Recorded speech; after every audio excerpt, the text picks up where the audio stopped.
right, welcome on in. Right, let me change screen because we got today's going to be a bit of a test, but also an intense stream. Hello, welcome on in. We're going to be seeing how many petals we can make in a day. As you can see from the title, we calculated yesterday how many I need to make in the next 6 months. It's a lot. And so today we're going to be doing a bit of a test as far as how many can I make in one day. Also, music. Are we shuffling? Are we shuffling? No? I swear. Please shuffle. Okay, it is shuffling now. That's fine. Oh dear. Get that sorted early on. Otherwise, we're going to be going the whole stream playing the same music one after the other. But yeah, plan is see how many we can wind in a day. I will say it's not 100% accurate because I have been winding them, or not winding them. I have been sticking them and cutting them out ahead of time, like we've done prep streams, but also like I've been prepping as well off stream, so getting quite a lot ready to do. So it's not 100% accurate because obviously I've already done bits of it, but the winding's the really slow part. So we're going to be seeing how many we can do. I've got 6 of these sorted. I've also cut out quite a few more. So after we did the calculations yesterday, also Cthulhu, welcome on in. I hope you're doing well. Good morning. After we did the calculations yesterday, I started cutting out a lot more of the smaller pieces so that we can get all of the centers done and then start building from there. Because some of them are going to need to be a lot bigger than others. So I figured if we went from the center, made them all around the same size, and then kept going for some of them so they got bigger and bigger, like some of the more dramatic ones on the head, I think that would be a good way of doing it. But regardless, it means we need a lot of the centerpieces. So far, I have made enough centerpieces for, I believe, 3 flowers. But they are all red. That's the other thing, is that I completely forgot yesterday when I was cutting things out, is that I need to have only a third of them in red, because the other third is going to be either beige or white. So I don't want to go too hard in on red. Also, Bateman, welcome on in. I hope you're doing well. So if we're looking for about a total of 50 chrysanthemums, probably, maybe, more if we can, but 50 seems like a fair start. I only probably want about 20 of them to be red. I'm going to say 20 because beige and white are relatively similar, and like we can have like 15 each of those, 20 red, I think will look good. But with that being the case, I bear in mind not to cut out extra red centers. So I have enough for 3. If we wind these, we'll have enough for 6. And then, I don't know how obvious it is, or how easy to show you this is going to be. All of these are ready to be stuck onto tubes. I think this will make it up to, God, how many was it? It'd be an extra 9, but like 9.5, because I miscalculated when cutting them out. So I think this is an extra 9.5, which means it will have 15, which is actually getting pretty close to how many centers we'll need. That's what I was like yesterday. I was like, shoot, have I done way too many? No, not yet, but I could have. So that's that. The other thing that happened yesterday, I think if people already know this, I asked for money towards a phone for my birthday because my phone is, it was 5 years old, and it was having a lot of issues with having apps on it, and like I couldn't open it a lot of the time. It would cut out during calls. Like it was actually dying. It wasn't just not very useful anymore, it was also dying. But now I have a new phone. I have a new one. Look at this. Oh, look at my bank cards. It's alright, they don't show anything. I got no new phone. And it's got loads and loads of cameras on it. You see how many cameras it got? Look at all those cameras. Like, what are you even meant to do with all those cameras? I will say the camera does look really, really nice. But it means I can take some proper photos now without having to steal Shiny's phone. And I think even the camera might be better than Shiny's. So now I have a camera and a phone. And I can play Pokemon Go. I've already been playing it. I haven't left the house, but I've been playing it anyway. I just sit here and wait until a Pokemon gets close to me. Oh dear, that's been really nice. It's been a bit of a pain getting everything over. I did have to spend a lot of time yesterday doing that instead of doing flowers, but that's all right. It's one time. The other thing is we're going to be back to this screen. Don't worry, I will pop the goggles back on, but just because I'm finding it a lot easier to sit straight while winding it like this, because over the desk I end up hunching over a lot. So just for my posture, we'll be staying in this position so that I can lean back and have the thread like here and roll it here. posture in it. I want to be going for a long time, so I don't want to be having to stop because my posture's hurting or my back's hurting, especially when we got this many to wind. The other thing, I think I showed you this, but I might not have.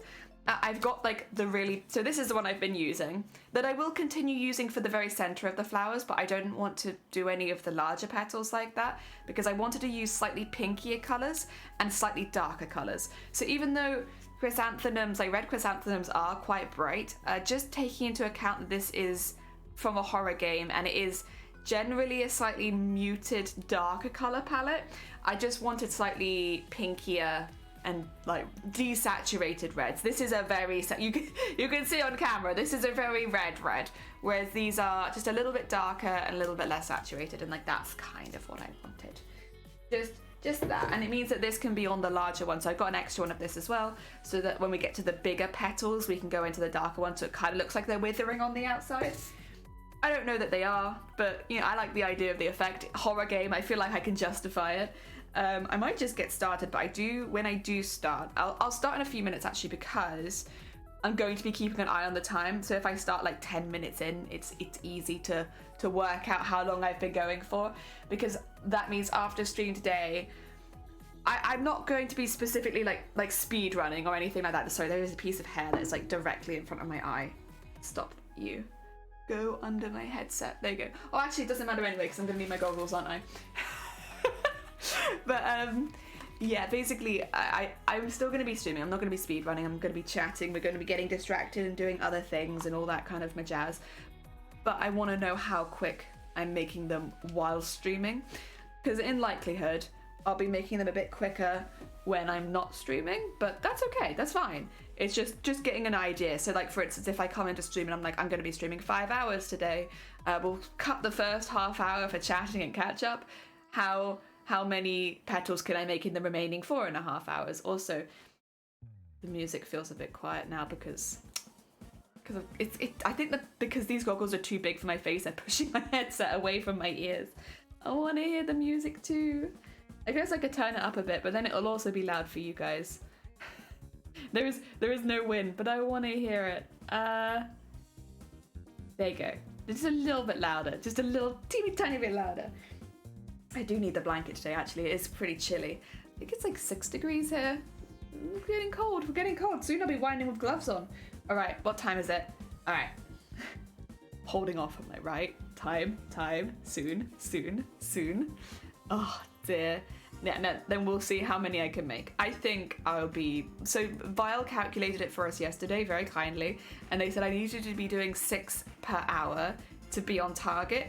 So I would like to see if we can wind more than 6, especially with these smaller ones. I feel like we should be able to wind more than 6 an hour. We'll see. Sunkoi, welcome on in. I hope you're doing well. We did a lot of calculations yesterday on stream, so I have an idea how much I need to do and how quick I need to do it, and like my kind of time limits and stuff like that. So we are going to be doing a bit of a test today. I don't know how long I'll be going for, probably until I'm hungry. I've already had a massive breakfast, so it's going to be a while. But see how much we can get done in that time, and then base calculations on that. Also, 10 minutes is up. Okay, let's go. Again, I'm not going to be like speed running. I'm still just going to be like chatting and doing normal stream things. I don't want to suddenly be... I'm not talking to chat, guys, I'm so busy, I can't talk. But I'd like to get just a more accurate idea of just how fast I do go. And again, these are really small ones, so you'd think they'd be a bit quicker. But also, if it does things like that, it's not going to be quicker. There we go. Oh, we'll see. We'll see. How is your costume coming along? You said you were working on the corset last time. I hope that it is going well. I thought I was going to be without a corset for next TwitchCon, but it turns out that is not the case. But at least it will only be 1 corset rather than 2. Actually, I don't really need goggles for this bit, do I? Wait a minute. I'm wearing goggles. I only really need the goggles for the bit where I'm attaching it to the wire. I'm just making my life harder if I'm wearing goggles now. There's no need. No need at all. This stream is giving me 100 green bottles standing on a wall. Yeah. That's... Honestly, yeah. That's kind of how it feels. It's a lot. But also... Oh, am I going backwards? Yeah, I'm going backwards. I'm confident that we can do it. I'd just like to get a more accurate idea of just how quick or slow it is. when I'm streaming. Because, for instance, if I can do 6 an hour while streaming, I would also like to know how many an hour I can do while not streaming. and get an idea of that. Because the thing is, I kind of actually need to be doing more than 6 an hour. If we're counting, because I'm not really counting the time of like all of the prep work for each one. And I imagine we'll be doing a lot of that on stream over the next coming months. And while the prep work per strand is relatively short, it still needs to be included. There we go. Bam, bam, bam, bam, bam, bam. Ah dear. Yeah, honestly, I made more soup. We've been kind of just bulk making food recently. I made more soup today, like a different soup. The soup from yesterday I've put in the freezer so I can have it at a later date. But I made more soup today. And because I made soup, I just had the soup for breakfast. It's very filling soup. I had a lot of it, and it's very filling. I'm very full now. I feel very warm, but very full. Oh, dear George, welcome on in. I hope you're doing well. Welcome, welcome. Oh, dear. We are doing a little bit of a test to see just how quickly I can make these. Not that I'm actively trying to go fast. It's a weird one because it's like I'm not actually trying to go fast. I just want to see how many we can make in these in an hour at a regular speed. Your boy is Anna that will continue corsetry before playing with new toy. Very responsible, very responsible. Oh dear. I wish there was somewhere nearby that sold more embroidery stuff. Like everything I need, I kind of have to get it online, which I think is kind of becoming quite a common story with a lot of crafts in general. Like unless you live near a hobby craft or just a big craft store, I suppose. Actually, are there any other big craft stores in the UK? I can think of Hobbycraft, but I can't really think of any other chains of craft stores. But yeah, unless you live near a big craft store, it's so difficult to get stuff in person. But I really like those are like my favorite trips. Like when we used to live closer to a Hobbycraft, like going in, like walking to Hobbycraft. Oh my god, such a nice day. I really enjoyed those. That's one thing I do. It's been a fair few years since we lived near a Hobbycraft, but I still kind of miss it. Ah, dear. Oh, hello. Doing well, thanks. I'm going to a movie night, which you planned it. I forgot. Bless you, George. I hope you really enjoy it. I'm sure you will. Nothing much more chill than a movie night with nice snacks and good friends. Heck yeah. There we go.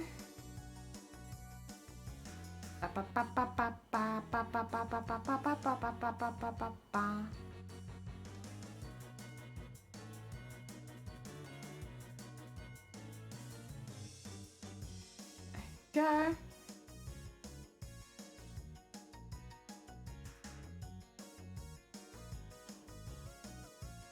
And get all that around there. The first couple are always a bit of a pain. I mean, there's only 6. But the first couple are a bit of a pain because you can't bend stuff out of the way very well when there's only like a little bit to bend out of the way. It's still kind of in the way. Even though it's only teeny tiny. Basil, welcome on in. Nice jumper, thank you. I actually bought it while I was in Amsterdam. The TK Maxx there had lots of really cute pastel stuff. So I bought it there. I was like, you know what? I really don't need another pastel jumper.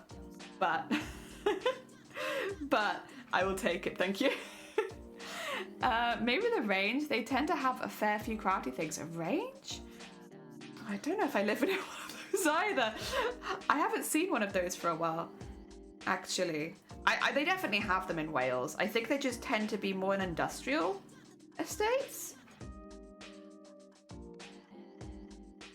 Which would explain why I maybe didn't see one very much. There you go, fold that over. Keep going. And just spread that out a bit, go the whole way across. Ah, dear. Do you know what you're watching, by the way, George? Or is it going to be like everyone decides once it starts? Have you got a particular movie in mind? I don't do movie nights very often because I'm pretty bad at sitting down and watching a movie. But the last time we did, I forced everyone to watch Megamind. Oh dear.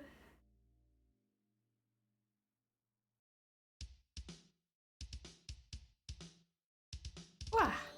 I imagine it. The Rangers do tend to be an industrial estate. That's where I feel like I've seen them, but it has been, I will say, a long time since I've seen one. I know that they exist in Wales. It's just, I think unless you have a car, they're a little bit difficult to get to. So, for the most part, I don't. One that I did like, but again, I don't live near anymore, unfortunately, is The Works. The Works had like a lot of little bits and bobs that would always, not necessarily like stuff I'd buy, but that would inspire me. I did enjoy it for that. I mean, that's what I kind of liked Hobbycraft for as well. Like, I wouldn't necessarily buy a lot of stuff at Hobbycraft. There's a lot of stuff that I liked, but I wouldn't necessarily buy a lot of stuff. It's more just like the getting inspired. Yeah. Yeah. Usually in our town shopping centres or all garden centres. Wilkins go for hobby stuff if you get lucky. I don't think we live there. Oh my god, we don't live near any of these stores. These are all good stores, don't get me wrong. Oh god. We'll just have to go on a trip and find a Hobbycraft, a Wilko, a Range, and a Works.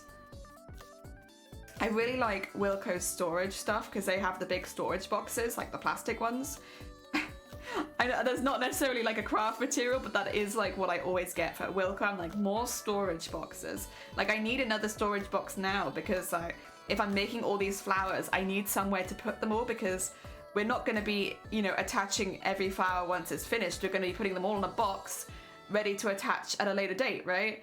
So I need something to put them all in. So I am in the market for a plastic box right now. Literally same thought. Oh dear. My last pick was Day Shift, which won the vote. Oh, so you do like a vote. Nice, nice, nice. What can I do? What can I do? The only one for me is you. Go. Hell yeah. Nice feeling to win the vote. Oh. Oh dear.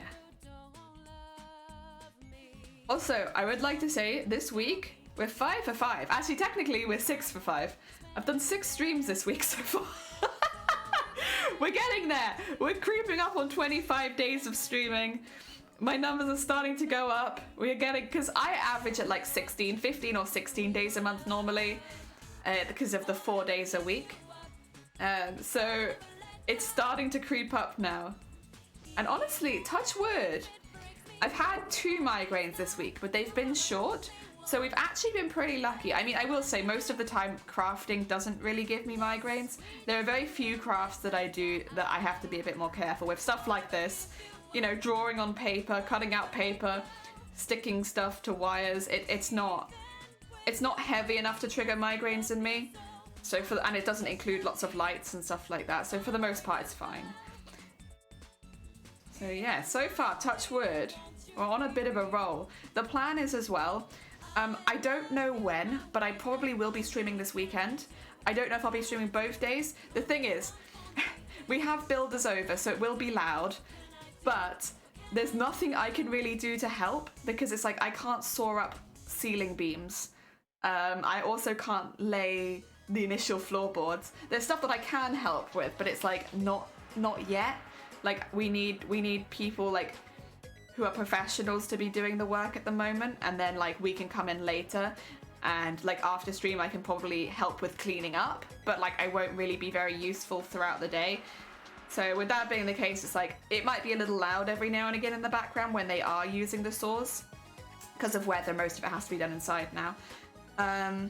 But other than that, it's like I'm basically free all day. Like I have to be in the house, of course, in case any decisions need to be made and stuff like that, but I'm not really needed. Oh dear. My last pick was Day Shift. Let's go Jelly! Jelly numbers go brrr. Oh, not like a partner push. I will say though, Sunkoi, I was giggling with the mod team about this. I will say I've been denied partner, which is absolutely fair. Like, cannot argue it. But after we went on front page, I completed everything completed immediately. It was like, you can now apply for partner. Fantastic. Your average viewership's like 800 people.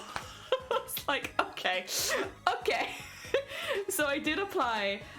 Just for like, I knew that it was like very unlikely that I was gonna get it, which is why I didn't tell any of you, because I didn't want anyone to like feel hyped up, because I was like, they're gonna look and be like, okay, you average like 200 viewers a stream, but this time it was 150,000.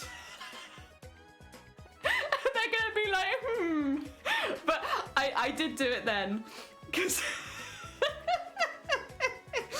oh my god, literally we were talking to the mods, I was like, this is kind of broken, because I've done one stream and suddenly my average for the last 3 months is over 100 because of one stream.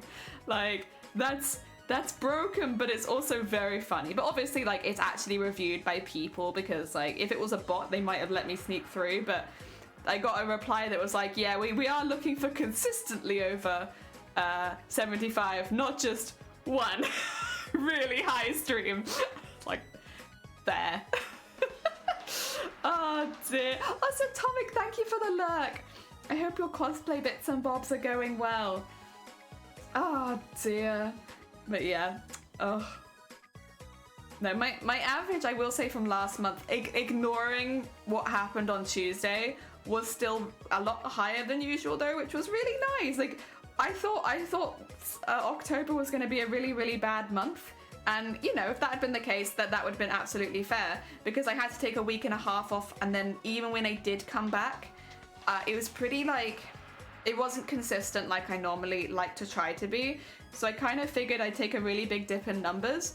But October, other than now November, which we're going to ignore because it's not really fair, October has had, for me at least, the highest viewership? No, highest average viewership, yeah, that I've ever had.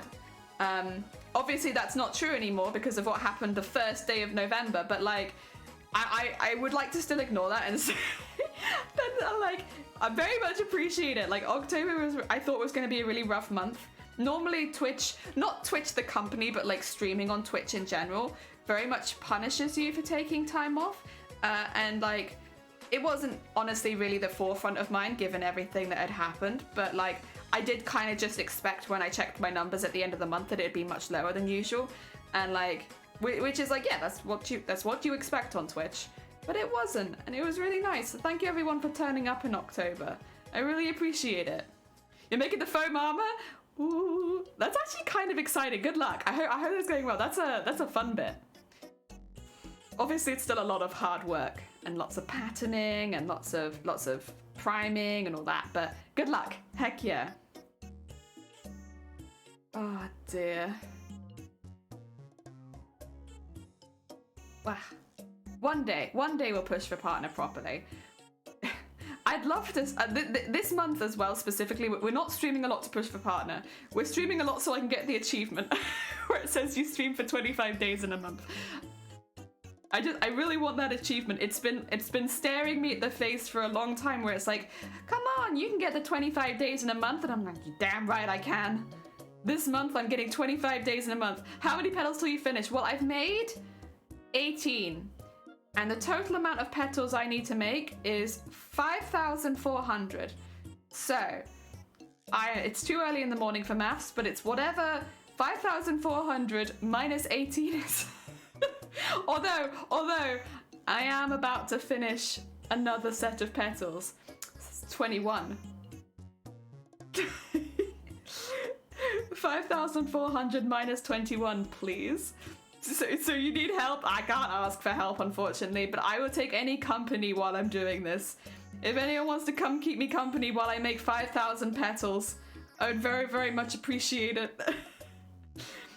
Oh dear. I will say, out of many jobs, it is very reminiscent of the embroidery and beading in Mateus. It's not like a big brain job. It's not like I'm having to be like thinking constantly all the time. Like, it's very, very, very much like mindless work, which is nice. It means I'm not here like, my brain can't handle another petal. It's okay. We're surviving. Oh dear, just went on the percentage complete, but I'm not cool enough to post it. Do it. Break me. Basil, I'm required to know. What percentages am I through? Good luck at the petals, thank you. At least you can talk about exactly. Yeah, like, that's the thing about streaming on Twitch, even if you're doing the same thing over and over and over again, when you have people in your community who still pop by and are like, hi, you're still making petals? Yeah. Also, thank you for the lurk. Take care. Thank you for the lurk, George and Bateman. Both George and Bateman are streamers, by the way, guys. If you haven't checked them out, they both do wonderful streams on their own channel. George does, honestly, quite a lot these days. George, you've really like become like a variety streamer. They do like a lot of multiplayer games, but they also do sports games. But then they also do like just like Spyro. Like they do like, listen, if you can think of a game, they've been doing like more spooky style games. George probably plays it. Whatever your genre is, you'll enjoy it. And Bateman does a lot of co-op as well. They've been playing with our mod Dem. They helped run Booptober.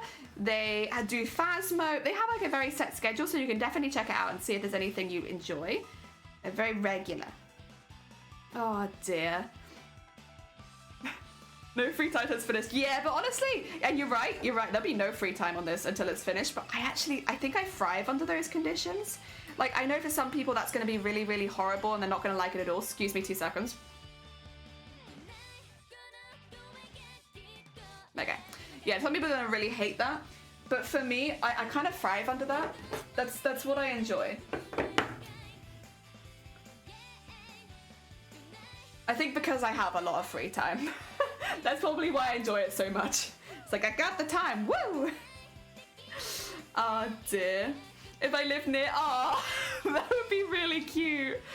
Just everyone coming together and doing all of the long work together. Also, welcome on in, Cal. I do think you'll need help at some point. It's quite a bit to make. Well, you think. But like, we've only just started and we already have 0.38%. Like, wow. Do you not see us speeding through this, Dilsey? We've just started and we're already 0.38% through. Also, the other thing is I have 6 months to do it. So if you put it in context like that, like I have 6 months, it's actually not too bad. And especially if we're currently trying to stream 25 days in a month. With that being the case, 25 times 4, because I'm just gonna add, my stream average is 4 hours. Like I might go longer or shorter some days, but I think it's a fair average. Oh, actually, what is 25 times 4? That's 80, and then it's 100. Oh, okay, that's easy. It's 100. Oh yeah, 25 times 4. Why am I trying to do 4 times 25? It's 25 times 4. That's 100. And so I have 100 hours a month to do it. I think I can make 9 petals an hour. Someone else can work. Oh wait, so that's 900 petals a month, which means we'll actually be done with plenty of time to go. And that's also if I'm not doing extras outside of stream, which, spoilers, I probably will be. Like I have extra time in the evenings. I will likely do like a few more. So I actually think we'll be done in about 3 or 4 months, but I have got 6 months to do it. Ah, dear. You tie on the actual costume as well. Yeah, but like, actually, yes, but no. So the thing is, without trying to toot my own horn very much, I've made so many ball gowns. Ball gowns, wedding dresses, that's how I started getting into sewing. So I have patterns that I know that fit me, and I've made them very many times. Like these are all patterns I've made myself over the years, and I'm used to them. You know, like, you know when you've made like a certain amount of times and you're like, yeah, this is fine. I will say I've kind of been trying to find some of my patterns. I found the top half that I can use quite easily. It's actually a sweetheart neckline, which I'm altering to go up a little higher at the front because the back's perfect. And it also has lines for like, I think I've made a corset out of it before, so I'm pretty confident in adding the corset into it. And then I'm going to be using a different skirt. I haven't found those yet though. Those are really big patterns. So I'm going to have to mishmash 2 patterns that I've previously made together. I might actually just remake the skirt, to be honest, because it is a little unique compared to any others that I've had before, but also like it's a skirt. It's the top half that's always more complicated. The skirt I can manage as long as it's the right size. We'll have to make some mock-ups, of course, because the sizing is really important. But yeah, we'll work that out later. That's honestly going to be one of the last things we do because it's not something that takes a lot of time and it's also complicated-wise not very much. We tackle all the complicated bits first, so, you know, like making the limbs and all that kind of jazz. Oh dear. Is there a petal carter? There's not. Also, welcome on in, fellow Jello, but there should be. Okay, yeah, that's actually a really good idea. I like watching creative streams when I'm working. It's like having a studio buddy. Heck yeah. Oh, thank you for the trust. I just bought the book of Bernadette Bannett about housing and alterations. It's really nice. Heck yeah. Heck yeah. Oh, the Emma Jaffers, welcome on in. Hope you're having a good day. Yeah, that's a really good idea. We should get a petal counter. I'll try and get that for next stream, which I think is tomorrow. Oh dear. Have I ever streamed? Actually, no, I have streamed 7 days a week. I've done it once. This might be, if everything goes to plan and my health doesn't go, we might be able to do it again. I'd never gone 8 days in a row. That'd be like a fun challenge. I've never done that. There we go. Especially because like next week I know I can't stream on Wednesday and I don't think I can stream on Saturday either. I'm not sure. I have to double check on that. I think I can't. Oh good, finally Friday. Heck yeah. I tend to watch Chill Twisted Like Jelly when I am working from home because it's like a co-working thing. Yeah. Because yeah, I guess if you're working from home you wouldn't have those kind of conversations as much. I mean obviously when you're working there's only so much you can talk anyway, but yeah, one of the best things about working is having like that social stuff, and as long as you get on with your co-workers, obviously. If you don't get on with your co-workers, that's probably not the case, but if you get on with your co-workers, they are, in my experience, they've always been the highlight of my jobs. Oh dear. Don't do it. Don't put your health on the line. Oh dear. Yeah, well, I won't be streaming if I have a migraine. It's just, I've been quite lucky this week in that most of my migraines have been very short. I think it is to do with the fact that I am doing less work upstairs because we've been doing so much housework. I've been like carrying things, lifting things, moving stuff around. So it's not the work on stream that's been getting me, it's the work off stream. And now that I'm not quite so useful upstairs anymore, I've not been doing that. And so I think my body's been a bit happier. There we go. Oh, big same. So I'm usually working and lurking. Yeah, I often go in streams I don't even say anything because I know that I won't be able to talk because I'm doing something like this, which requires both my hands. But I do like the listening to somebody else doing crafts as well. Like, yes, I am like muting the conversation, but I still like being there. Oh dear. Or like I might say hi and then immediately stop talking. It's not because I've disappeared. I know I do that in Bateman's stream a lot, like because it's in the evening and that's when I do a lot of work at the moment. I'll put Bateman on and then I'll just immediately mute. like I'll keep listening to them, but like I won't be talking at all because I have stuff. My hands are busy and I can't. But once you start doing this, at least you can't stop. There we go. Oh dear. Luck is always appreciated. Exactly. Luck is always appreciated. Also, as a lurker like myself, I get it. I get it. Listen, you've got like paint on your hands. I understand. You've got this, or maybe you just don't want to talk. I also have days where I just don't want to speak. I don't know. Even someone as chatty as me. Oh dear, Jamie, welcome on in. Thank you for the follow. Oh dear. I should also say thank you so much for all the follows in the last couple of days. Due to obviously being on the front page, but then also being rated by Limmy, we have had a jump in about 200 followers so far in November, which is quite a lot. That is a lot. That is just a lot. Thank you everybody who has joined and said hi and wanted to stick around. I really appreciate it. I feel like I've seen you working these for a few days. How many do you plan to make? 5,400. But 5,400 individual petals, so they come in sets of 3. But it's 5,400 individuals. Whoa, I know, it's been kind of a crazy few days. Oh, I just read the title. Oh, no, you're fine. Honestly, don't worry about it.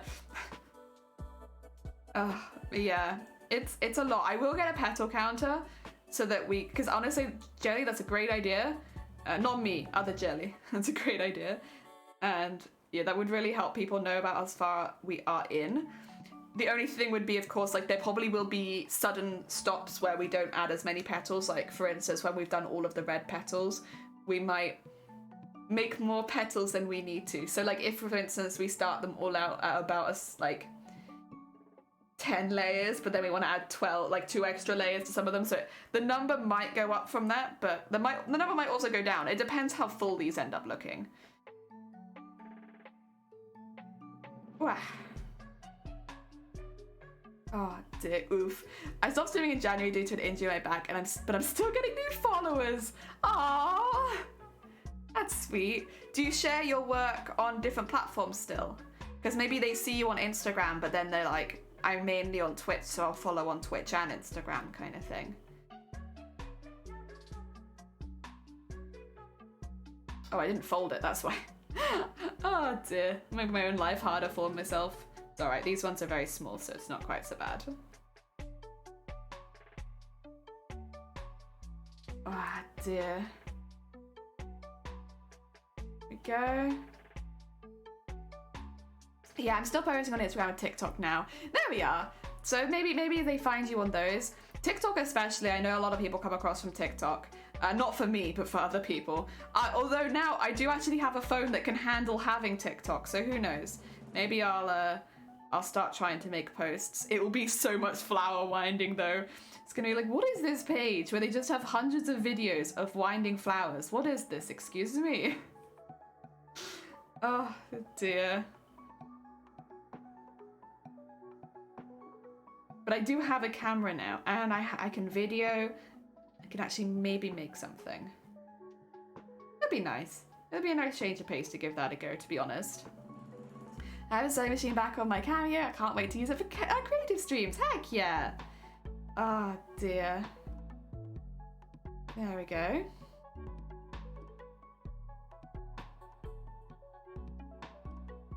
Oh, oi, oi, oi, oi, Shifty, welcome on in. We're doing a bit of a test today. So we're seeing how many petals, but like, without having to like focus on it like a speed run, how many petals can I make in an hour? And then also, as time goes on, do I continue making the same level of petals or do I start lagging? We'll see. We're doing human testing today. to see how quick I can make these. Vile did us some calculations yesterday that to stay on target, we need to do, if we're doing 4-hour streams, we need to do 6 petals per hour to get it done in time. But I am about to finish the 6th petal, so I do think, I'll be honest, I think we're going to be well within, because we've only been going for half an hour. Well, obviously, we've been going for 40 minutes, but we started doing this 10 minutes in. So we've been going for half the time we need to, and I've already done 6. So I think, even if we do start lagging a little bit, like, it's going to be fine. On some of the bigger petals, we'll probably be a little bit slower, to be fair, but we need a lot more small petals than we do big petals, because the bigger ones on the outside splay out a lot more. So yeah, hello Human Throw, welcome on in. I hope you're doing well. We're making petals, lots and lots of petals. We do need to make a petal counter so that every time we make more petals, I can add it. It's going to go up in 3s, which is going to be really confusing for some people, but like the petals I'm making come in sets of 3. Oh dear. I'll try and get that. I can't guarantee it'll be ready for tomorrow because I also would like to do some work around the house after stream today if I feel okay to. Just before tomorrow. But yeah, we'll see. Dan Sleeves, good morning. I hope you're doing well. Are you on the front page today? No. As far as I'm aware, why? Should I be afraid? No, I think it's fine. Well, then again, I wasn't aware on Tuesday either. Wondering if... Oh, can somebody exclamation mark petal at Majuffers. Exclamation mark petal, Majuffers.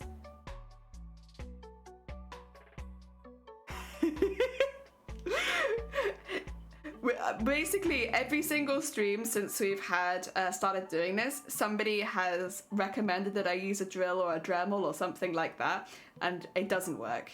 It doesn't work. It's a really good idea, but like, this is so delicate. and the tension is so important, it has to be done by hand.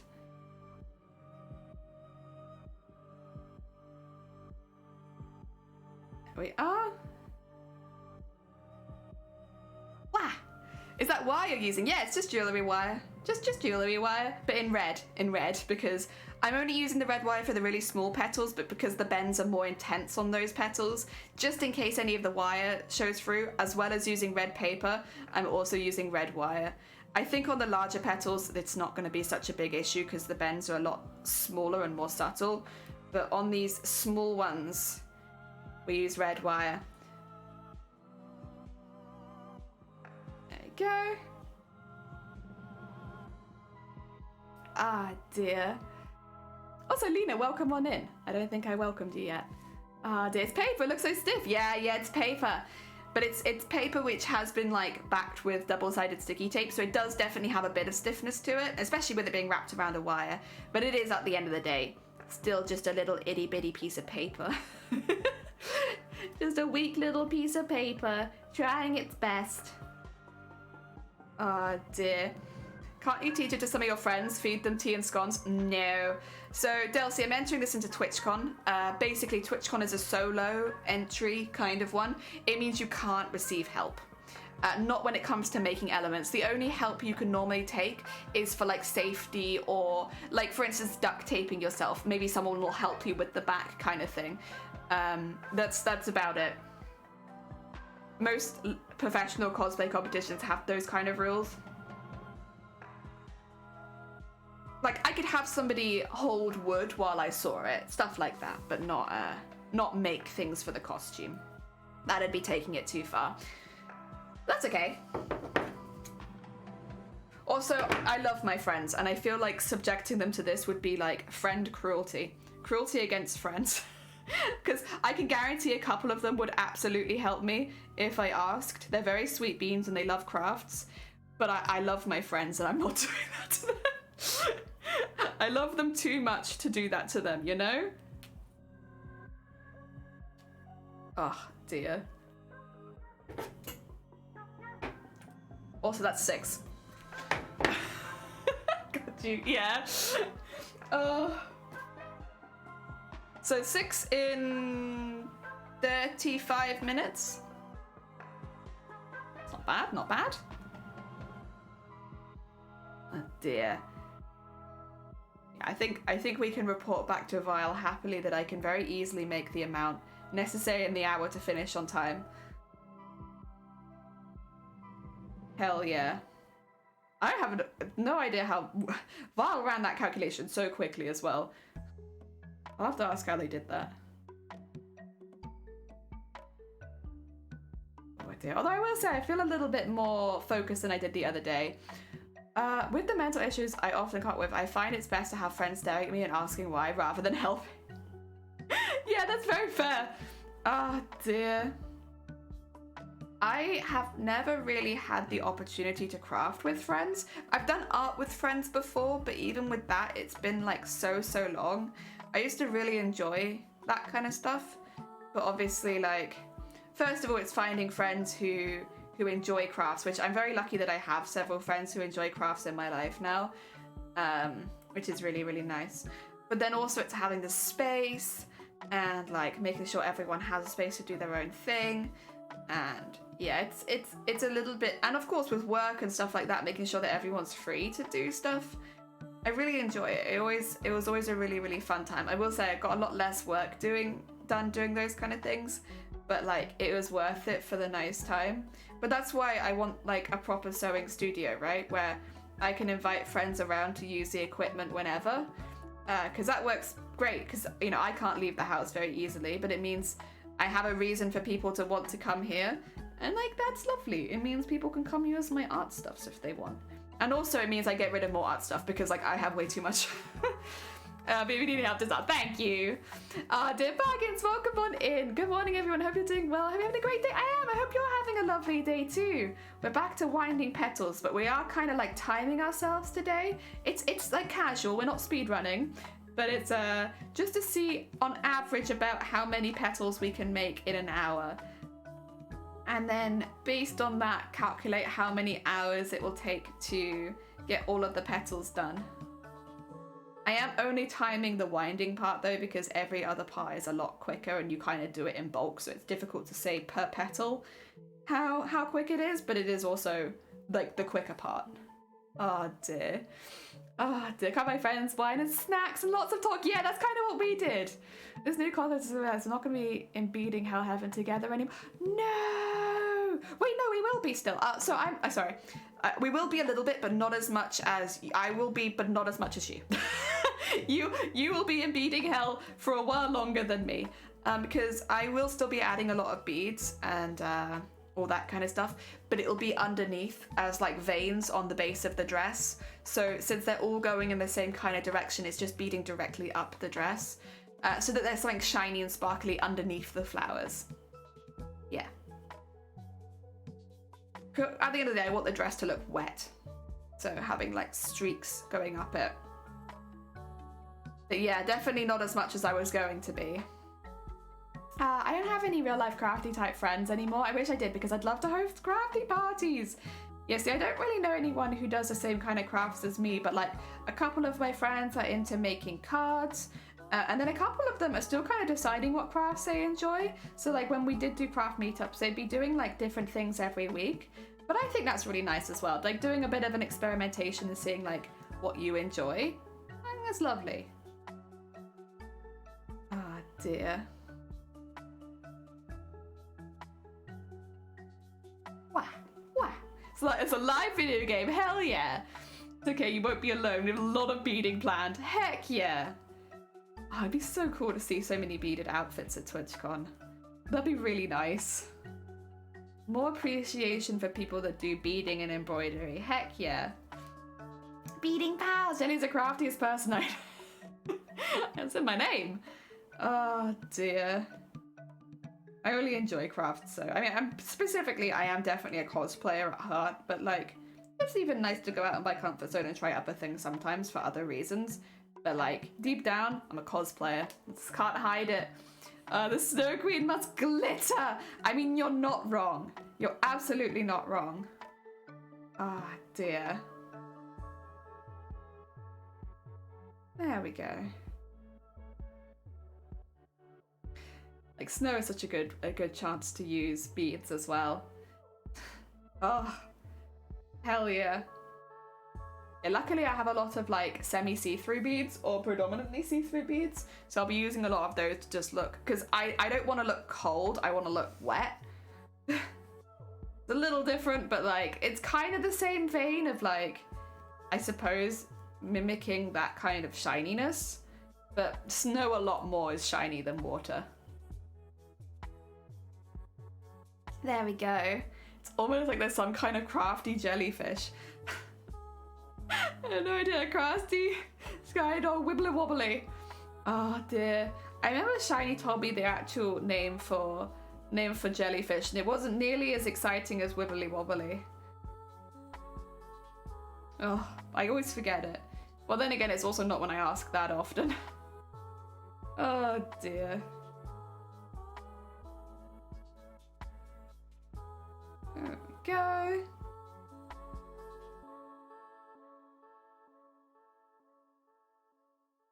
There we are.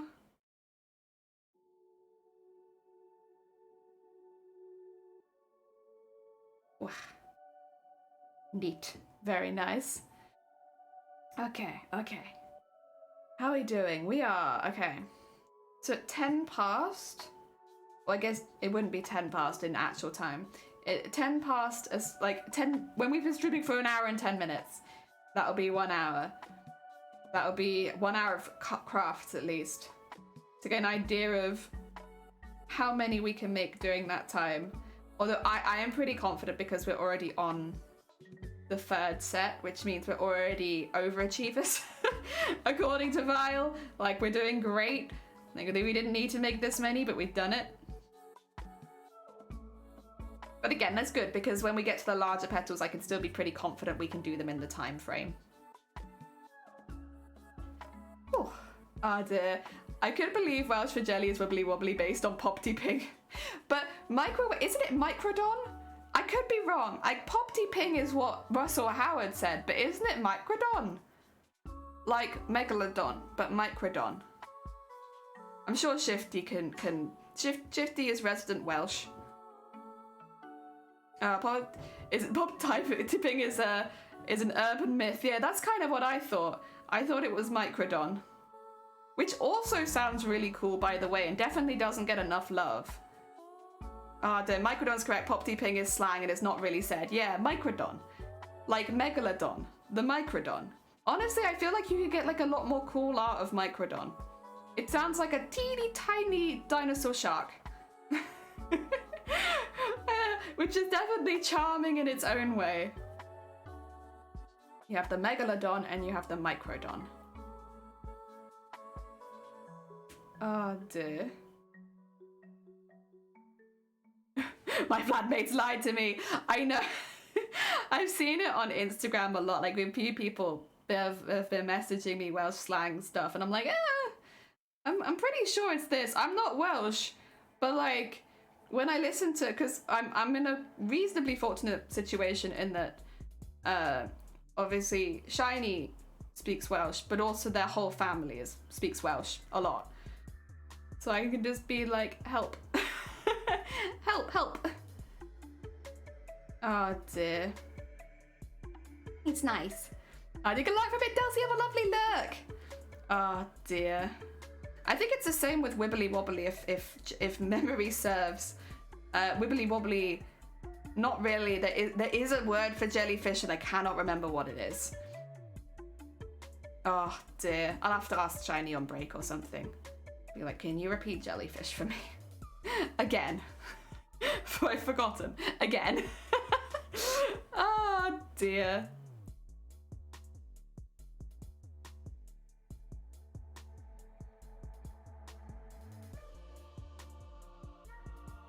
Oh, there we go.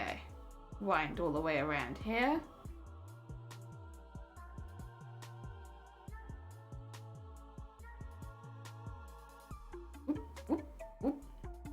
One day I'd really like to make a jellyfish costume. Speaking of jellyfish, one day, hey Vile, welcome on in. Vile, remember you did that calculation for us yesterday where you said I'd have to be doing at least 6 petals an hour? Well, I am happy to report that we are 45 minutes into crafting specifically, and we have nearly done 9. Which means we are on track. Oh, thank you. Slefrod more. Okay. Omr. Thank you. I might need the pronunciation. But I will, again, I don't need to bother you. I'm more than happy to just be like, help, Shiny, what? You're going to lurk work, enjoy lurk work. Again, if people are looking for other crafters who are entering TwitchCon, we've had a few in chat today. Cthulhu is entering, Sunkoy is entering, Atomic is entering. Are they all entering into different... Oh, no. I think Cthulhu and Sunkoy are entering the same category. And then Atomic is larger than life. So yes, we have multiple people in chat who will be entering the same cosplay competition. So if you are interested, if you want to see everyone's perspective, people working in different categories, stuff like that, yeah, please don't go check them out. It's honestly one of the most fun parts about TwitchCon cosplay is meeting all of the other cosplayers. And like, since people are starting earlier this year, it's a really good opportunity to see some of maybe the more complicated or starting the more time-consuming parts early. So yeah, get an insight into the competition. Honestly, we need someone to be streaming this commentary style. Weekly updates on all the cosplayers taking part. No as much fun as Wibbly Wobbly. The calculator is doing tangents and rants? I don't know. You'd have to ask Vile.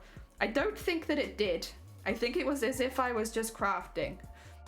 Dear moon jellyfish is Slefron. Oh, that's gonna be difficult. Gishog? I don't know. I'm not good with the accents. It probably doesn't help that my pitch is like super high. No, as long as they're like trying to distract you too much, yeah. Meeting with other insane people who thought making an entire out from scratch was a good idea. Yeah!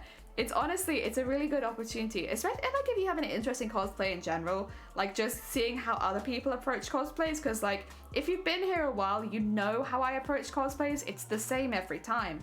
But like everyone approaches cosplay with different priorities and with different methods and stuff like that. Yeah, it's really, really fun, like getting an idea of how everyone is tackling their own specific costumes, and obviously the difficulties that come across with the different designs and stuff like that.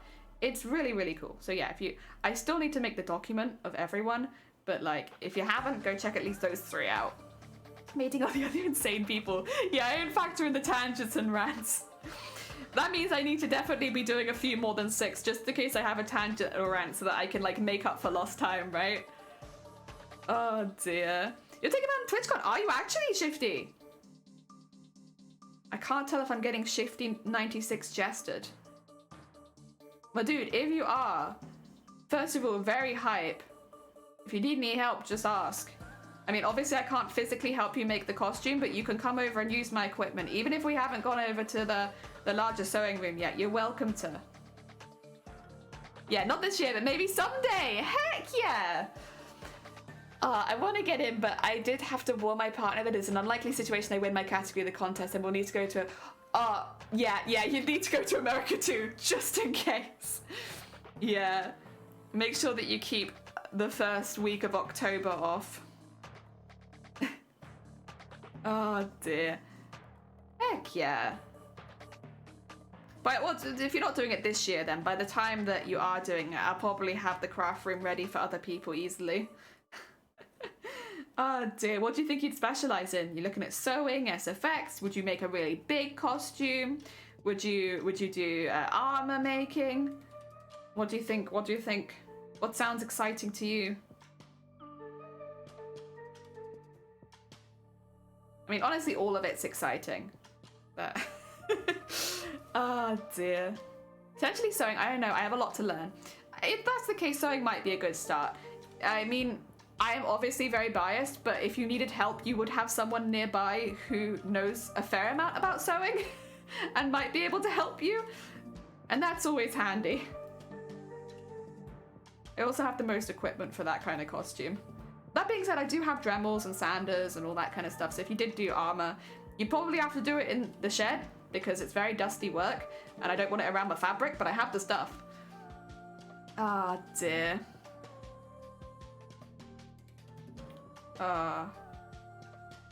There we go.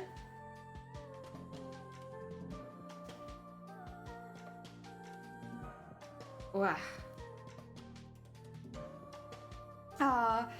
It's been a while. I want to make the cosplay. I think I know the one you're talking about. Heck yeah. I believe. Be a little tricky, but it'll definitely be manageable. And we found Wales, I live by 2. Heck yeah. Talking to Teacup about what I want to do for the cosplay.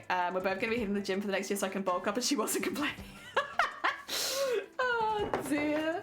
Heck yeah. Oh. Yeah, I'd be really curious to see what you made, Vile, because obviously your approach is a little different from a lot of standard cosplayers. Which is a good thing, obviously, because, like, variety is important. And I would say TwitchCon definitely seems to prioritize variety. In that, like for instance, last year I know 2 people made the same costume and only one of them was able to get in, even though both of them were incredibly high-level costumes. And I think it is just because TwitchCon does, to an extent, want variety. I can also see that if 2 people have made the same costume and one does appear more finished or better than the other, it might have the edge. But yeah. There you go, that's 9. And we have 10 minutes to spare. Oh dear. Yeah, we're doing really well. Always a risk watching your stream when I'm at the world. I either want to craft or play a game the music is from. You want to play Call of the Lamb now? Heck yeah. It would be tricky to get a few concept drawings, so it might have to make some fabric designs for it. And like, I do have some recommendations if you're printing fabric on like printing proper designs on fabric. I can send you some links because I've done it a few times before now. And it's really useful to be able to print your own fabric if you have like a very set design in mind, just because, you know, it can be difficult to find a lot of fabrics Oh dear. The only thing to bear in mind is it can be a little bit more expensive because it is also a custom fabric, but I don't think your costume would use that much fabric, like, or at least it wouldn't use that much of each of the fabrics. So you might actually, if you remember, when I was making the bras, I would put 2 fabrics per meter. So like you would have like half of it be one fabric and half of it be another, because I only needed about half a meter of both. And that way you have to buy it by the meter, but you can put it into Photoshop so that you don't have to have a full meter of fabric. Ah, dear, I popped into Dunelm. There was nothing suitable there. Oh, bing bong, bing bong. Bing bong, bing bong. Right, Shiny should still be in the house. I do wonder what that is, though. That's not me. I haven't ordered anything this time. Oh, dear. I need to get things lined up during the next year and get the right size, so I don't want to start and get the armor sizing wrong. That's fair. I would always recommend having some stretch panels, especially with armor being so stiff, because otherwise it could be uncomfortable to move around in, but like I totally get you. Like there have been times where like last year when I designed Mateus, I was quite underweight because I'd been really, really sick. So I added some inches because I was like, I won't hopefully be this size by the time that I'm wearing it. Like definitely worth it. Oh dear, bing bong, bing bong. It's you, it's all your fault, madam. No, it's you. And it's all your fault, Feathered. But welcome on in, I hope you're doing well. Oh dear. Ah, the pliers must have arrived. No. I've got pliers, they're here. They're over there, I can't show you, you'll have to believe me. Skies, you're not awake and I'm not here just watching. Oh, bless you. Guys, look after yourself. It's lovely to have you here, of course, so I hope you're doing well. We'll just zoom in. I might even get 12. I don't think I'll get 12 done in the time, but I think I'll get close. Oh dear, never enough. I don't know, 1 feels like enough. Oh dear, maybe once I have more guests using this space, I'll pick up an extra pair, but... Oh dear. Honestly, I'm so excited for that craft room. I can't even tell you. Like, it's everything. I mean, I think even like I probably will eventually outgrow that space too, but for the meantime, it is everything that I want. Everything. Like, all the space, the storage, the lights are really good. Everything. I'm so excited. I'm tired. You know how late I was up last night? Why is it my fault? Wait. What did I do that made it my fault? Huh? Oh dear. There we go. Doing well, playing Hamtaro on Game Boy Advance. Oh my god! Nice! Some nostalgia, is it? Very nice, very nice. I have 3 at arm's reach.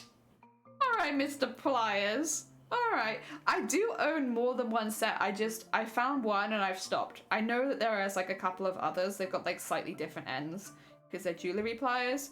But I don't use the other ones as much, so I'm not exactly sure where they are, but I will find them. Like, again, they're in one of my craft boxes, so once I start unpacking the craft room, I'm sure I'll find them then. I can't remember now where I found those. I'm not sure. I'm tired time! It goes to your point, I'm always up late because I want to come say, oh, I'm sorry. Let me start earlier. I'll start earlier. I was thinking I might start earlier soon anyway. Just so I can get a couple of more hours in before lunch. Not super early because I don't want to be annoying my neighbors at like 7 in the morning, but like just a little bit earlier, you know? A little tiny bit. For the fact that I'm entering the course. God damn it. This happened last year as well. People were entering and they were saying like, why are you enter? It's Jelly's fault. She bullied me into it. I have bullied no one into entering a cosplay. And I stand by that. Like, have I recommended it as a fun time for a professional cosplay competition? You're treated really well as a cosplayer. And like, even if you don't win anything, you still kind of get a free holiday out of it. Like, yeah, sure. Oh dear. I really do hope they take some of the advice after both, honestly, Amsterdam and San Diego into mind, just for a few things. I think if you're entering TwitchCon, a few things you might want to be aware of. There is very little moderation in chat, which means when you go back to get your clip, or even when you're watching it live, you will see people posting quite nasty things. If anyone here is watching TwitchCon cosplay next year, like, if you could do anything, it's just spam positivity towards the cosplayers, because it can be quite hard to see some of the things people write about you. There is very little filter, and sometimes there is no filter. So yeah, if that is one thing, just to like steel yourself for a little bit. Also the fact that you are like kind of in costume for, oh god, how many? For me, because I couldn't not wear the dress with the tail, I was in most of my costume for about 9 hours. I think. No, it was longer than that. It was 10 hours. I was in most of my costume for 10 hours straight. So like making a costume that is comfortable to stand and sit down in for like 10 hours, like just bear that in mind. And also, depending on if TwitchCon changes its rules next year, which I'm really hoping they do, you might not be allowed to wear your cosplay out on the floor to go talk to people. Again, I really hope they change that rule. Maybe it was because of the convention this year, like maybe that's something that they don't standard do, but like, yeah, no bulky outfits meant that most people couldn't wear their costumes around and actually show the people their costumes. Like we had about half an hour with security where we were allowed to, but for the most time, like we couldn't do that. So a few things to keep in mind if you're entering. Like, it's not all sunshine, but a lot of it's sunshine, honestly. Like, it is still pretty good. Terrible person. I'm not. Set up a support group, streamer bullies cosplay. Wow! Disco's gonna start wondering why they have all these contestants blaming Jelly. I literally. I'm so sorry. I'm so sorry. Let me like do like a public statement of I've disappointed everyone. I came onto Twitch and I recommended this cosplay contest, but I didn't realize the negative ramifications it would have, in that everybody now felt like they had to spend hundreds of hours making a costume for TwitchCon. That was not my intention. I'm so sorry. Oh, it's such a bad influence on us. I'm so sorry. It's all Jelly's fault. It's very off-putting for sure. It's all Jelly's fault. Yeah, like those things are kind of like, I think those are 3 things you want to keep in mind. You know, steel yourself that you will get some weird comments or bad comments or rude comments. People on Twitch are not known for being the most filtered. So like just bear that in mind. And then also like not being able to wear it out on the floor. I think that is my biggest complaint. Other than obviously the filtering, like it is that. It's like I would so like to be doing that. And also that you wear the costume for a long time. Also, Black Mage, welcome on in. I hope you're doing well. Negative ramifications of getting free holiday to Amsterdam. But this is the thing. Like, you look at the positives, and in my mind at least, the positives way outweigh the negatives. In that, like, if you manage to get into the cosplay competition, first of all, you get to see everyone's cosplays in person, which, like, is heckin' pretty good cosplay inspiration. But then also, you get a free holiday to whichever country it's being held in. So if it's in France next year, you'll all get a paid trip to France. Do bear in mind they don't pay you until after you've appeared, which means you do have to pay first and then get paid later. So make sure you have enough money to actually go to France, to one side. But they will pay it back later, so yeah, it's just takes a minute. Oh dear. No accommodations are getting a free holiday. Yeah, we're gonna need you to sign an official apology.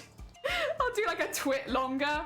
Like, so it's come to my attention that a lot of people are now blaming me for making competition level cosplays for specifically TwitchCon. And I just want to say, like, I'm really sorry. First of all, I didn't want anyone watching to feel like they had to suddenly go out of their way to make competition cosplay like that. That was never my intention with streaming, and I'm really sorry that it's impacted so many people in this way. Oh dear. They reimburse you for the trip. Yeah. So if you enter into the sewing category, or needlework, armor, or SFX, they'll reimburse you $1,500. If you go into the larger than life category, they'll reimburse you $2,500, which is, I guess, just under the premise that larger than life costumes tend to be a little bit more difficult to transport, and so can be a little bit more expensive to get from A to B. And so they will get a larger amount. The other thing is, everyone who enters needlework, armor, or SFX will have 1 free ticket for someone to come with them. I don't know if this will be the same next year because it was something people had to ask for, but if you're in the larger than life category, last year you got 2 free tickets as well as your own free ticket. So that meant I had like a total of 3 tickets, whereas people in needlework and such would have only got 2 free tickets. that is why in many ways like the larger than life category is a really good one to aim for, because again, I would say it's a good one to aim for if you don't think you could win your category. Like for me last year, I knew who else was in the category. Like I knew that I wasn't going to win, and like I knew that before I went, and I was quite content with that. But it meant that I still got reimbursed more than I ended up paying because I was in larger than life. Really sorry I inspired so many of you to compete. That was not my intention. I never wanted the competition. God damn it. Oh shoot. God damn it. All of this talking about it, and now I have all this extra competition. Bugger. Zulu. Well, this is going to be such fun. Beautiful chorus like I haven't done in a long time. Heck yeah. Oh dear. Yeah, I feel kind of the same way. I'm very, very excited to see this costume done. I'm excited to see everyone's costumes done, to be honest. I know most of us are like a fair few months of hard work off, but I'm still excited. I still have hype to see it, you know? Ah, dear. Well, the first time eating jelly was competing in a con. That would also actually be really, really cool. But I'd have to get over to San Diego first, which would mean winning. Oh! Was this real or was this a dream? I can't remember if this really happened, but I'm pretty sure someone came into chat this week and let us know that the category winners also aren't. Yeah, it was Magic Marker Studios. That category winners also weren't allowed to come back the next year in America. So in San Diego TwitchCon, anyone who won a category is not allowed to now re-enter in 2023. Personally, I actually really dislike this rule. Yeah, that was real. Yeah, I really, really don't like that rule because it almost, how to put it? It means that you're almost punished for doing well. And it also means that the level of quality can only go up so much because the only people that can compete didn't win the previous year. So it's like, I truly believe that if you win, you should, unless there is something in the winnings where you have to come back as a judge. Like, I truly think if you win, you should be allowed to enter next year, because if your quality was good enough to win that year, it will raise the bar the next year. And again, maybe for more casual competitions, I can see that being a fair rule so that someone really, really professional doesn't come in and win every year. But for professional competitions, it should be about raising the bar. Like, it should be a more impressive costume winning every single year. And that kind of works against that. Also, how are we doing? Oh, okay. It's been 1 hour. I've done 11. 11 in an hour. Oh dear. Oh dear. It's a really shitty rule. Yeah, it's really not my favorite at all. I'll be honest, I originally thought it was only the winner, and even that I didn't like very much for the same reason, in that it stops the level of quality. Like, it means the level of quality kind of peaks. Not to say that somebody amazing won't come and, you know, Sun Koi doesn't pull out an amazing costume or Hart or anyone who entered this year doesn't make an amazing costume for next year, but it does make it feel less competitive, and at this level of competition with these big prizes, it should feel competitive, you know? So it's a shame. I kind of hope that's a rule they change over time. It wasn't my priority, I'll be honest, this year. Like, I do think it's a rule they should change, but I don't think did I mention it? I don't think that I did in my feedback. Oh dear. I get the intention. They don't want the same people to dominate year after year, but I agree that it should be a more elegant solution than punishing people for doing well. Yeah, also Teresa, welcome on in. And the thing is, if the same person wins every year, that really should be a call to action that everyone else needs to up their game. Like, if they should win if they're the best. And like, if that's like being prevented from happening, again, at a casual competition, I could feel differently, but at a professional level, the best should win. Yeah. Tiny soy lilies in resin are not a thing apparently, so I'll be making my own. I do need help in deciding though. Should I do a full violin or do a framed violin plate? Oh, I'm not sure. A plate might be, for collectors, more appealing, but I like the full violin. Ah dear. I would understand if you had a contractual obligation if you win, but I didn't. Yeah, there's no contractual obligation if you win. I heard Diana say something about, oh, did they? Okay, oh, Diane. I always call her Diana. Diane. Okay. But then, okay. So this is another thing that I feel iffy about. I feel like you shouldn't have to come back as a judge. Like, the option maybe to come back as a judge is nice, but like, I don't feel like you should have to. If you want to compete every year, I don't think that should be like barred for you. I don't know. That's just my opinion. Because some people don't want to be judges. And like, you can be a really fantastic cosplayer and never want to judge. Like going to cons to return with your cosplay to present awards the following year. Yeah. It depends really, because for some people, the motivation of cosplay is competition. So if you can't enter, you're not going to be interested in that convention anymore. I'm glad that I made the decision to do TwitchCon every other year, as I want to enter Festival of Quilts. That's very fair. Quilting is takes a very long time. So yeah, understandable. These are both endeavors of time. Did the danger, I guess, that winning the big prizes gives previous winners a bigger budget? But that's okay. So here's the thing. Like, yes, having a bigger budget does help, but at the end of the day, the most skilled craft person will win, and there are ways around it. Like, this is why I always talk about like the way that I do cosplay competitions, because I would not say that my cosplay is at any point like less good than the other people's there. Like, less good than the winners, obviously, but it definitely deserves to be there. My costume cost me 20 quid a month. You can get around it, because at the end of the day, yes, maybe you want to sew in Swarovski crystals, or maybe you want to sew in glass beads, but it's exactly the same skill. Like the Swarovski crystals will not get you extra points because they cost more. And the material that you sew will not get you extra points because it costs more. And if you're actually using cheaper fabrics and making them look more expensive, you use an extra skill. Yeah, there's definitely like a myth on Twitter where it's the most expensive costume will always win, and at least from my experience, that's never been the case. Like, otherwise the Iron Man costumes would win every year.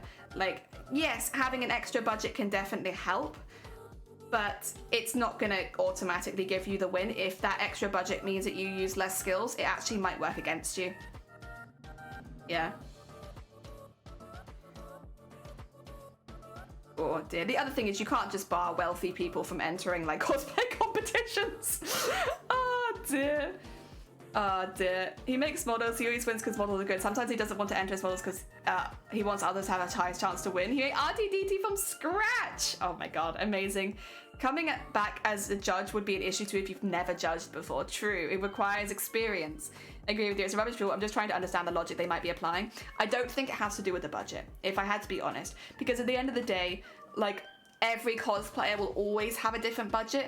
Like, you know, some cosplayers can afford to spend thousands on fabric and some can't. But what really it comes down to is the skills that you use. As well as, like, you know, your resourcefulness. In TwitchCon as well, resourcefulness is literally a category. So if you're spending lots of money on screen identical like materials and stuff like that, you're not being resourceful, really. Like, you know, the person who won in Armor Sersha made a ton of her stuff out of drain pipes. That's resourceful. Oh dear. Banning the winner from entry again is like banning a country from the Olympics for getting the most medals. Exactly. It actually stunts the competition in that it's like, well, now the winner, like, I want, and also as a competitor myself, I want to compete against the winner from the previous year. I have maybe more of a competitive spirit, but if I win, I want it to be because I was better than the person who won the previous year, you know? Like, so them not being allowed to enter it kind of takes that away from it. At least for me, it takes away that competitive element where it's like, I want to beat the person who won last year. I want my costume to be better than theirs.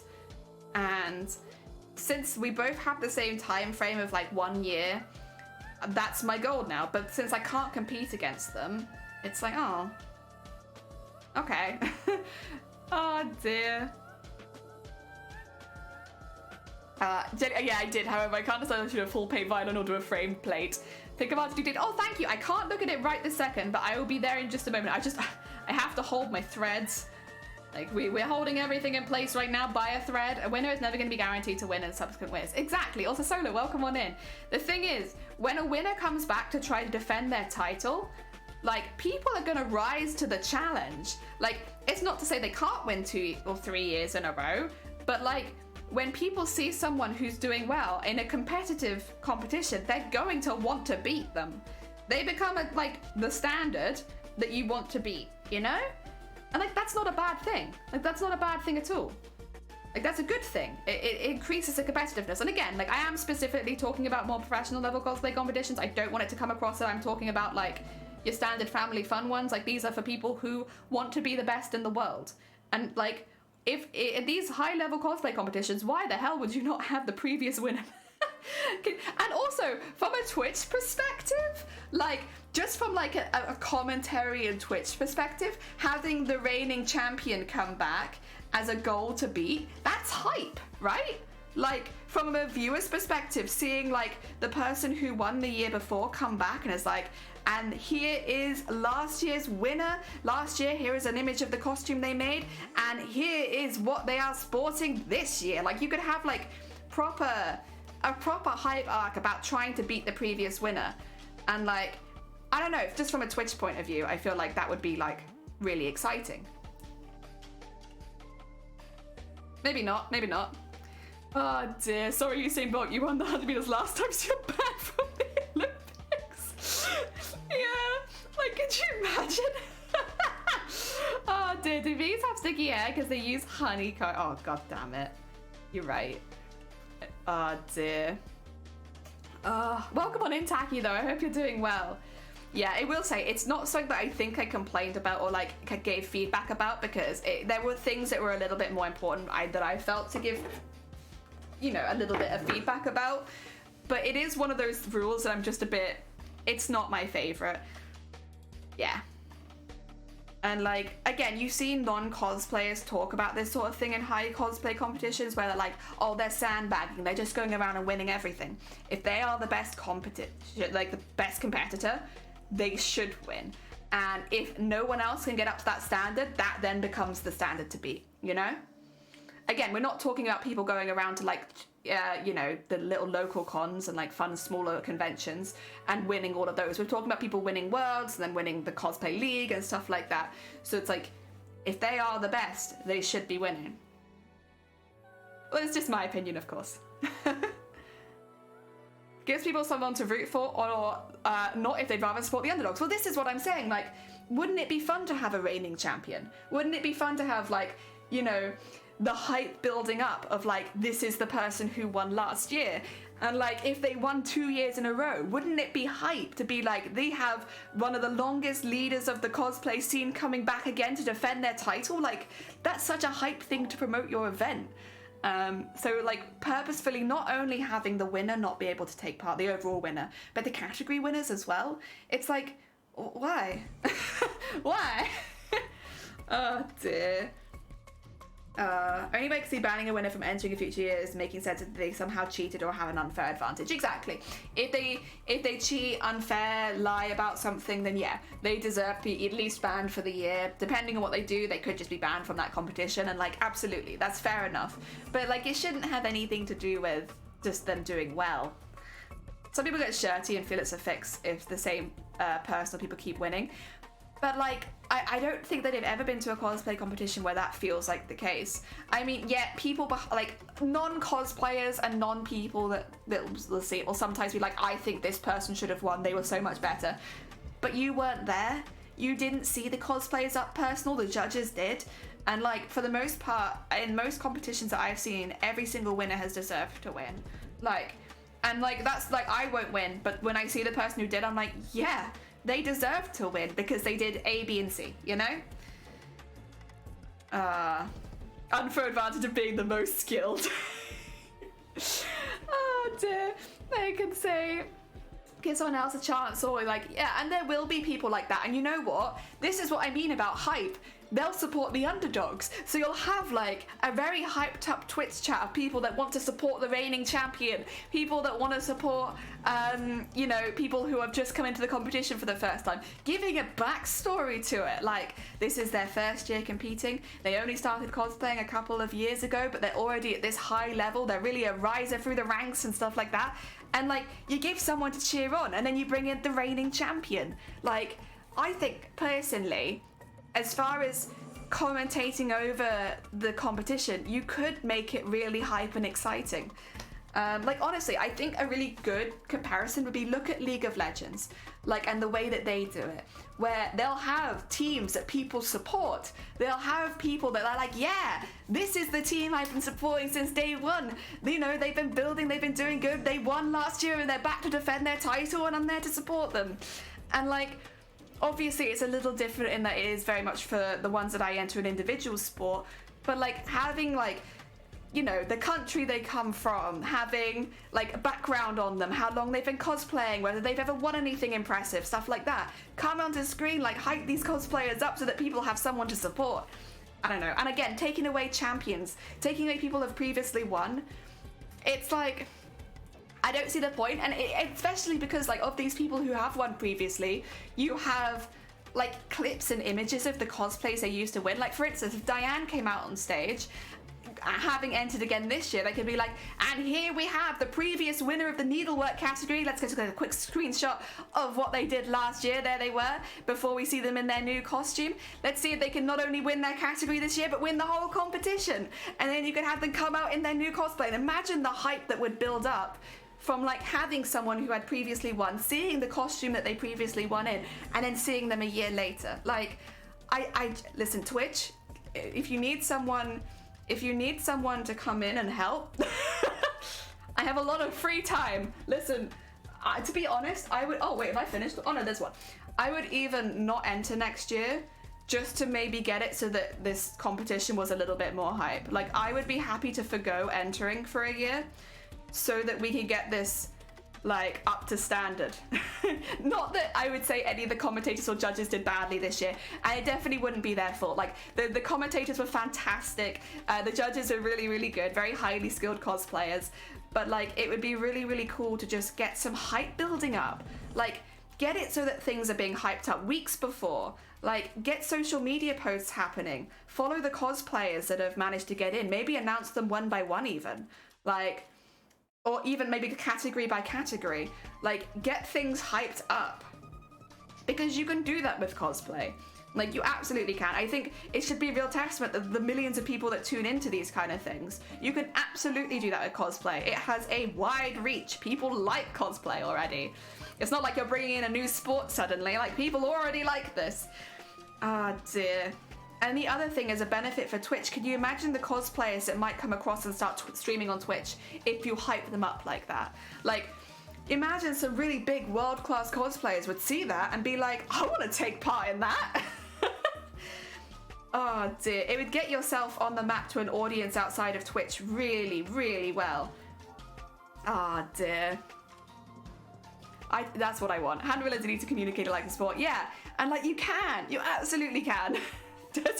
Yeah, if you need a designated hype person, I'll do it. Like, I'm happy to, like, I'll still finish this costume because I want this costume regardless, but like, I am happy to work making this like a hype event. Like, I probably am not good enough at coordinating and stuff like that, but like, listen, you need someone to create like hype content for your social medias for the cosplayers. Like, I'll absolutely do it. Oh dear. The other thing is, for instance, like the ones over in San Diego, they were allowed to introduce their own cosplay before they came out, so they had like a short video of each cosplayer talking about it. Like, that's a really good start. A really, really good start. Like, good. But I feel you could take that even further. Jelly become DJ Kelly in the TwitchCon cosplay contest. I think I'd rather do all the behind the scenes stuff rather than, like, honestly, the commentators we had were fantastic. I'd rather leave that work to people who are good at that kind of thing, but like, just the background social media stuff and hype, yeah, that's what I'd want to do. Oh dear. No. I don't think I could do it live. I think I can do the background stuff and get like all of the stuff leading up to the event, but I leave the commentating to the people who are very good at that. Oh, I really hope they have little vids. I really hope so too. It's a really good start into taking it more into like having a person to root for rather than just a cosplayer. like rather than just one cosplay that you see. Like, get examples. If people have been cosplayers for 10 years, get examples of their previous work up. If people have like other stuff they do outside of cosplay, maybe they're like a charity worker, get that on there. Like, it might seem like giving people an unfair advantage, but what you're not doing that because it's a craftsmanship based competition. What you're giving is something someone can root for. Like, you know, people might not know the costume you've made, but they're like, oh, but you do lots of breast cancer awareness work, that's close to my heart, I'll support you, kind of thing. Like, give people people that they can relate to. Because especially at cosplay at this level, it's only so relatable. Like, most people will not go out of their way to make a costume of that level. So it can only really be so relatable, but people can be relatable. And then you have someone to support. Oh, dear, Twitch. If you need someone, I'll do it. I seen someone in roller derby recently too, post lockdowns, more and more derbies being streamed online. I'm like, oh, yes, hell yes.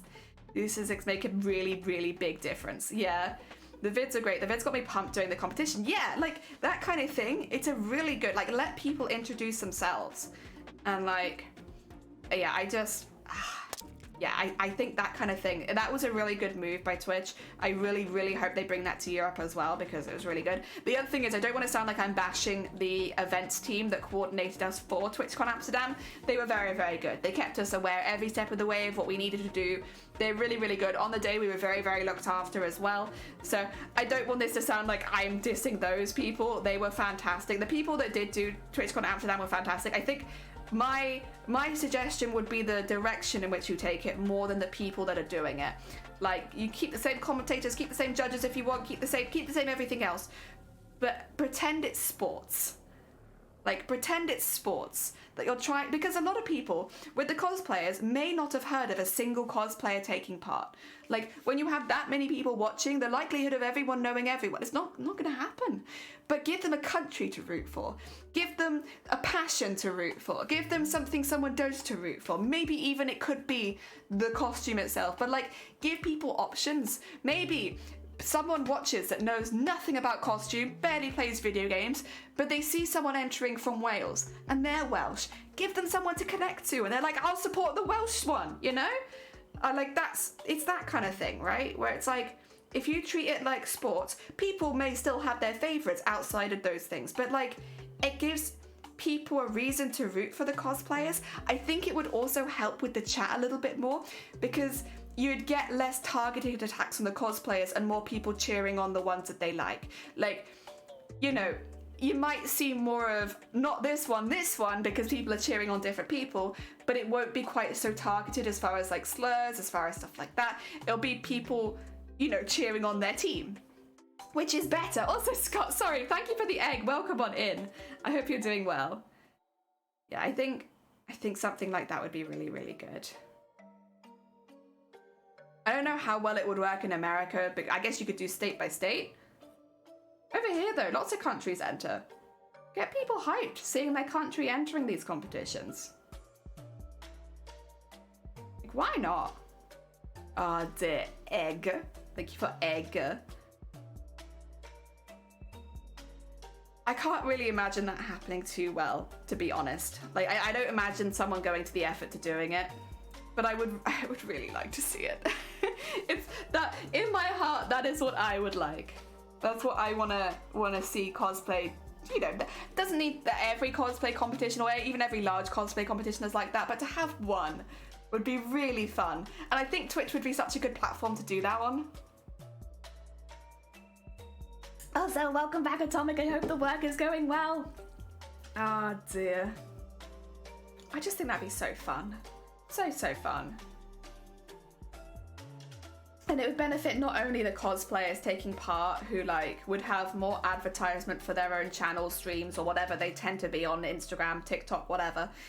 It also get people instantly supporting them, you know, without them having to know the cosplay.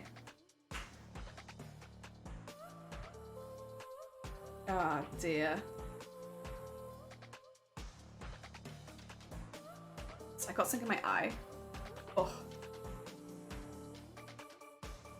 It's out. Can you see it? It feels like something's in my eye. I think it's okay. It's not wire, don't worry. It's something else. Probably just dust. Oh dear. Yeah. Anyway, that's how I feel about it. I don't know how chat feels about it. Or if there's any other cosplayers that have like counter, like we don't like that. Like that's not what I want. Which is very valid as well. Oh dear. There we go.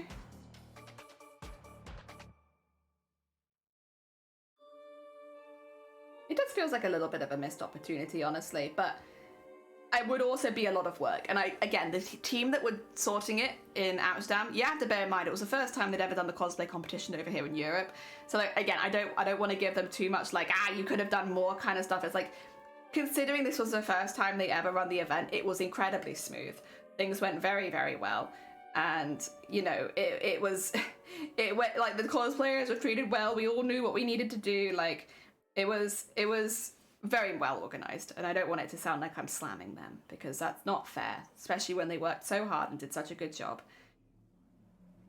I just think it'd be a very cool direction to take the competition in. If they needed any assistance as well, I would be happy to give them my time, have a lot of time. When I'm not trying to stream 25 days in a month, I have a lot of time, and yeah, I would happily help if they needed it. I don't think they probably need help from a random affiliate in makers and crafting, but you know, I'm here. I'm here. Oh dear. I'd just be nice. I think one thing I would, like a few small things I'd love to see, which I think would really help hype it up, is instead of just announcing all the cosplayers at once, is to get people hyped up about it before the event a little bit more, to like maybe announce them category by category, have small little like, not videos, but like, you know, scrolling pictures of the competitors making their costumes, with a little bit about the costume they're going to be entering, so people can get hyped up even before the event. Like, I think that would be really, really cool. Like, say for instance in the armor category, have like Hut's profile picture, a couple of images of Hut making things, and then the cosplay they are making, and then next, like just a few slides would be really, really nice, just to hype up. And that's something that we could submit ourselves as the cosplayers, like that we're, you know, they can ask for it early and we can give that kind of thing. Just here's a few quick slides. We should all have them because we have to save 15 hours of us making things anyway. And then, yeah, have it as like a slide and do it category by category. So like have everyone announced in the armor category, have everyone announced then in the needlework, and then in SFX, and then in larger than life.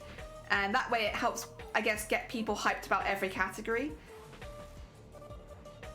as well as starting to get to know the cosplayers before even the day. I think that would be really, really cool. Of course, it does take a little extra work to put together those videos, which again is why I'm more than happy to help with that kind of thing if you need it. But I don't know, I just think it would really help for the hype on the day, because otherwise it's a lot to take in a short period of time for viewers. Not that I think they can't by any means, but like it is a lot, and you're kind of picking your favorite on the spot, when in reality, if you're like introduced to all the cosplayers a little bit beforehand, you could kind of start to formulate an opinion before it even happens, of like, well, I like this cosplay in this category, and then I like this cosplay in this category, and then I think this is my favorite cosplay overall. And so when it comes to the event, you have loads of people to, you know, cheer on. So maybe it's not just like, oh yeah, this one, oh no, wait, this one. It's like, it's a little bit more organized. I don't know, I just like that idea. And again, it's the same sort of thing they do in League. They announce like, you know, the teams taking part. Obviously League do a lot. It's a very big event every year now, World, so they do a lot. But it's like, you don't have to go that far. Like, I'm not asking for a music video of the cosplayers. Although, it's just an idea, I suppose. If we have to submit supporting materials build books, so they'll already have all the stuff. Yeah, exactly. And it wouldn't be like we're asking for live videos. It'd just be like, just a few clips. You know what? Would it be undermining to just do that? I don't know if I can afford to take on extra work, but like if I am just gonna enter as a regular contestant kind of thing, but like, could I just collect things? Like ask the people that I know that are taking part, would it be okay if I used some of your VOD to help promote your costume? Maybe. And then we could just share it around. Like a lot closer, like once the once the people that have gone in are announced, kind of thing. Unfortunately, it is quite close to TwitchCon, but the thing is, you couldn't do it before Twitch announced it, so you'd still have like the Twitch announcement, because you're not allowed to say that you're in or out of the cosplay competition until Twitch announces you. So yeah, that'd be the only thing, is like you still have to wait for Twitch to be like, and these are the people who are in. So it would all be at once. But I don't know, it'd be kind of nice.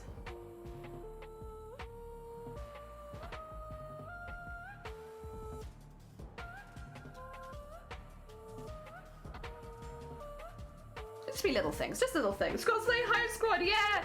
We can do a choreo dance routine to a CSI. I've always wanted to do that. Oh dear. Oh. Oh dear. I mean, we can make trailers earlier, but it'd just be about, like, I don't know, because I need a little bit of help just to find everyone who's taking part, like, especially if there are people taking part already who maybe don't stream in English as much, because I don't tend to pop into streams as often, just because obviously I can't understand what's happening and I can't communicate. But, yeah, otherwise we could probably still do that.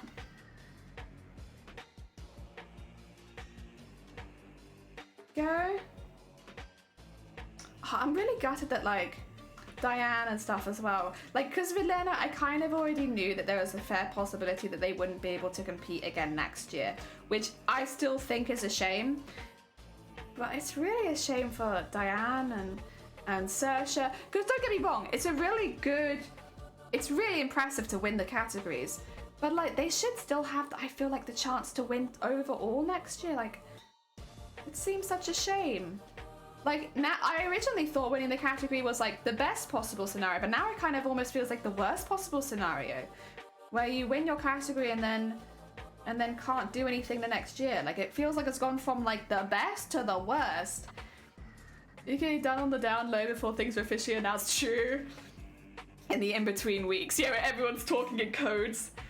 Even if I don't want to get in, I'm happy to help with this cosplay hype, FYI. Heck yeah!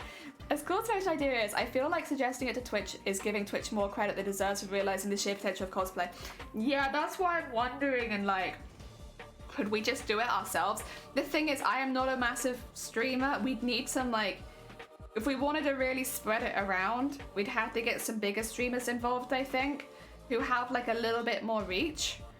Or just generally people who have a bit more reach. Doesn't have to be through Twitch. There we go. Also, Asa, welcome on in. I hope you're doing well. Asa, we're discussing the logistics of like having, okay, I'm gonna have to find an easy way of explaining this. You know how like in League of Legends, right? Like before Worlds and everything like this, they really hype up the teams entering, and they have like little clips of all the teams, and then they have like little bits of their previous winnings and like what they're doing and stuff like that. It's like a it's an event that is hyped up for many weeks before it actually takes part. We're discussing the logistics of doing something similar for TwitchCon with the cosplayers, basically hyping up the cosplayers that do get in, and having like little bios and little bits about them, about the cosplays they've made previously, about the cosplays they're making this time, and making them like really hype. Oh dear. Big guns, yeah. It probably needs some big guns just to like really spread it around the cosplay community. Because again, I think a lot of people that would really appreciate it would be cosplayers. Oh dear. I guess the last two judges would be down to make competition hype. Probably, actually. Actually, maybe. That might not be a bad call. Okay.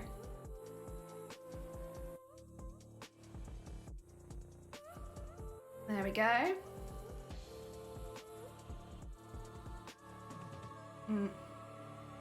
I done it backwards? I have done it backwards. Oops. That's okay. We'll fix that in a second. Actually, we'll fix it now. There you go. There you go. Fix that now.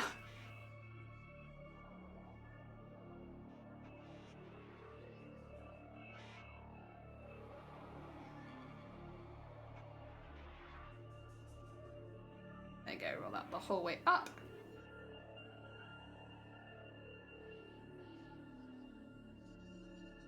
There we are. Very nice. Solid. Okay. Like a little montage of show reels. Yeah, basically. Like a little montage, some show reels. Get people hyped up. Like I am talking as well, like really going full sports with it, like sports commentator with it. Get people with their flags of where they're from. Get people hyped up from different countries. Like, you know, these are your French competitors. Support them. These are your German competitors. Support them. These are your British competitors. Support them, kind of thing. Like really making it so that people are like super, super hype about the people, because like a lot of people that watch the TwitchCon cosplay contest do not do cosplay themselves. Like maybe they enjoy watching it, but they are not cosplayers. So giving people a reason to support the cosplayers, I think would be really, really cool. Also, damn, welcome on in there, Katie. Oh yeah, absolutely. No, that's incredibly important. We would never miss that out. Oh, can you check in general Booptober? I can check in Booptober.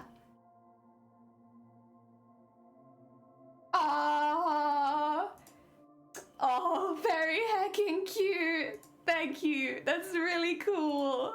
Booba booba. Two booba. Double booba for them. All of the booba for them. There we go. Very cool. Very cool. Oh, dear. Yeah, Dan, we've been talking about, like, how we can hype up the TwitchCon cosplay contest like it's a sports event. Basically, again, I'm referring to it as League just because most of it is done online, so it feels like that would be the best way of going. But like, getting the cosplayers really hyped up, like before the event. A drawn a bra. You are always a makers and crafter, Dem. Always. Always, always. Is that all of the small ones that I've made now? 1, 2, 3. Oh no, there should be one more. Oh, there. No, that's not it. There should. Oh, there it is. I was like, there should be one more. I'm sure there were 6. Oh dear. We're kind of racing at the moment. Well, sort of racing. Testing how quickly we can do this. So far, I've done 15. So this will make it 18. And we've done that in an hour and a half. It's honestly not bad. Even with me ranting. Ranting and raving about cosplay. We've actually gone pretty damn fast. If you have a glue gun, you are one of us. Yeah. That honestly, yeah. Never has a more accurate thing been said on this channel. Oh dear, one of us. One of us. I'm going backwards. One of us. Yeah, I just think it'd be really, really fun. Like a really nice way of hyping it up. Oh dear. I honestly think you could do it as well even before, like when people are just entering. Like if you can get enough people that you know are entering, like doing them little hype reels, like so people go and support their streams regardless of whether they get in or not. I don't think that would be a bad call. It'd just be a lot easier if we already know who was in so that we could specifically, I guess, make it with them.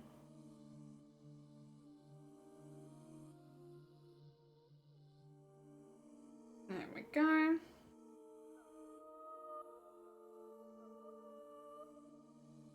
Go back a little bit, get that nice and solid, hell yeah.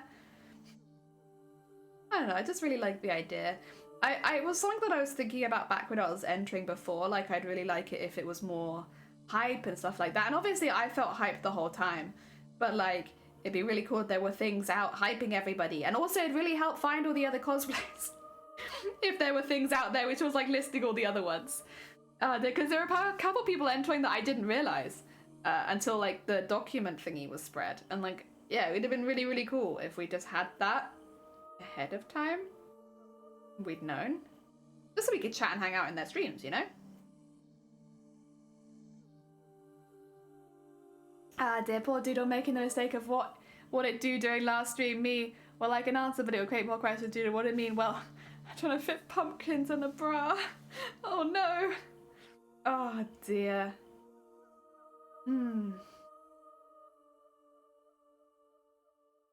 Having a good hard think now. Logistically wise, can I do it? I don't want to promise something that I can't do, but I feel like I could. It's just, I'm obviously going to be under the same time crunch as the other cosplayers, you know, trying to get things ready for May. If I can finish things ahead of time. Like, okay. How many petals would I need to make if I want to finish a few months early? So I can become hype. I can become the hype person. Oh dear. There we go.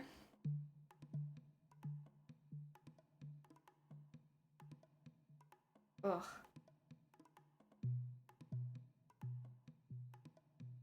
Whoop. Looking at. Stop that. Dear. I don't want to focus. Heck yeah. 38 minutes left of this atrocity. You've got this. Was that a hick? I don't think so. I haven't really eaten. Well, I ate a lot before stream. But I haven't really eaten anything on stream. So no hicks yet. We've been a hick-free stream so far. Although I will have some drinks because I do need to hydrate. Oh! Jason, welcome on in. We're kind of doing a timed stream today and seeing how many petals we can make in one stream and see if we're on target. But also we're talking about, like, what if TwitchCon cosplay was advertised in the same kind of way as League of Legends Worlds, where things were really, really hype and like really, really intense and stuff like that.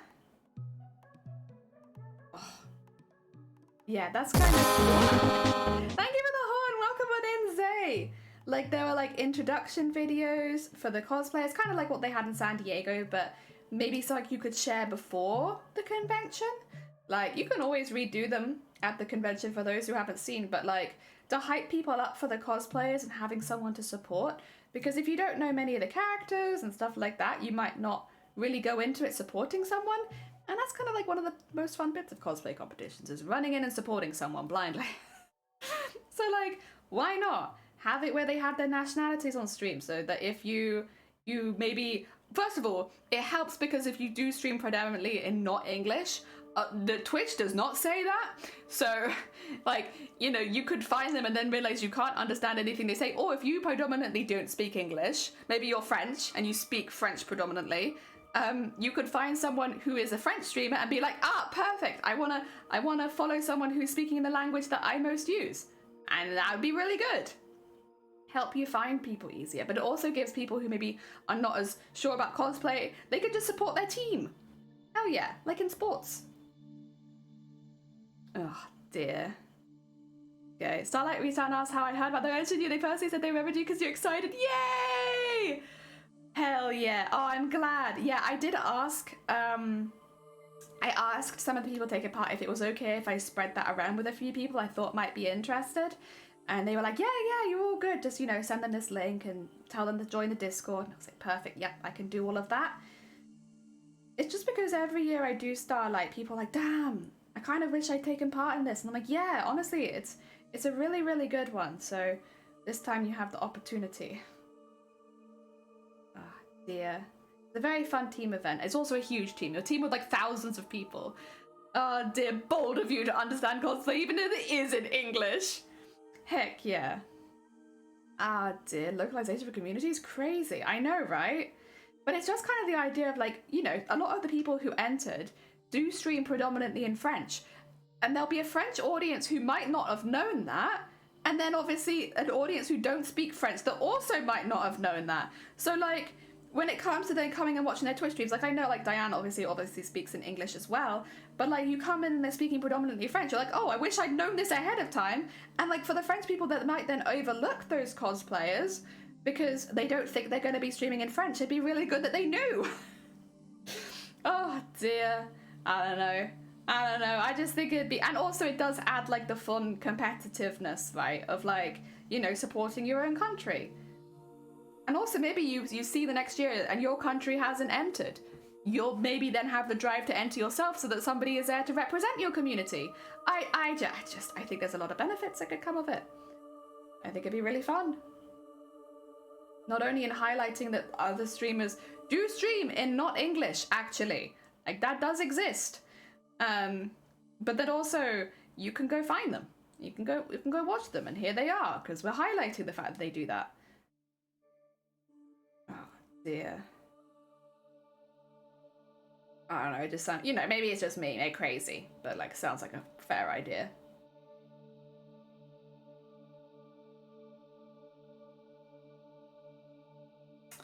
It's really bothering me, honestly, that it might be that the winners of the category won't be able to enter again. Like, that just feels like such a shame. Like, obviously, if they want to come back as judges, like that, at least it's their own choice and that's fine. But like, it seems like such a shame that they can't come back and compete. I feel like they should be allowed to come back and compete. It'd be really fun to compete against them again. Ah. Oh dear, like English, there's a lot of countries that speak French. There'd be nice people in the countries to know that. Yeah. The other thing is the rules were only in English. It'd be really nice if maybe you had the option to download them in different languages. Especially, like, maybe that's not so important in America, but over here in Europe, when you have countries where English is not, like, the primary language, it kind of cuts people out when you don't have the rules in multiple languages. Because, like, depending on where you are in Europe, you might not speak English at all. So if the rules are only in English, it not only does it mean you're a lot more likely to get disqualified, because, you know, you have to Google Translate the rules. But, like, also, it just might put you off entering in general, to be honest. And, like, fair enough. But yeah, I double checked and you could only download it in English. I don't know if there is a chance it could be because I was in, obviously, the UK, but from what I could see is it didn't have any other options of languages. And the majority of the entrants this year were French, who speak French. And like, for the rules to not be in other languages, it feels unfair. Like, it actually feels unfair. Like, there are many things where it's like, you know, you'll win if you have the highest skill level, stuff like that. But it actually feels unfair if you don't have multiple languages for the rules when you're doing it as an international competition. Like, I don't know, like even just a few other languages. Because otherwise I can follow the rules easily because I can read them in my first language, but everyone else is a little bit more difficult and may need to Google Translate, which could lead them to getting disqualified because they don't follow the rules correctly. And like, it just feels a little unfair, if I had to say. Europe is the best example. Most people do. Yeah, true. But like, when you're talking about complex, like, how to put it, like the rules, there's a lot of very much specific terminology that like you'd have to Google. And also, how long were the rules? How long were they? They were pretty damn long. I do have them saved. It's this one. 12 pages. Like 12 A4 pages of rules. And again, if you get even one of them wrong, you're disqualified. I think this year 7 people, or it was either 7 or 9 people were disqualified. It just feels a little unfair.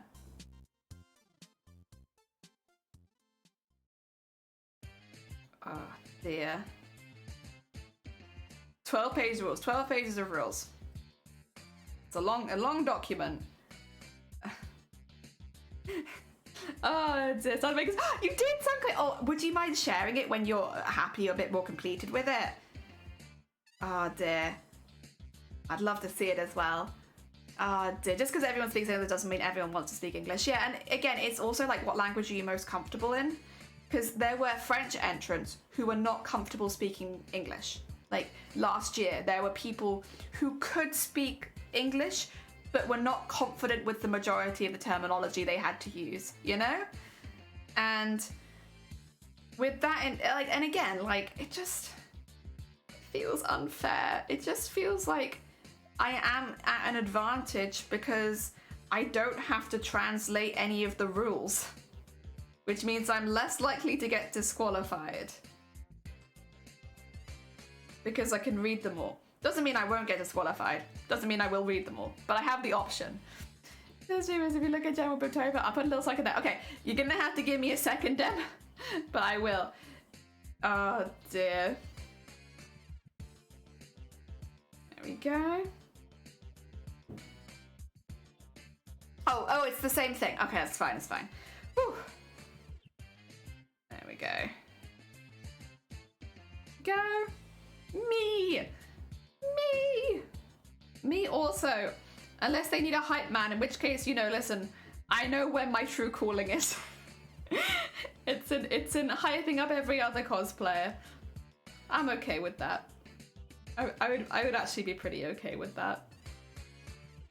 Help me let me advertise your cosplays. let me come in and just advertise your cosplayers, please. Twitch, I beg of you. Let me come in. Sub me in. I wanna advertise your cosplays. Ah, dear. Oh. I've got so many ideas. And I have so much free time. Oh, dear. Who knows? Maybe I'll aim. Okay, listen, maybe this will be my aim. Guys, if you want the same aim, please take it. It can be your goal as well. Win, because then you're not allowed to enter the next year. And during that year, see if you can become part of the team that organizes the events. Because you'll have like say like you are a previous winner. So like it's almost a bit more natural for you to help out. And that will be my goal as well. Win something. It doesn't have to be overall. Win something. And then infiltrate the team organizing the event so that the next year when I wouldn't be allowed to enter anyway, I can help out. Oh dear. Oh, it's sort of could infiltrate. Hell yeah, infiltration. Dear. Yeah, so we thought category winners were fine to enter, but we had Magic Marker Studio in who won the fan vote at San Diego, who is now not allowed to enter the next year because they won a category, technically. And apparently Diane was also talking about it on their own stream because they won a category that they might not be allowed to enter again next year, which means Hartigan, Diane, Vilena, Saoirse and Diane cannot enter next year in EU, if that is the case, which really sucks. We've already talked all about that, so I'm not going to go into that again in too much depth because we talked about it for like a whole hour. But what I would like to do is infiltrate and get in there. Epi, welcome on in. Yeah, we're very comfortable today. Very colourful and very comfortable. But I think it would be fair to exclude winners from just that category. I still disagree. I would agree. So here's my thing. Okay, we're going into it again. I did talk about all of this earlier. If you want a more in-depth discussion, no. Because if it was a casual competition, yes. Casual competition, absolutely fine. Professional level, no. Because it is effectively like saying, well, Usain Bolt, you can enter again, but not in the 100 meters. This is not a casual competition. This is for professionals. This is for people who are the best. If the same person wins every single year, it is a call to action that everyone else should be trying harder. Everyone else should be training harder. Everyone else should be working harder. And again, it is not the same as a casual competition. This is one of the biggest prize pools in Europe as far as cosplay competitions go. Like, this has one of the biggest prize pools. It has some of the biggest cosplayers as judges. It is not a small little dainty competition, and it shouldn't be treated as such. You get in if you're one of the best, and you win if you're the best, and it shouldn't have anything to do with whether you've won previously, at least in my personal opinion. Because no other professional cosplay competition does it like that. Because it's basically saying, we don't want the best to win. You know? If the person comes back the next year and they're the best again, they should win. Like, that's how it is. If it doesn't feel fair, without trying to be rude, get good. Like, the only people that complain about it are people who don't want to put in the effort to be the top of their game. And again, this is very much for highly competitive competitions. This is for, you know, internationals. This is for stuff like that. It's not something where I would ever hold people at smaller competitions to the same standard. But at this standard of competition, when you can literally walk away with a deposit on a house, you know.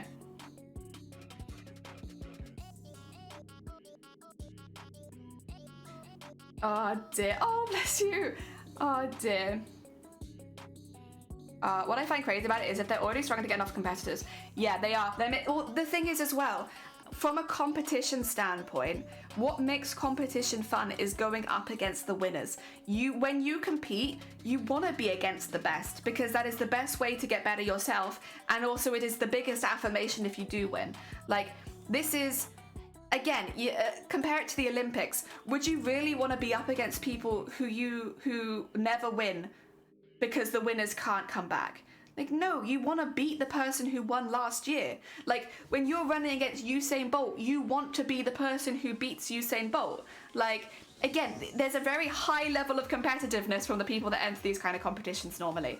You want to be the person who beats the previous champion.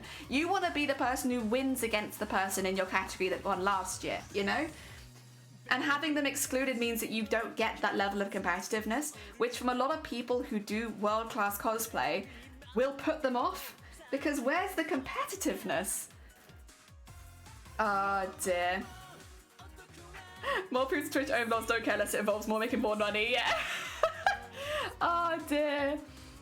Oh, there we go. The thing is, just because they won last year, there's no guarantee, and that's the other thing is, yeah, they won't necessarily win the next year.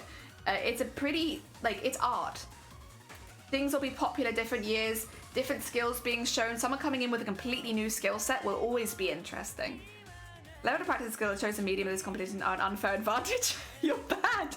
Let them ban all the winners. Well, this is the thing. It's like, and I think Amazonia had a good idea in that what might help solve that is if Twitch had a casual competition for cosplay as well as a professional level one, because otherwise you get people saying the craziest things on social media. If you had a casual competition as well, that might be a good call, because a professional level one has a certain level of competitive instinct.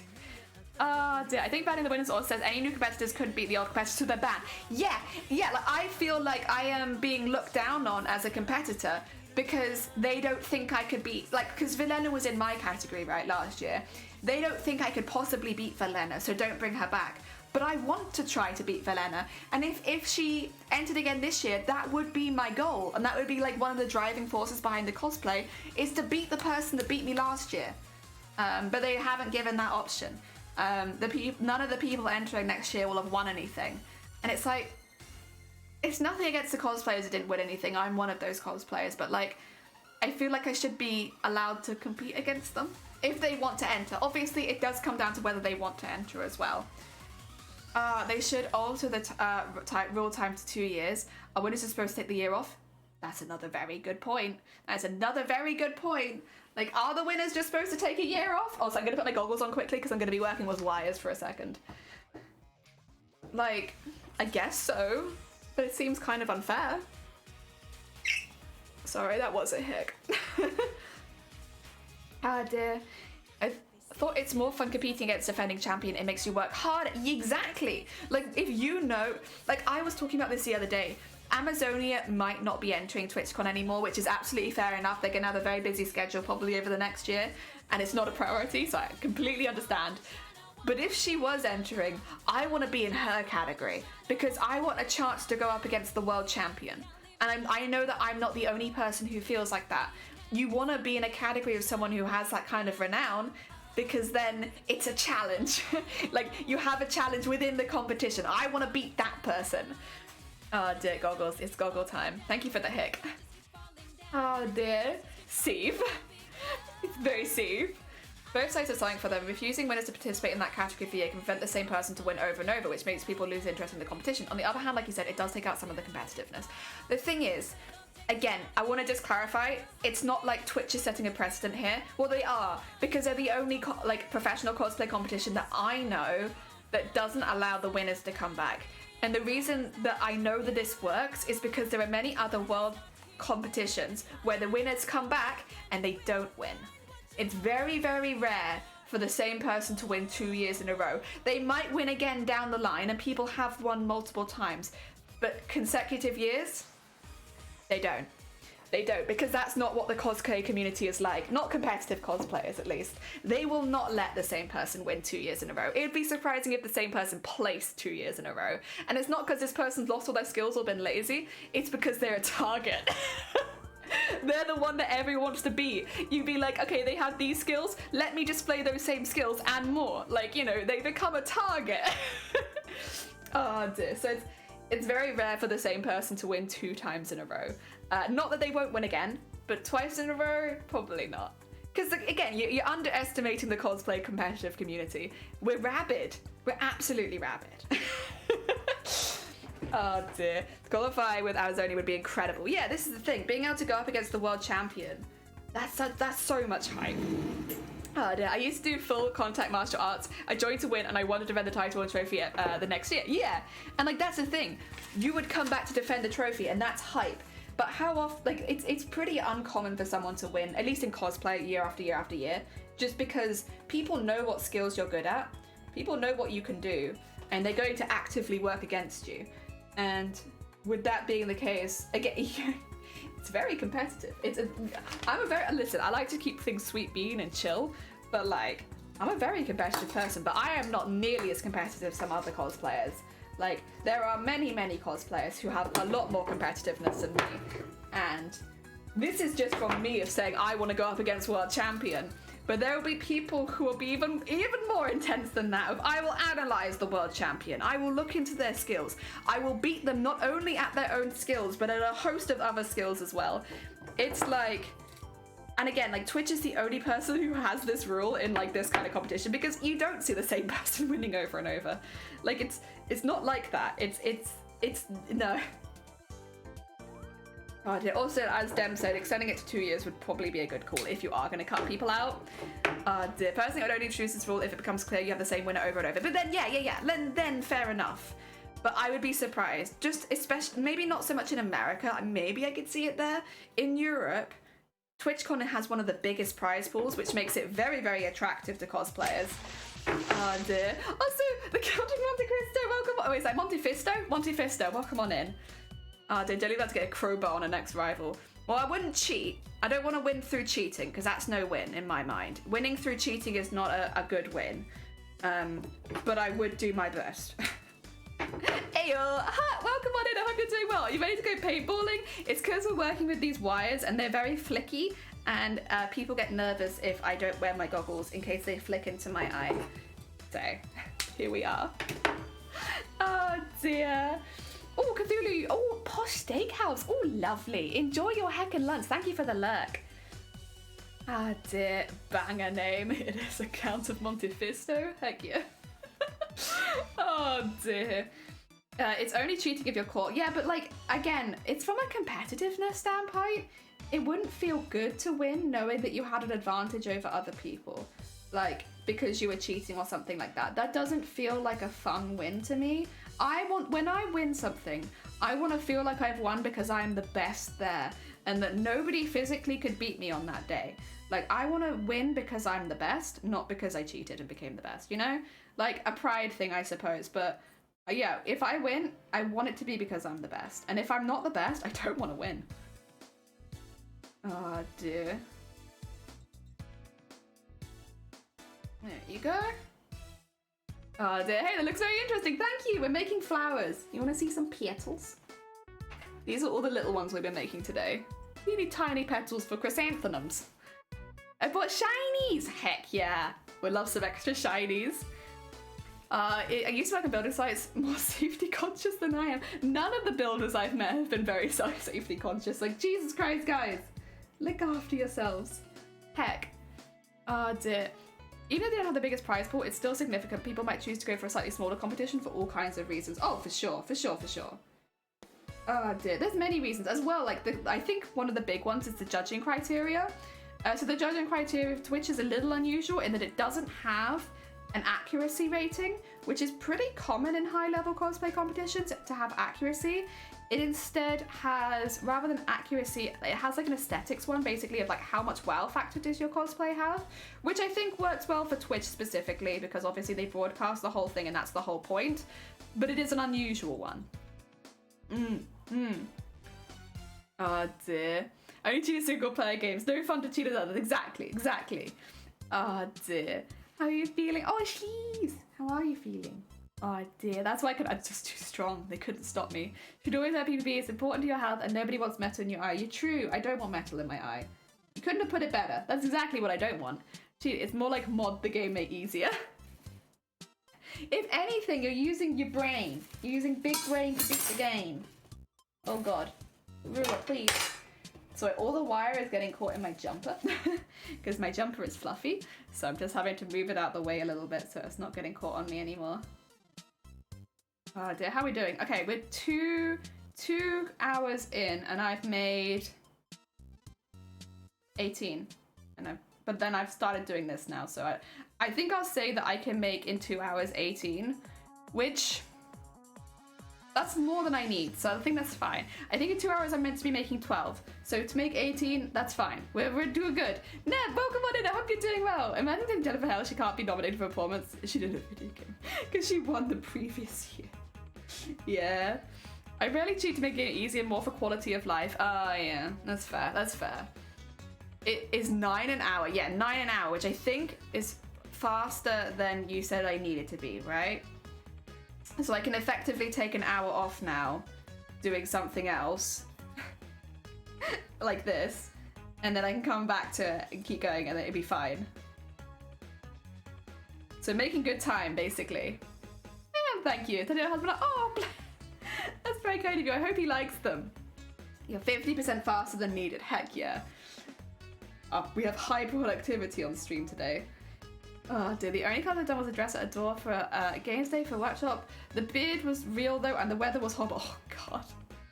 Wet beard alert! She's speed! Yeah, today we're going very fast. I think it helps that we have done a lot of prep beforehand though, so like I'm not having to do all of the work on the day. Yeah. Oh, damn, I'm not sure if you're still here. If you need to sleep as well, please do sleep, because I know you're normally going to sleep around this time. I don't know if you're aware, I'm trying to get the achievement on Twitch this month, where I stream 25 days in a month. So if you see me live a lot, don't worry about it. You don't have to pop by, but like, that's why. I'm live a lot because I'm trying to stream for 25 days. Shane France can't enter the 6 days or something. I do like that idea though. It is quite funny, the idea, like putting it on other things of like, yeah, like athletics or sports in general, rugby. Oh dear. I mean, there are some important things that like they do have to do, is like that everybody has the same time frame. So right now it's 1 year. I actually kind of agree in that I think 2 years would raise the quality level, but also mean people could do different things a bit more. So raise the variety of cosplay a little more if it was 2 years. Especially if they're going to keep the rule where you can't enter again if you win. I think having that at 2 years would be a little better. But, yeah. Yeah. Okay, it's one more. I need to make a few more though. I'm going to make 6, I think. Oh dear. I'm going to make a lot of mess as well. I don't know how well you can see it, but because I peel off all the double-sided sticky tape, it's all like a mess on my desk. Ah! Oh dear. Wow. Another stream I follow cosplayed for the first time in public at MCM! And she was there, luckily she got really lots of good reactions. Honestly, I always think MCM is such a good cosplay, convention to cosplay at, because like everyone cosplays MCM. It is such a highly cosplayed event, so like it's a very supportive community for cosplay as far as conventions go, because everyone's like, yes, more cosplay. Oh, I'm glad they had a really good time. Heck yeah, heck yeah. The game I loved that's never finished came out called, when I was teen, Vampire the Masquerade Bloodlines. Yeah! It was the mess when it came out. Yeah. Oh dear. Also, fans patched it. I'll be honest, I always play the tabletop more than the game. But I enjoyed the tabletop.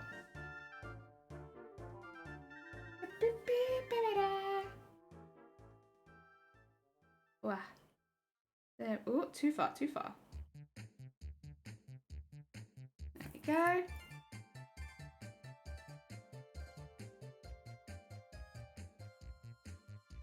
Oh. Phew.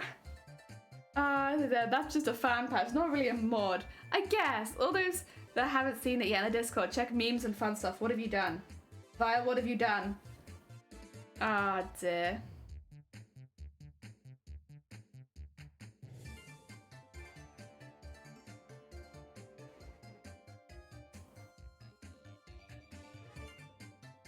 Wow.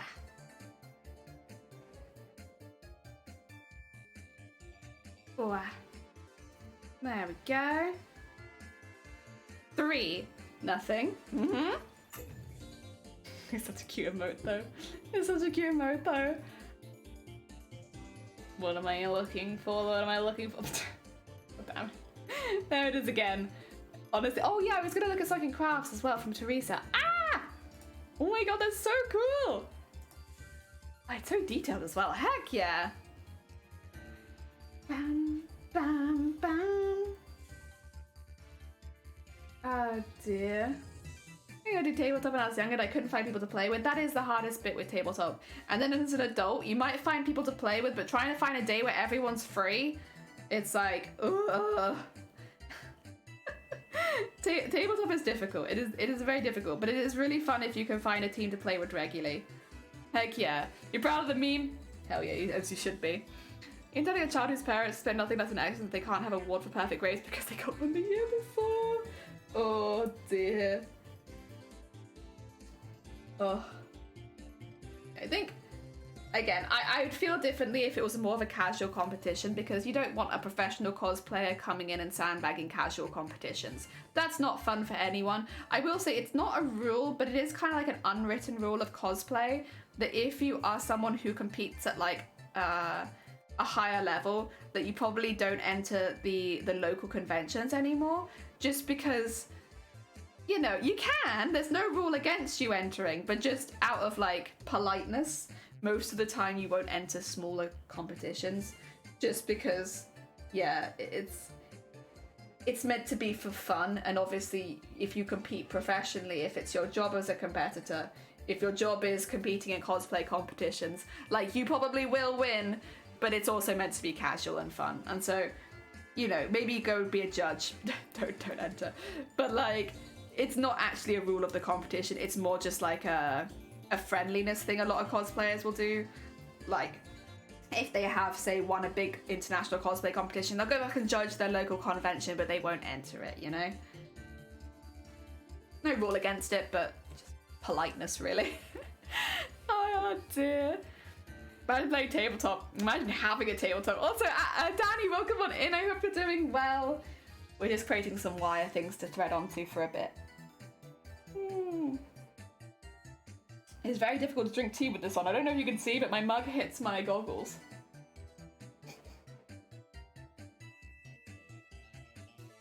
Ugh. Going with pro skills and pro cos, and most people getting into sewing for the first time, I altered a lot of their outfit.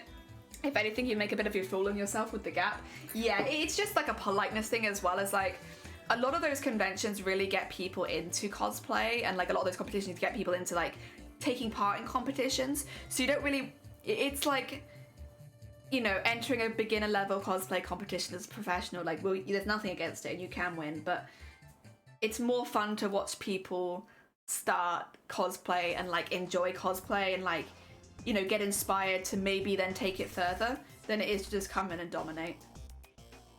Wah, wah. Just no, that's my line and your emote. Oh dear. Oh, they wouldn't put Supercar to a casual rally day. Yeah, exactly. Kind of like that. Hey, I had my COVID booster yesterday. Oh no. Well, I hope you have energy again soon. Oh god, Shifty's taking out the guns. And to play a tabletop, they have to re-roll their nat 20 because they got a nat 20. Damn it. Oh dear. Would you ever do that, Shifty? If I rolled a nat 20, would you tell me to re-roll my nat 20? Just because it's me? I feel like you would. You'd be like, because it's jelly, re-roll that nat 20. Not allowed. Get rid of it. Low scores only. But, heck yeah. Wow. Yeah, I would. I knew it. If I rolled a nat 20 in one of Shifty's sessions, immediately they'd be like, alright, so nat 20s for jelly are actually nat 1s, so we're going to treat it like that's a nat 1. Alright, let's go. Dear. It's good.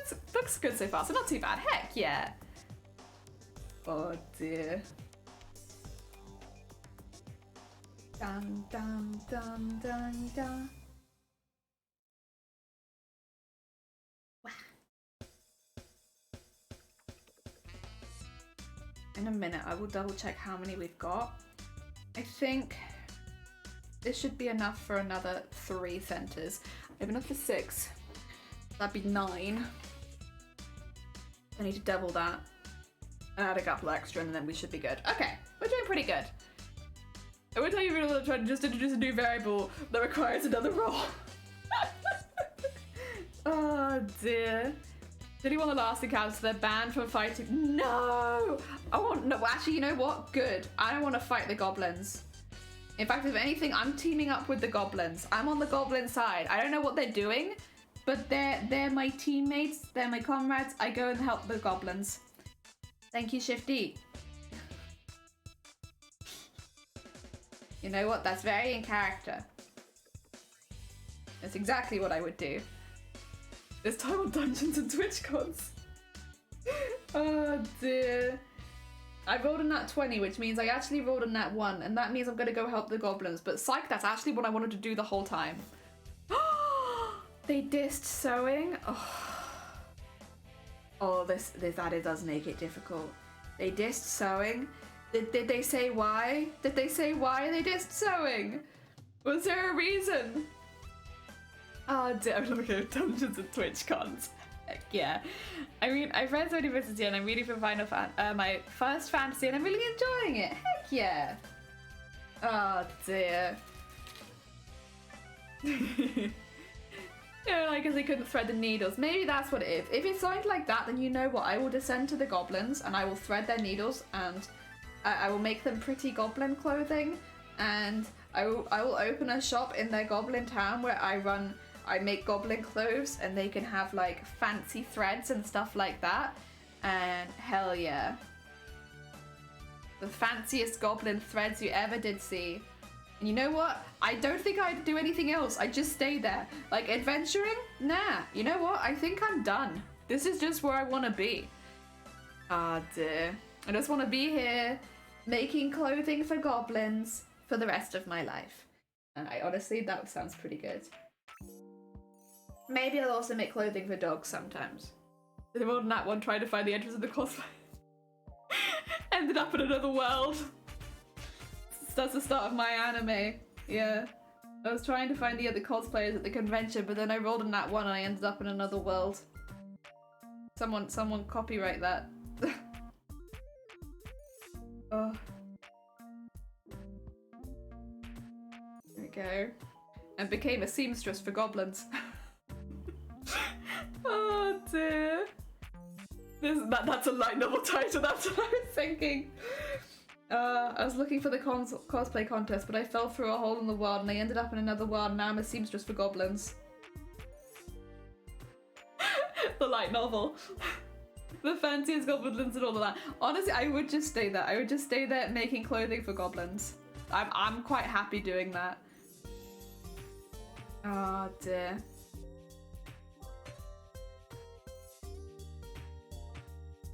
Oh dear. Jelly isekai goblin. Heck yeah, heck yeah. I tried to enter a cosplay contest, but I went into another now and I'm a goblin seamstress. There you go, narrowed it down, thank you. That is literally like a light novel title. Oh dear. That's it. There we are. We've done it. Sorted. If the cosplaying doesn't work out for me, I know what I can do. I'll become a light novel author and I'll write that. Thing is, it's just out there enough to have appeal.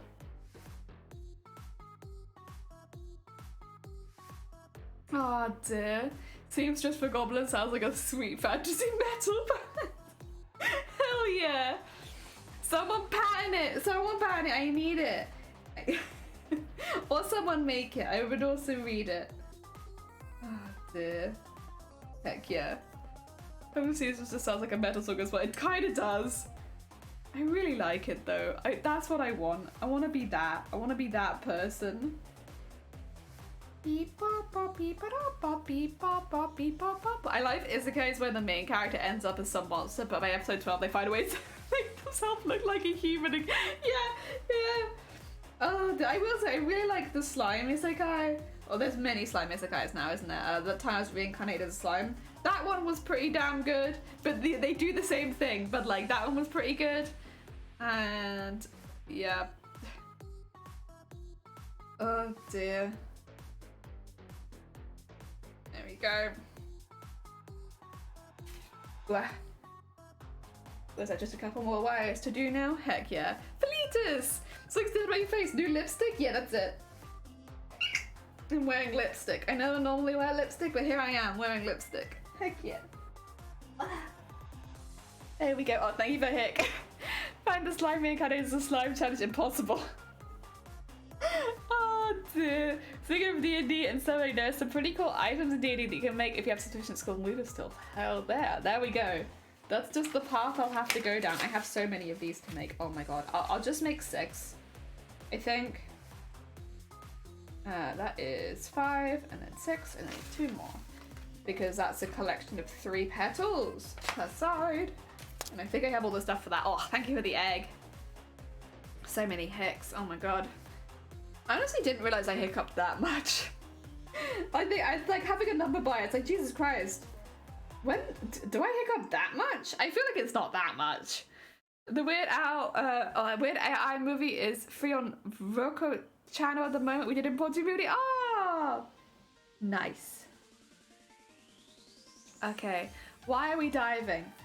What do you mean? This is my eye safety Runa because I'm handling a wiggly wobbly wire. Look how safe I am. Look at me being an example of safety on Twitch. Wire safety. Wearing my goggles so that if it gets close to my eyes like this, because I am holding it like that, it doesn't hit me in the eyes. Heck yeah. So much safety. Ow, not I. Okay. Yes, it was a solid 8 hicks. God, that's a lot of hicks. Jesus, when did this start? Oh dear. Yeah, I wondered if it was Weird Al. I was like, but then maybe it's not. And I don't want to assume, you know? I don't want to be the person who assumes. Oh dear. Go. Another one. Do do do do do do do. I choose my solitude. Ba ba ba ba ba ba ba ba ba ba ba. Safety. Oh yes. Heck yeah. Goggles. Safety. Blamed it on soup yesterday. I had soup for breakfast today as well, to be fair. I did. I ate soup for breakfast too. Oh dear. More than before. Oh, oh, oh. Oh dear. There we go. Wow. There we are.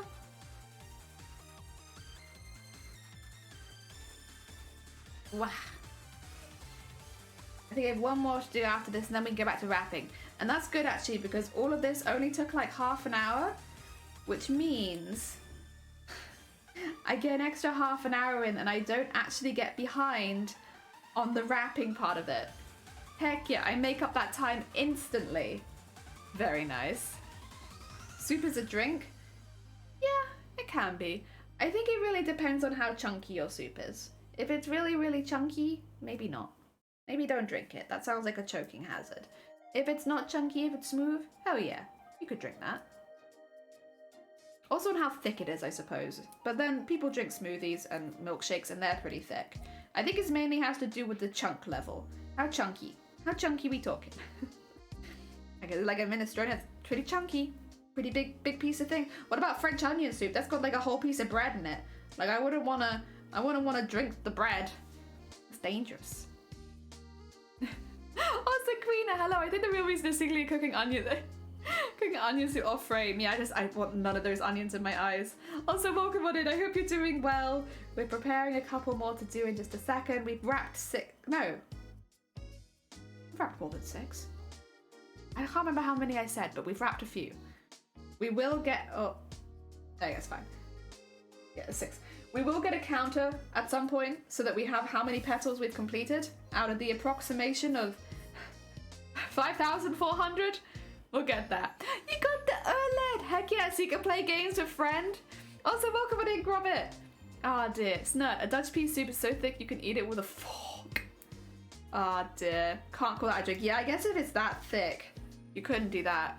I've just drawn the first line of glass I have to do for the new cosplay. They'd be so small. Very cool though. Welcome on. Heck yeah. Get your crafts on. Oh, how many days would... Well, that's what we're trying to... So we're doing calculations today, Sol. Also, welcome on in, Sol. We're doing calculations today based on how many I make an hour. And then we're going to cut it by hours is what I'm planning to do. So, for instance, at the moment, I'm making about...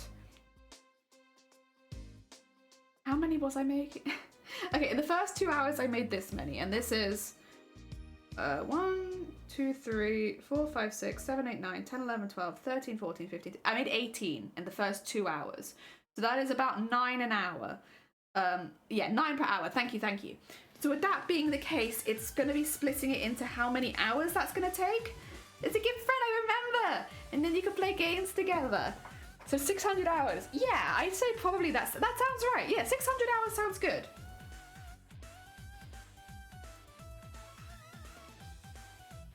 There we are. Easy. Oh dear. Also, cosplays, welcome on in. I hope you're doing well. We've just discovered that it's going to take 600 hours to do all these petals. But honestly, so you have to bear in mind, Mateus took about 2,000 hours. So actually, if this is the biggest part of the costume, which it is, this is the biggest, most time-consuming part of the costume, only 600 hours? That's not too bad. That's manageable. We managed to do Mateus with about that much time. Easily. So I could probably do this. That's why I'm not too worried. I think it's a very big number and it sounds like a long time. But as long as I keep pace, I think I should be okay.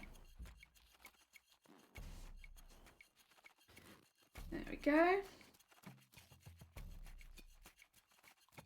There we go. But how long will it take? Oh, no time at all, thankfully, Queena. You like very vaguely just wrap up, like grab 2 of every size and like doubles of certain sizes. And then you put them all together and you just go at the bottom. Done. That bit, thankfully, is not too time consuming. It's the making all the petals that takes a really long time. Getting them together, it'll take a little bit of like clamping, but it's not going to be too bad. Ah, dear. Do I make tangents and rants to command? Oh yeah, sure. Perfect. No, please don't. I don't. No. I don't. You know what? I don't need to know how distracted I get. To be fair though, we had a tangent today, and I was able to rant about it while still working. So that might be I mean, there'll be some things I won't be able to work around. Like I have to give my whole to talking about it. But like, honestly, it's not too bad. Jelly's biggest moment to finish cosplay too soon, so she can't put the required hours of streaming to the creation of the Yeah, like I might finish it in the next 15 hours, and then what do I do? My god, I'm gonna be screwed. I've just finished it way too quickly. Like, that's always my biggest fear, Zay, is that I'm just way too efficient. That I'm just so speedy that I ruin it for myself because I'm just incredibly efficient cosplayer. I don't think I've ever met a cosplayer that is as efficient as I am, which is all sarcasm because it didn't get through. Oh dear. I like the idea though. I do think I'll do pretty good on this though, as far as time goes. I think we'll be pretty safe. What a terrible thing I know, right? What a shame that I'm just so insanely efficient. Oh no. God, honestly, it hurts to be this efficient at cosplay sometimes. Wow. Like, it's hard. Okay, those are all done. I can take the goggles off now. It's good because they're flattening my face. Look at me. Wow. Oh, goggle marks. Oh, I got some on my forehead too. Wait a second. Hell yeah. It's like I got an extra pair of red eyebrows. Very nice. There you go. If you want to see my goggle marks, let me just get rid of all of this. Thank you, Bargains. It's very kind of you. Can you slow it down? You're being just too efficient. I know, right? Get all those in the bin. Oh, beautiful. Beautiful.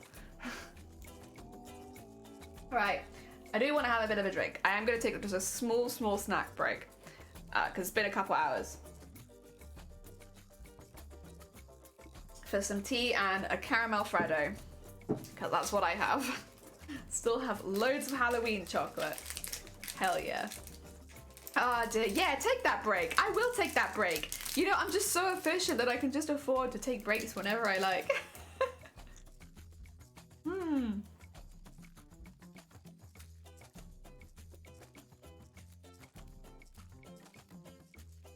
bliss. All of the Halloween chocolate.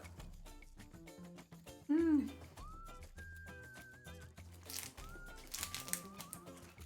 Mm. Lucky you.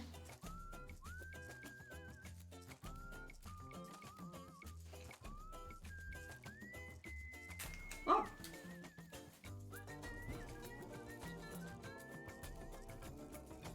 No.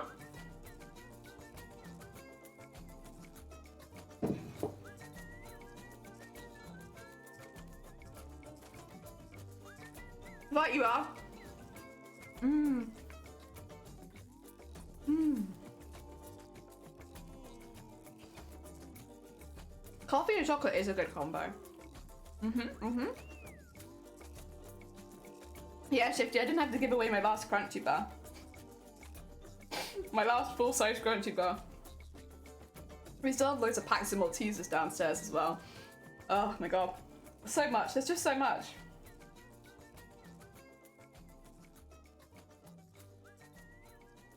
Got Halloween chocolate for days. Right, back to work. You know, we were just so efficient we can afford to take a break whenever. Mmm. Delicious. Crunchies weren't even on the table, I know. Damn these morals. I know. That was a hard situation. Like, I would have probably done the same thing and it would have hurt me as well. Like that. The worst situation when it comes to trick-or-treaters. You have enough candy for 5 of them, but not for the 6th. Oh my god. Yeah, that is nightmare scenario. I think you did the noblest thing. But yeah, it's a shame that it was a crunchy, because crunchies are really nice. Oh dear, of all the chocolate it had to be like one of the really nice ones. So yeah. I did what had to be done. You did. You're very strong. So I had enough for me. We also had so much for us. The thing is, I can't eat a lot of sweet things because it triggers migraines for me. So I can have like 1 Freddo bar a day, maybe 2 at a push. We have so much like candy and I'm just there like, I can eat 1 and now like I would eat more. Like don't get me wrong, I'd eat like all of them. But if I want to be careful, if I want to get my heckin' 25 days of streaming, I have to be careful. I can't be giving myself migraines every day. Which means it's gonna be so slow to get through all of this stuff. Swear. Oh dear. Just glad it wasn't my big bar of chocolate. True, that would be good. And all your Turkish Delight bars. Yeah, that actually, to be fair though, not too many kids enjoy Turkish Delight, so you probably would have been okay with that one. Oh dear. Yeah, we had so much. We had 2 of the really big bumper bags of Haribo, 1 big bag of lollies, 1 bag of Maltesers individual packs, 1 bag of like Freddo's Curly Whirly, stuff like that, and then 1 bag of the Heroes. That's what we had. And we like when I say we were ready for like 50 kids, we were like ready for like 50 kids, and we had 1. So it's a lot. And like a lot of the Haribo I'm not super keen on either. I really don't like the foamy Haribo ones, like the ones which have like the foamy candy on it. I don't like those, so I'm kind of like, I'm picky, so I won't eat them. So I've eaten a couple of the Tang-tastics and I think that's it. And I honestly can't really imagine eating a lot more of that. Oh dear. I'll eat the chocolate, but again, I have to go very slow. Oh, you love Turkish Delights? Heck yeah, well you would have stolen Shifty's then. That was the whole plotline to The Lion, the Witch and the Wardrobe. I'll be honest, I don't hate Turkish Delights like I used to as a kid. I just think that like Cadbury's Turkish Delights and like ones like that were just not very good. Because I've had nicer Turkish Delight now, and while I wouldn't say it's my favourite flavour in the world, I also don't dislike it. Whereas when I had it as a kid with like, the Cadbury's used to have an advent calendar where they had like lots of different Cadbury's flavours. I really didn't like that Turkish Delight. Like, I wouldn't like it at all. I think it had more to do with it just not being very good Turkish Delight. Dear, yeah. Dear, don't eat it all at once. Oh dear. Cadbury doesn't do it. Yeah, I haven't seen them do it for a while, so now it's fries. Yeah, we had it in our advent calendars, but I would say this is like 15 years ago. We had it in our advent calendars, and yeah, I must say I wasn't the biggest fan. But now I've had it from like the market and stuff, and it's like, okay, yeah, I can see this being actually quite nice. It's just I don't like some. I'm picky.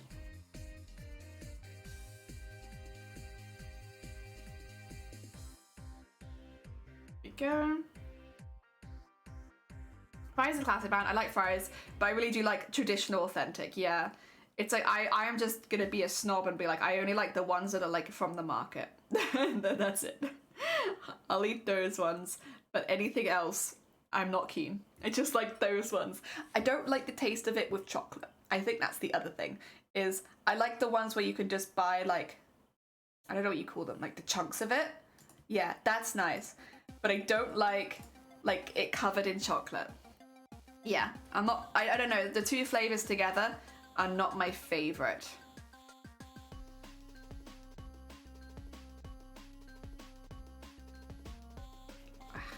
Go. You always buy some turkey delight for Christmas? Heck yeah. There's a lot more about near Christmas, I think, right? Not that it really feels particularly seasonal to me, but I definitely see it more around that time of year. Not one of my seasonal traditions. There you are. Ah, dear. Wow. I saw that. Oh, Turkish delight hot. Wait, is it good? Wait, was Turkish? Well, I guess if you like Turkish delight with chocolate anyway, that would just be like, that would be nice, right? I hope it was nice. Oh dear. Glitch, welcome on in. Hi, I'm Glitch, I'm a digital art and I'm addicted to ginger ale. I love anime, manga, and a big sweet tooth. Oh, bless you. Welcome on in. I hope you're doing well. We do cosplay. We do cosplay. We make thousands of petals. You know how it is. We love, excuse me, we love petals. We love flowers. Also, Glitch, thank you for the follow. It's very kind of you. It's so good. It's wit art. I see. Like the flaky chocolates. There's another hick. Yeah, that was quite a big one. I couldn't hide that one. Sometimes I can make them subtle, but not this time. Ah, dear.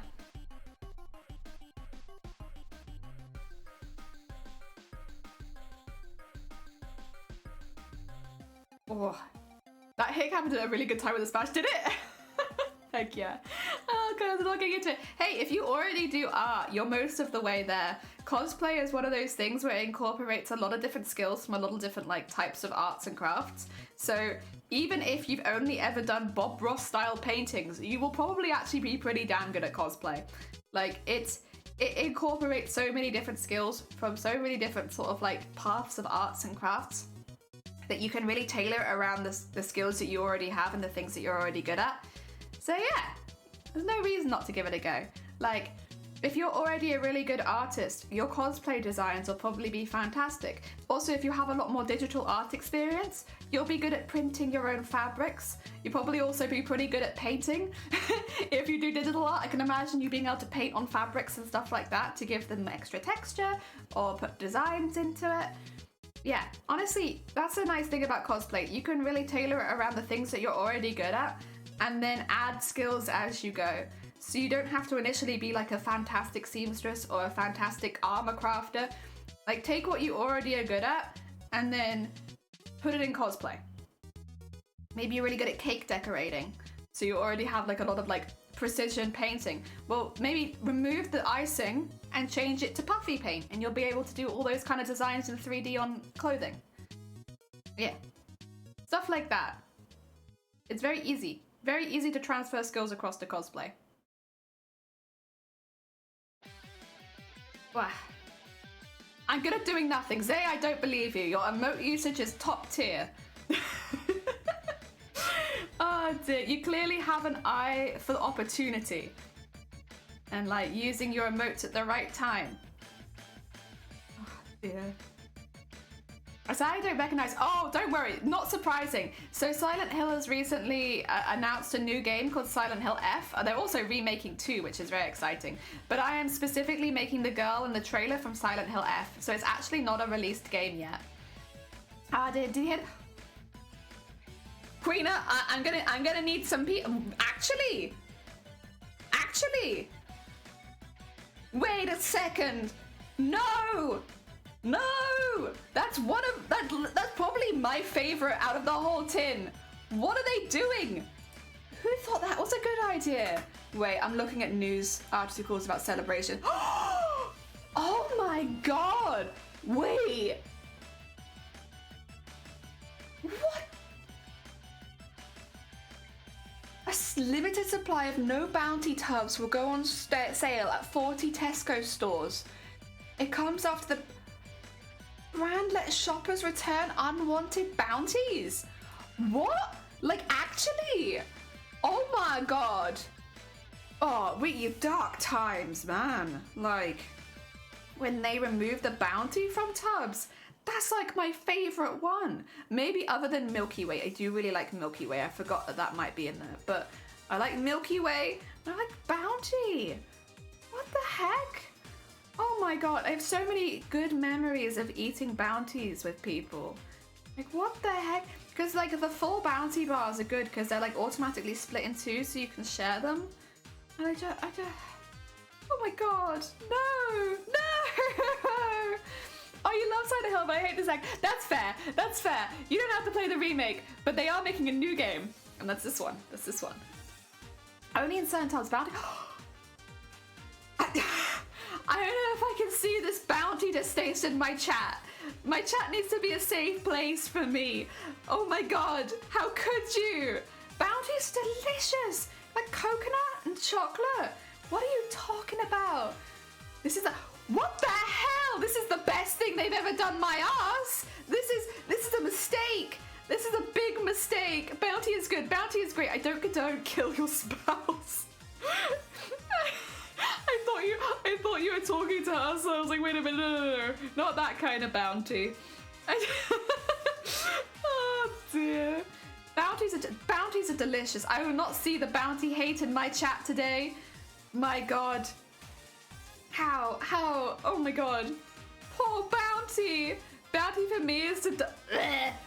Bleh. Oh my god. But it's, oh, so good. Oh no. Dark chocolate Bounty is actually dope. I don't, it doesn't beat a Bueno though. Buenos are pretty top tier. It is hard to beat a Bueno. They're huge for starters. They're about the same price as everything else, but like big. They have different, like they have the white version, they have the milk version. You know, Bueno is pretty high tier chocolate, but Bounty's good. I really like Bounty. Oh no, you can sue them whole. Oh god, cursed. A cursed statement. Ro, welcome on in. Wait, you don't like Snickers? I like Snickers not as much as I like Bounty, but I do like them. I would say get rid of Mars. Or the Galaxy Caramel as well. Mars and Galaxy Caramel. I'd say those are the ones that need to go. Not Bounty. Oh my god. I love Milky Way. I love the Milky Way too. Oh dear. No, nuts and chocolate is eh. Ah, oh, but I like it. I like Snickers. Oh, I like Snickers.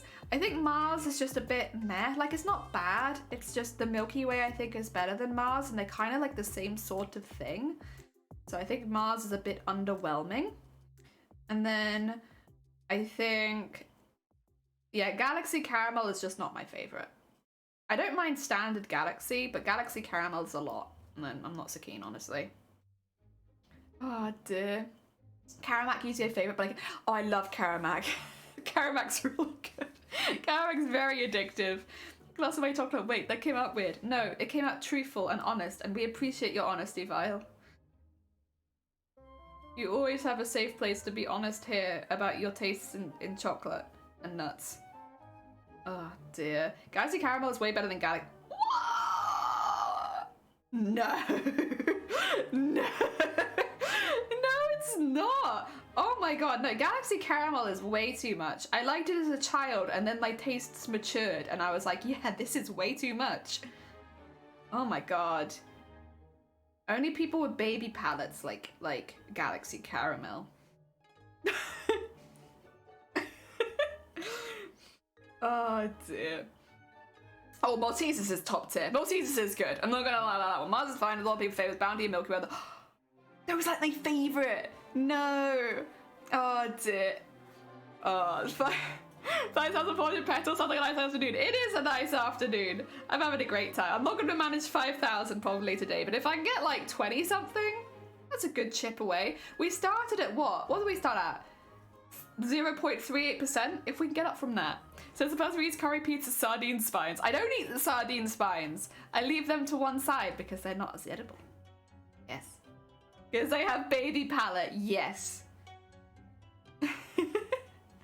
Dark chocolate is god tier and white chocolate is great.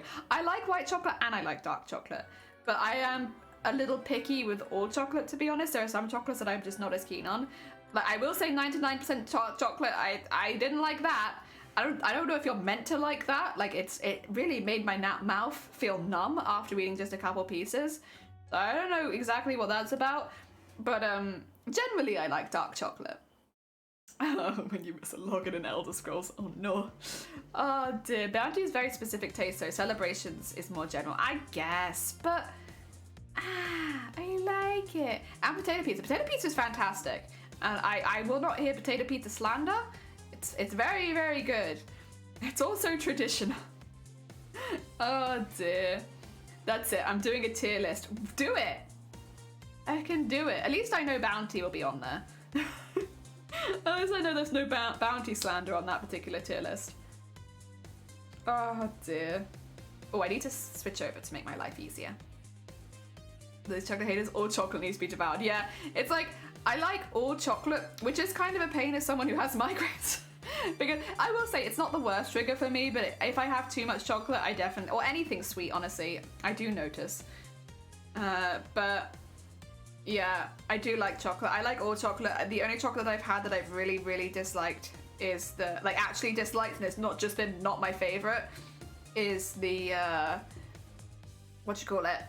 the 99%, and that it didn't taste like chocolate. It tasted like bark that made your mouth numb, which I think is what it was meant to taste like, but damn, that's intense.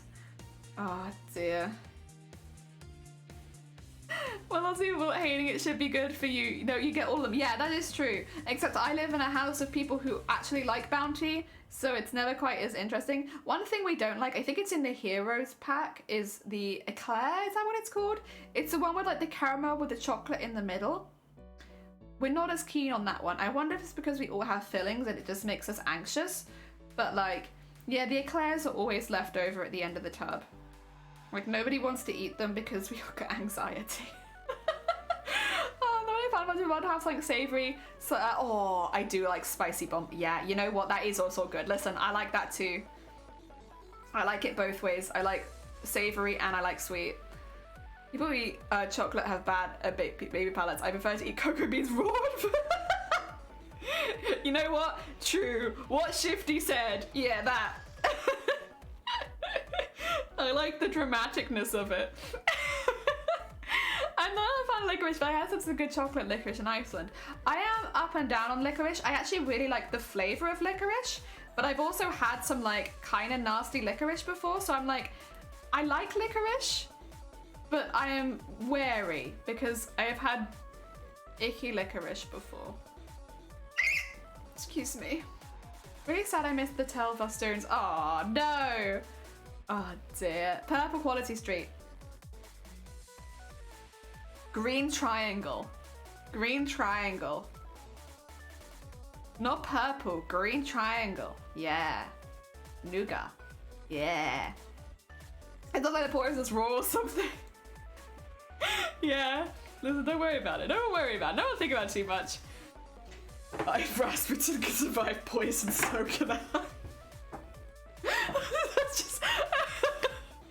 Double-sized licorice is what you need, kidding. Is that more strong, Runa? Or is that weaker? I'm assuming that's stronger. I could be wrong though. I like, around Christmas you get a lot more licorice. You get more marzipan and more licorice, and I like both marzipan and licorice. Although I think I prefer marzipan, and like, I really like marzipan, honestly.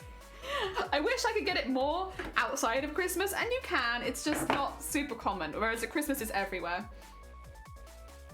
Oh dear, much for me, welcome on in, I hope you're doing well. I always think of baby mouth in regards to spice, not in chocolate. That's fair, that's fair. It's salty mainly, okay. dear. It has almost 26 years with mostly the same neighbours, and none of our neighbours know enough to get anything aside from Quality Street. Yeah, it's fair. It's fair, you know?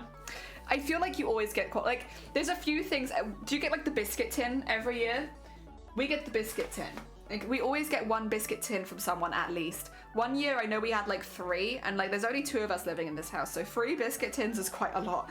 It's the biscuit tins, like, with just the variety pack of biscuits in it. I get that a lot. Oh, dear. Did you check the candy aisle in the supermarket in Amsterdam? You would have seen a whole section. I actually bought some licorice while I was in Amsterdam. It was good. I had it while we were traveling home. I bought like licorice pennies. I think they were. They looked like coins, and I enjoyed it. If I paprika hot, you have baby mouth.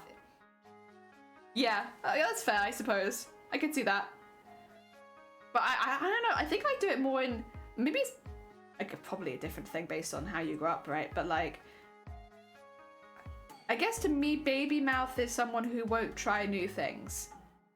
Yeah, like it does, like obviously to an extent, like there are some things where it's going to be hard for a lot of people to give it a go. But I think baby mouth is someone who won't give it a go. That's how my family would have described it. It's like, you try things once. If you hate them, you're valid. But you try things. If somebody gives you something new, you try it. And here we are. I've eaten many food now. There are some things that I think I would even, I'm pretty good with trying new food, but there are some things I think even I would struggle to try. That being said, I want to eat more bugs at some point. I want to try more of them. All the ones I've had are just salty. I want to try more types of bugs and also more sea creatures. Yeah. Oh dear. Jenny, there's an alcohol called Drop Shot. It's oh, I probably would like that. I'd probably like that. Danish cookies, I wish. I don't trust any biscuits in your home. They'd be full of craft supplies. Yeah, honestly, yeah. You are right. I have actually a lot of thread in some tins. I haven't found those tins yet, but yeah, I got given some tins last year and they were all used for thread when we moved house. I don't normally keep them in tins like that, but for moving house, it was really useful, so. Yeah, I can't even argue it, you're not wrong. Nick, welcome on in. I'm sorry I wasn't able to properly greet you yesterday, but I hope you're doing well. Welcome, welcome. We're talking about, what are we talking about? Biscuits, chocolates, things at Christmas like licorice and marzipan. And Turkish Delight. I want to put Turkish Delight in there as well. We don't really receive Turkish Delight, but I do see more Turkish Delight flavoured things at Christmas. All that kind of stuff. Yeah, I think marzipan's my favourite. I really like marzipan. I could add that with everything. I knew it. We used the big sweet tubs from Halloween. Yeah, we got all of our sweets in bags, unfortunately, so like none of those are going to be very useful, but like, yeah, sometimes we get proper tins at Christmas and it's like, hell yeah. No, you're good. Honestly, yesterday as well, I messaged Vile after stream because I was like, did we get in on the raid? Because I immediately lost internet when I ended stream. Either I ended stream and I lost internet, or losing internet ended my stream. So I wasn't sure if we'd got into our raid target or not, and I wasn't able to check immediately, so I was just like messaging Vile, like, are we in? Did we raid? I don't know. I've lost internet connection again. I don't know what's happening yesterday, but I assume it's because of the flooding. We're fine in our house, but there is flooding nearby, so it could just be because of that. But yeah, our internet was spotty yesterday. Ah dear. They might have it at a specialty liquor store. Maybe. I feel like they probably also have it on like Amazon and stuff, right? Because they have a lot of alcohol. Everyone has at least one shortbread buried in a cupboard somewhere, right? From Christmas years and years ago. I'm much older, but I'm that aunt, right? Do I not? I sometimes get shortbread.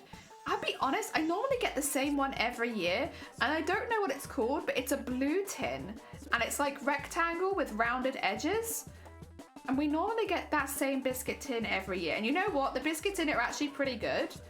I can't remember what it is. It's just like a variety of biscuits. I can picture the tin, I just don't know what it is. Oh dear. And that's the one we get a lot, and you know what? It's a really good sized tin. I like it a lot. I'm a big fan. Ah, dear. There we go. Oh, and sometimes the red one with the smiley face on the front. We've had that one once or twice. Normally it's the blue tin, but sometimes it's the red one with the smiley face. There we go. Oh, not a tartan tin, no tartan tin. Do you play Sims 4? I'll be honest, I mainly these days only play horror games and sometimes Final Fantasy. Oh, Animal Crossing as well. Animal Crossing, Final Fantasy, horror. We always have a tin of Pyroline for Christmas. Okay. Ooh, I don't know what that one is. Nice though, heck yeah.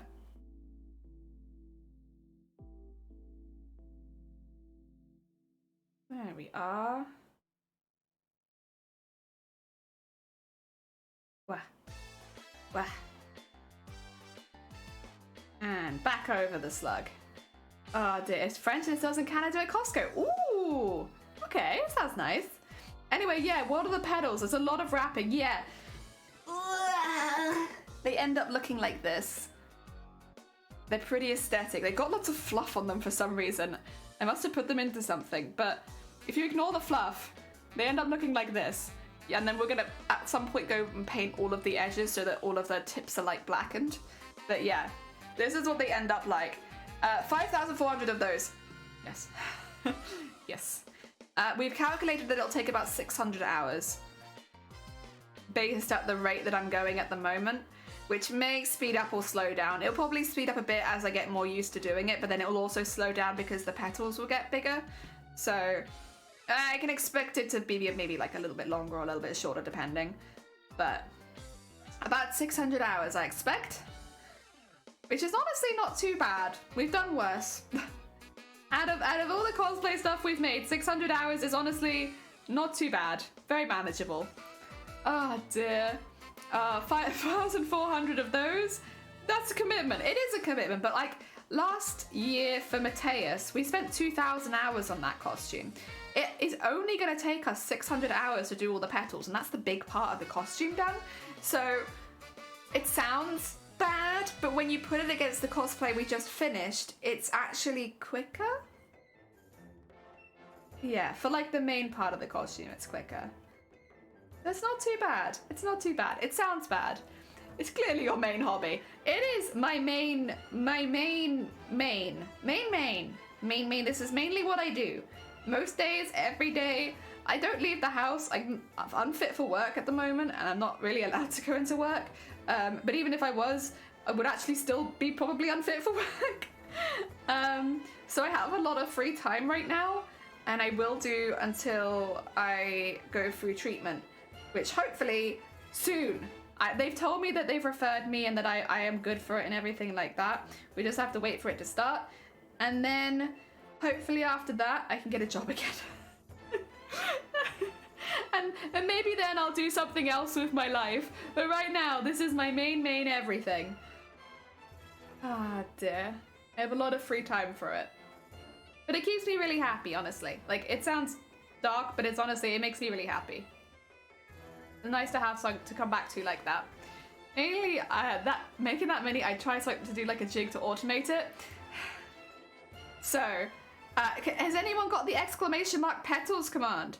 This has been a consistent thing in people saying, try doing this, try doing this, try doing this. You'll just have to trust me. But I'm not going to show it on stream. It doesn't work. It has to be wrapped by hand. And there is, unfortunately, no way around that. It will always be hand wrapped because the petals are basically made effectively of paper. They're very delicate. And yeah, it's the tension is exceptionally important, and because this shape oscillates up and down, you have to then manually be constantly changing that tension, which is not something you could do with a machine. Yeah. So that's... It's gonna come up every single stream. That's why we have a command for it now. Like, why don't you use a drill? Why don't you use a Dremel? Why don't you set something up? You can't. Not with this. This, it has to be hand wound. And it's not that I'm doing this to be like a pain or, you know, really space the costume out. I am doing this without choice. Because this is the effect that I want. That being said, the positive of it is it's a very traditional skill. And France, where we'll be competing has a lot of very traditional sewing skills. So like, I don't know, it kind of feels like it fits the theme of entering it into TwitchCon Paris, is using more traditional hand skills, because they have loads of those. Ah, dear. Oh, dear. I'm in the same boat, unfit for work since January. Yeah, it shows. Find happiness where you can. Exactly! And for you, I'm assuming it's Lego, right? Maybe it's other things as well. I don't want to narrow you down to just Lego. I'm assuming Lego helps. Oh, dear. So I'm thinking out loud, you're fine. Sorry to hear that. I've not been able to work for 15 plus years. It like makes such a big difference when you physically can't work. I've had so many people say how lucky they think I must be because I don't work, but I love working. I'd worked for years. I loved my jobs. I cried every time I had to leave a job due to my health. When I left my call center, I cried because I loved it there. And then when I left bra fitting, I cried because I worked there for so long and I loved it, and it feels like you have your choices taken away from you when stuff like that happens. In my case as well, normally in the UK you have to be applied to be made unfit for work, but in my case I actually didn't really have a choice, in that I didn't want to be unfit for work and I wanted to keep trying, but because of certain factors and certain stuff that was happening, I was basically put as unfit for work against my will at the time when it happened. In retrospect, looking back, okay, I see it and I completely understand, but at the time it was very traumatic, is being forced into something like that. Because yeah, normally in the UK you go to the doctors and you apply for a note to say that you're unfit for work, and that is not what happened for me. I was very much forced into it by other people. Not by people in my life, but like by doctors, specialists, and the workplace that I was in, who all said that someone with like this couldn't continue to work there and they wouldn't continue to support it. And it was very upsetting. And then I started streaming. Here I am. Oh dear. I hate my jobs, all of them. I love working myself, my family, however they just don't pay as well. Yeah, it's like, I love someone else being in charge. I'm very much like, give me a job to do, send me on my way. Like obviously I can take charge of myself, like here I am on stream and stuff like that, but I really like it when, you know, I have a role for someone else. Like I can't ever imagine myself being a manager or stuff like that, because like that's not the kind of person I am. I'm very much a follower, not really a leader. And so I really enjoyed work because it gave me that feeling that I you know, was doing something, but I could leave it at the door, you know, when I went home, and I could do other things. I felt like I was providing for the household and stuff like that, and I really enjoyed the feeling of being able to do that. For a fair while I was the only worker in this household, so I was the sole provider, and I really enjoyed that.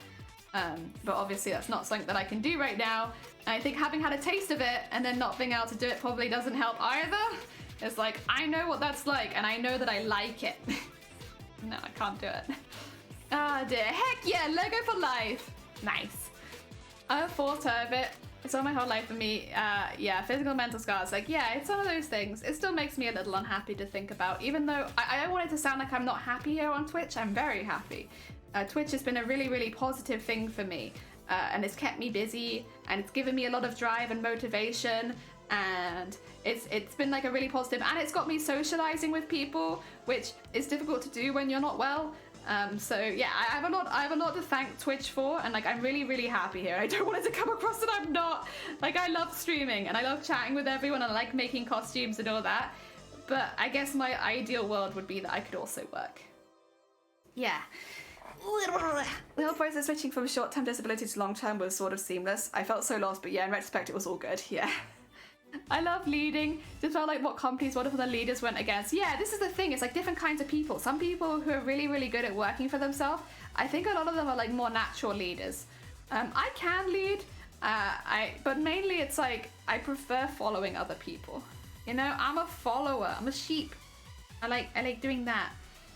I guess maybe not so much when it comes to costumes, but like generally in work.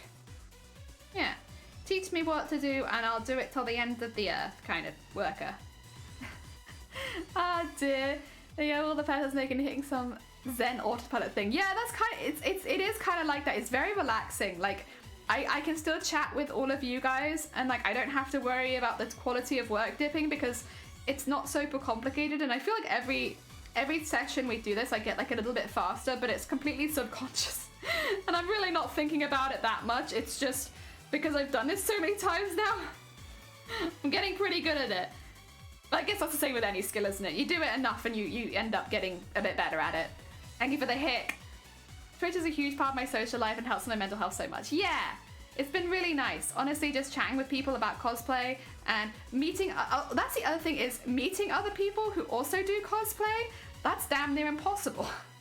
Like, I can barely do that now. Like, even this year, I went to the first convention other than TwitchCon in years, and I spent more time in A&E than I did in the bloody convention. Although that was mainly just very bad luck. I did plan pretty well this time. I would like to say it was not my fault this time. But yeah, like that's a pretty common story. It's not the first year that's happened either. So Twitch has been really good in like helping me meet other creators and people that like crafts and that I can talk to crafts about, and they can talk to me about their crafts, and we can just talk about crafts together. And like, yeah, I don't really know how I could ever physically do that outside of Twitch. I'm very happy.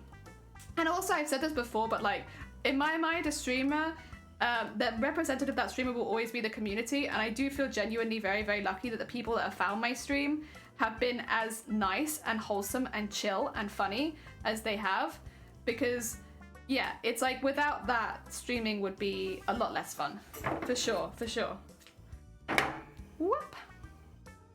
Ah dear. Sounds digital art trying to make the hair of a cat look natural, so annoying. Oh, absolutely.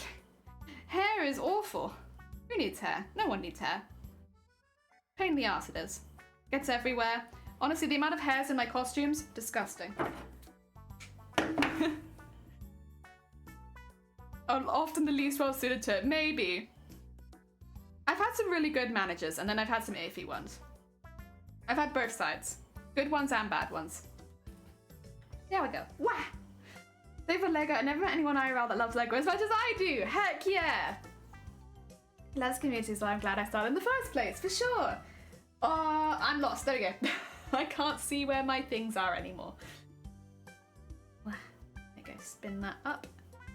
Spin, spin, spin. Get that in there. That's opened up right for me. Very nice. Very nice. Okay, we are 3 hours of crafting. I have dipped behind a little bit. I now have made 24. Am I on target? File. 3 hours into crafting and I've made 24. Is that okay? The pace went down a little bit because we were obviously making some frames for some new ones. I think that's all right still.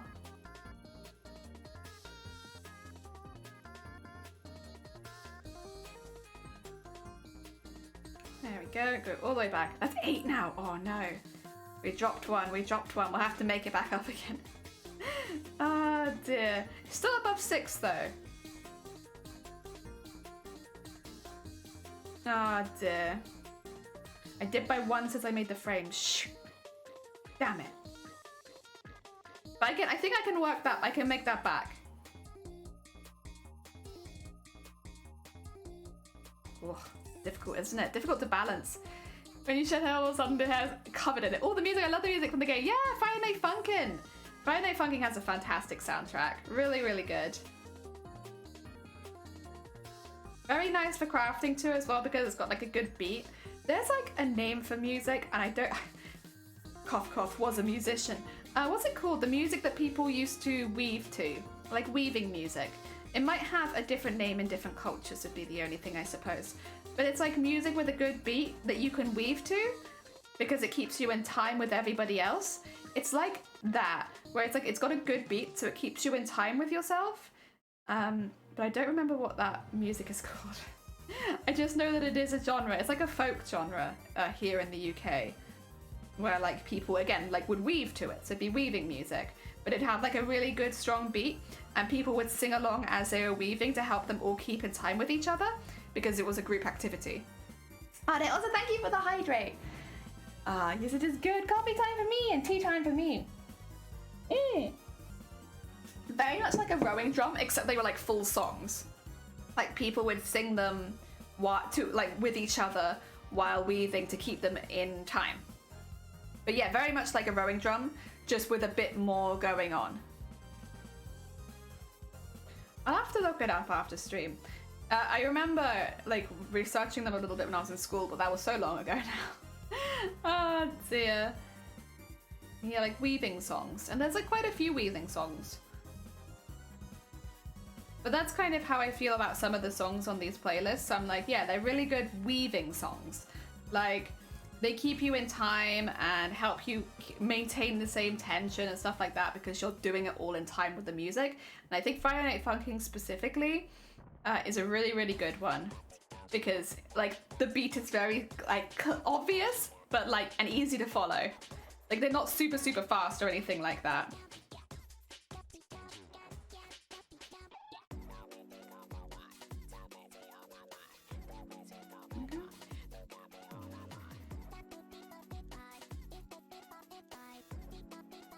Get that on the back nice and neat.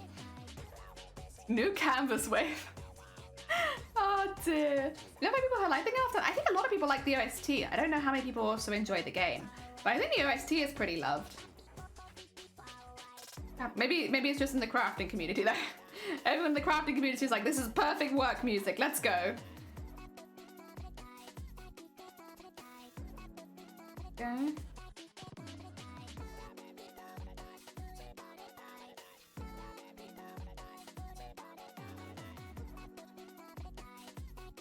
What? There we are.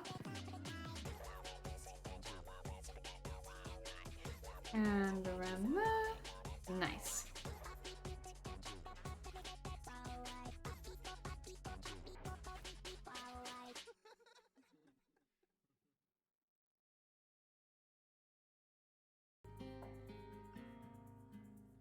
There we go.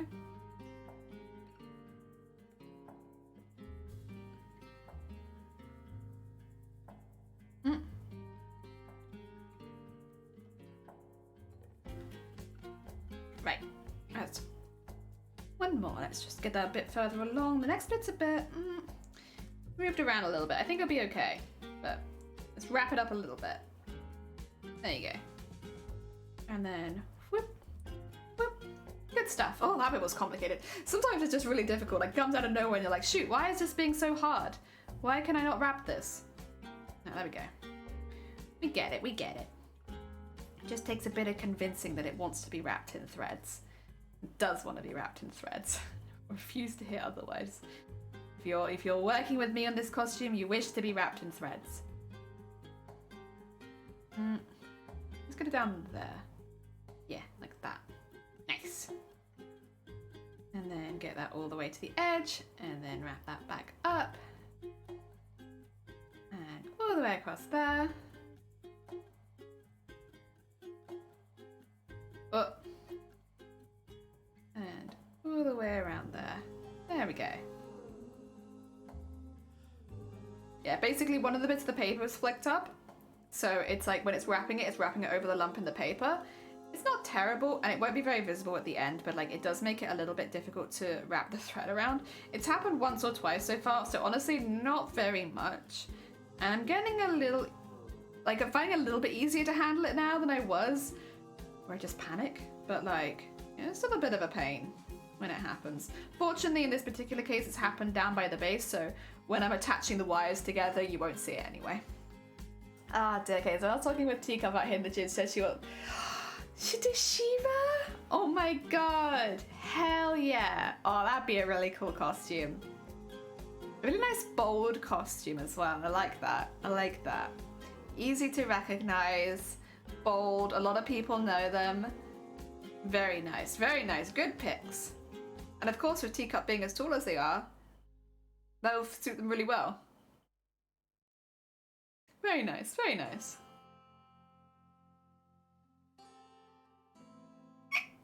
Excuse me. Go. Oh, I'd love to do Bayonetta cosplay. Heck yeah. Why not? You probably learn a lot of skills doing a Bayonetta costume because obviously it's very tight to skin for the most part, which can be a little bit more difficult, but you'll learn a lot. It'll be a good learning curve into sewing. I've wanted to make a Bayonetta cosplay made completely out of hair, but I'll be honest, I don't think I could afford that many wefts. But it is tempting. Make a Bayonetta costume completely out of hair. One day, maybe. And just like sew beads and details into the hair. It'd be so cool. But hey, yeah, not right now. Not right now. That's like a maybe for future Jelly to work out. Ah, dear, thank you for the hick. Ah, dear. I still want to make Samus cosplay for her. Yeah, you could probably make a really good Samus. Ah, dear. Ah, dear. Who doesn't love Wonder Witch? Oh, yeah, all the Twitter stuff. Honestly, couldn't care less. Whatever. For the most part, I am a very, like, there is very little that I care for outside of the cosplay community and that I speak on. I'm not a voice actor. I shall not speak on it. Ah, dear. Also, Twitter seems to have the idea that people, like, I don't know, you know what? Not going to go into it. There's no nuance on Twitter. And yeah. Nor is there any research. Research, nuance, level-headed thinking. Not on Twitter. That being said, I do think the whole thing with Elon Musk is very funny. You guys gonna, anyone here gonna buy the check mark for $8 a month? Anyone thinking about it? Anyone thinking about buying that blue check mark?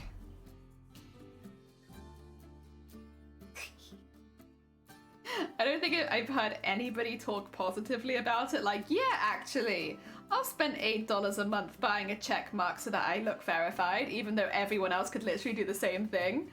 Nope, nah.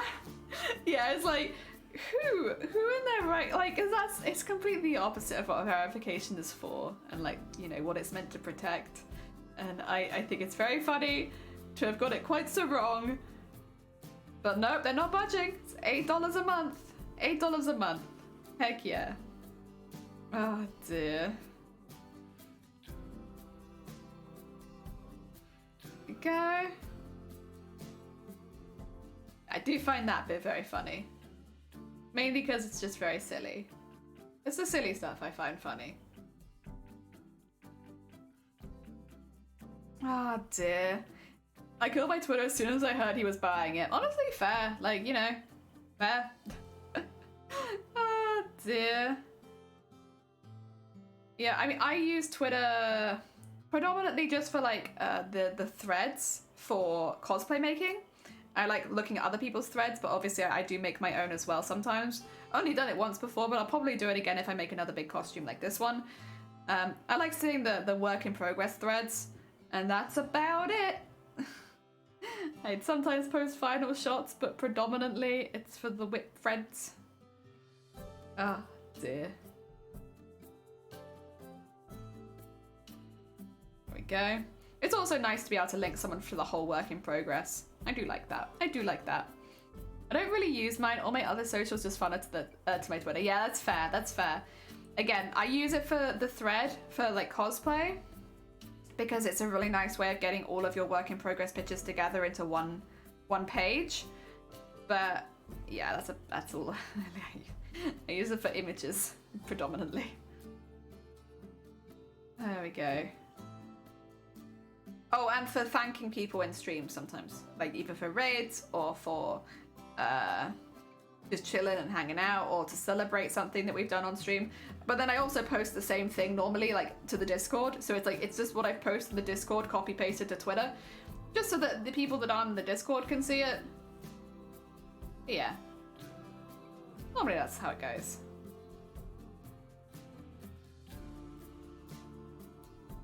Go.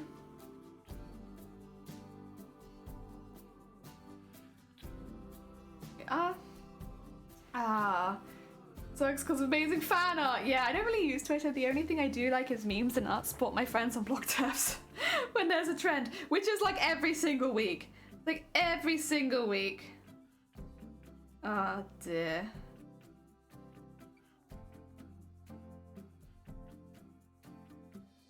There we go. That's what I use Instagram for. It just links to my Twitter for me. So yeah, that's very fair. Instagram, I do that, but I do tend to post more, like, how to put it, less professional looking works in progress on Twitter. So Twitter technically gets more, But it's just because I feel like Instagram, it has to look okay to go on Instagram. So I don't bother posting half done stuff, or like if it is half done, it has to look aesthetic. And so yeah, Twitter is probably a bit more of a realistic version of my cosplay making process, because it has more of those kind of like in-betweeny photos where like, you know, I haven't laid stuff out nicely and I've just taken pictures of the mannequin as it is and stuff like that. It's why I tend to these days recommend my Twitter. If you want to see final pictures, like Instagram's the place.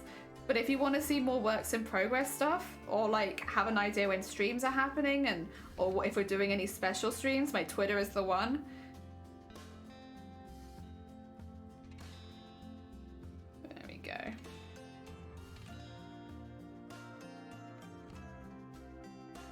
Ooh. Pretty much, yeah. Nearly finished another one. Wow. I still must post to my Twitter for when I go live. Oh, nice. I like if I have that in my Discord as well, but I'm considering taking it out, not because it's bad, but because I like to do like a little description of what we're doing on stream that day, and obviously like the bots don't do that, but it's like I kind of want to give them like a little heads up. And sometimes I like posting an image with my going live as well, of like maybe I post an image of all of the petals ready to be done kind of thing. That's what I mean as well, and that Twitter gets a lot more because I actually post that kind of stuff on Twitter. But having the bot do it in, I'm considering at the moment in the Discord, not because the bot's done a bad job, honestly, it's been fine. It's just, is that how I want to go live? I don't know.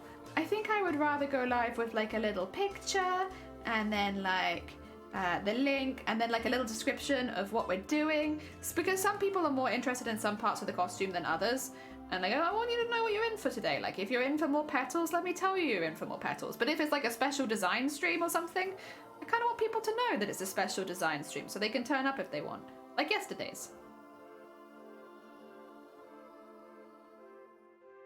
But that's just me personally. That's not necessarily... That's kind of how I want my streams to look. I don't necessarily... It's a personal thing at the end of the day, how it appears to others.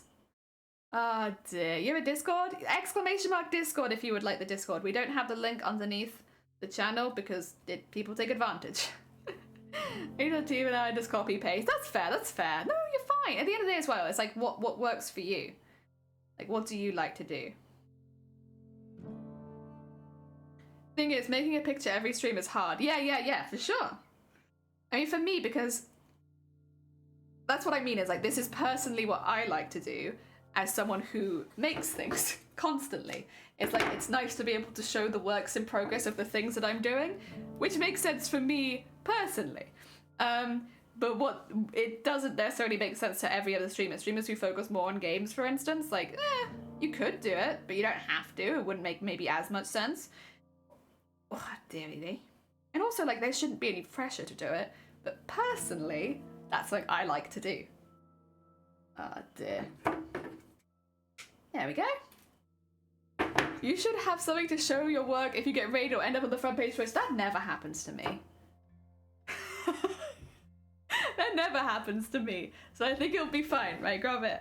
I think it'll be okay. Maybe to some bigger streamer, but like, that won't happen.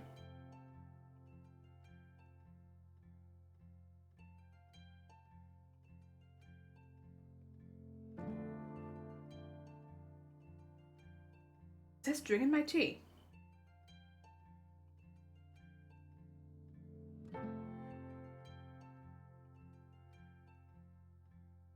I think I might have just drank some string.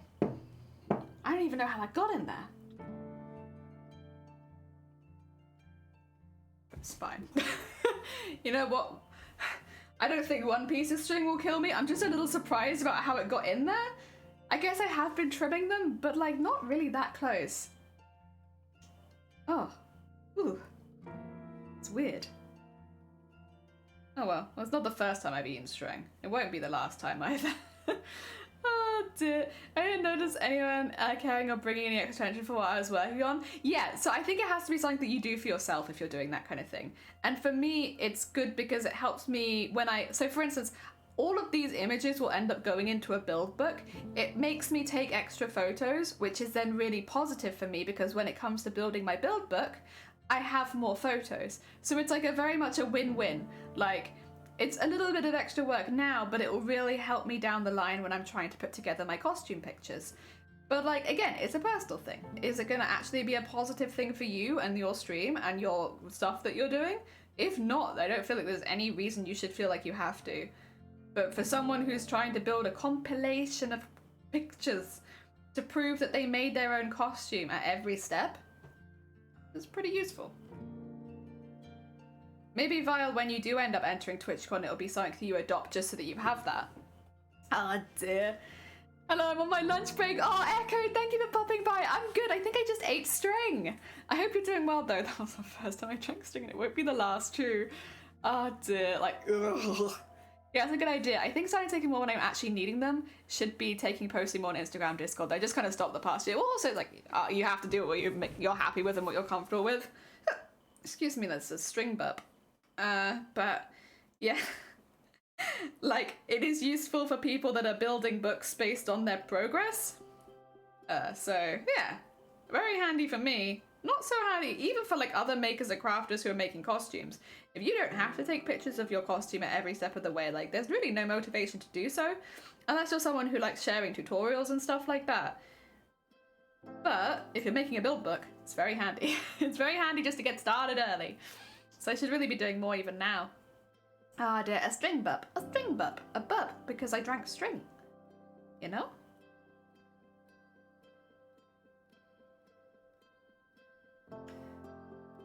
Oh dear. So jelly be more fabric than human. True, true. I mean, when this costume is finished, I think I'll be more fabric than human. It's a very big dress. It's only a matter of time, really.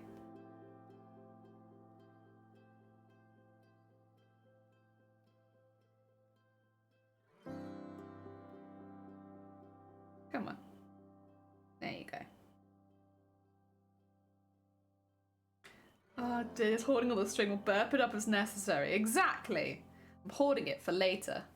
I'm good. I've been herding a bunch of children all day. Oh, bless you. Oh, I hope you managed to get some rest later in the day. String? I think you meant delicious snack. True, true. Very, very good point, actually. Ah, dear. So the same character, only fluff, no flowers? Yeah. String and piss pellets, is this the jelly diet? Well, no, because also cannibalism. Grobbit, we've just been over this. String, and then also piss, but then also just general cannibalism. God, honestly, we've only just been over this. How could you forget? Oh dear. All these spools of snacks. Delicious, delicious snack spools. Eating string makes your teeth go grey. Oh no! Does it also make your hair curly? I feel like it would also make your hair curly, right? It just seems like that kind of thing. Honestly, Robert, yeah, forgetting the cannibalism, that's like one of the largest parts of my diet. True. Oh dear. That's why my hair... Your hair is so curly because you eat all the string? Honestly respectable. Very respectable.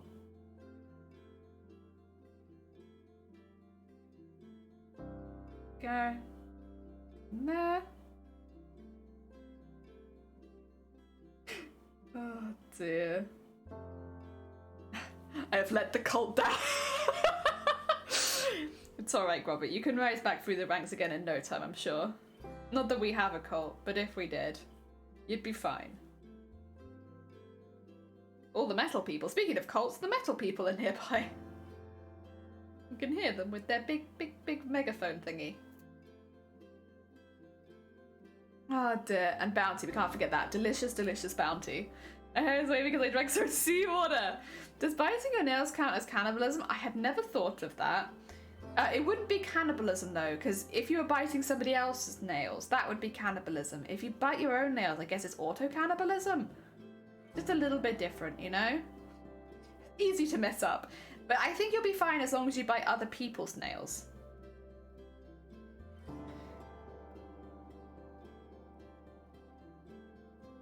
Oh dear. Do you dip your bounty in piss, or are you a bite and sipper? I'm actually more of a bite and sipper. Biscuits I'll dip, but I'm not so keen on the all-in-one go. Oh my god, Egghead, welcome on in. How was your stream and what did you get up to? We're making petals. Give me 2 seconds. I'll pinch it at the end here and I'll show you the petals we're making. Oh, thank you for the egg smash. Oh god, no, we can't smash them. They just came in. And Perry, thank you for the follow. Welcome on in. Probably gonna to be application. It would. Ah dear. Yeah, welcome on in. I hope you're doing well. Ah dear. Oh. What? Uh-oh. We do have a heads up. Yeah, we have an English only chat here. I'm really sorry. We have to stick in English because for moderation purposes, if that's okay. Ah dear. Very dear Shrimpy, welcome on in. Zalb sent you. Oh heck. Ah dear. Oh, so you're fine. Ah dear. Let me show you. Actually, I was going to show you while I pinched it. We're making these. They're like what do you call it? String petals. So like you wrap string around paper over and over and over again. Thank you for the horn. And it makes petals. It takes a long time though, but we're getting there. Egghead, you're making stray cosplay for your cat. Yes. We need more of that in this world. Oh my god. So cute. I hope your cat really appreciates all your hard work. I'm sure they will. I've never seen a cat be unappreciative of hard work before. Oh dear. Fastest shower in the West. Oh, Zamasonia, welcome on in. I hope you're doing well. Oh dear. Oh god, those look death flowers. They are, yeah. So these ones specifically are chrysanthemum, which is kind of a death flower. But we will also be doing the spider lilies as well. Both. God, cat cosplay, pet tax required, please. Oh, god. Cat cosplay. Tara's already confusing enough in English. Cat cosplay. I thought so too. He'll love it. Oh, absolutely. Cats are always appreciative. Always. I should say though, if you need to go get some snacks or look after yourself after stream, please do. But in the meantime, hello. My name is Jelly. I am a cosplayer. I make costumes. I tend to do more like thread, embroidery, and beading kind of stuff. And at the moment, we're making the woman in flowers from the Silent Hill F trailer.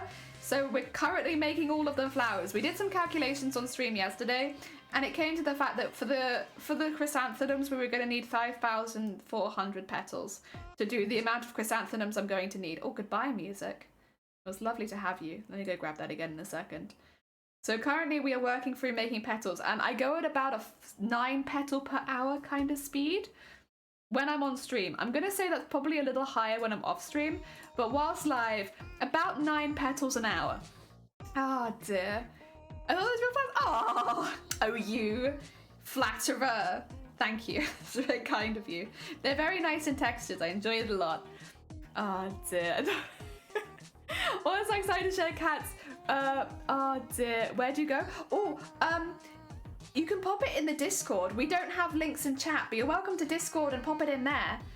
I usually thread beading and embroidery, but you don't need to see any of that. No, you don't need to see any of that. You just have to trust me and my word for it. Bear! Oh wait! A bear with bear emotes! Come on in! There's a lot of petals, little holy hell, I'm sure look fabulous. Thank you! It's gonna be one of those things where it's gonna be a labor of love, but I love this costume. Heck yeah.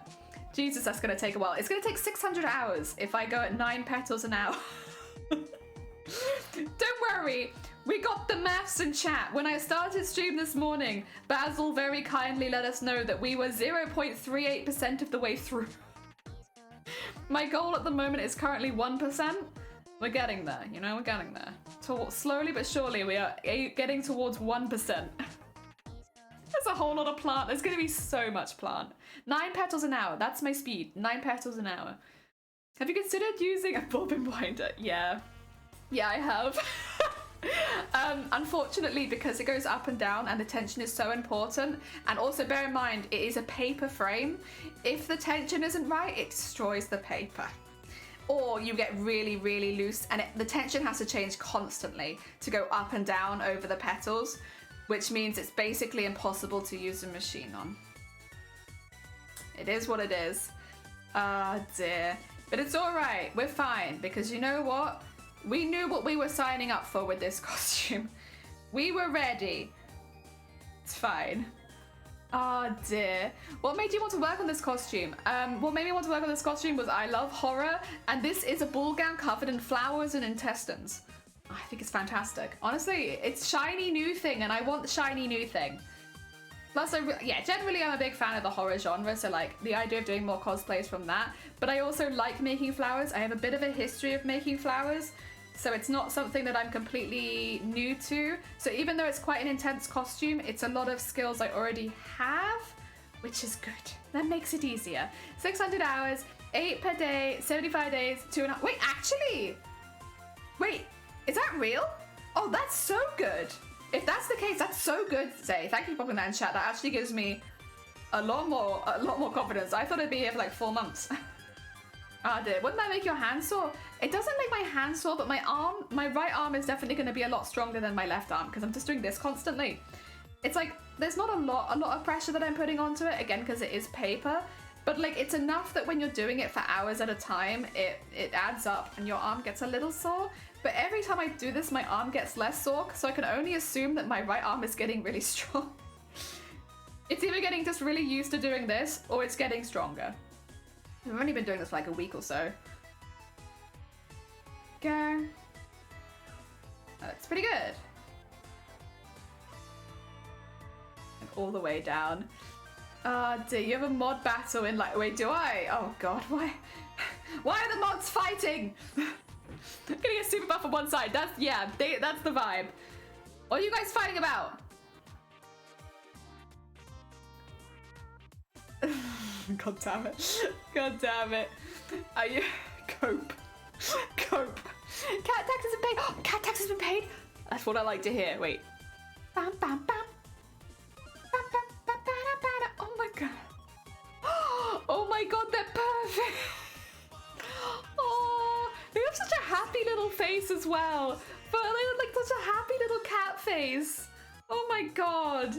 Heck, they're perfect. They're perfect. The costume will be perfect. Oh my god, amazing. He's such a little goob. He's so chill and happy looking. Living the dream of innovation. Bam, bam, bam, bam, bam, bam, bam, bam. Oh dear. There we go. I should say egg. If you need to go get food or look after yourself after stream, I don't think I've said it. Please do. We love having you here though. The other warning would be that we do specifically have a channel redeem called Egg Smash. Please don't take it too personally. Oh dear. It's not personal. Oh dear.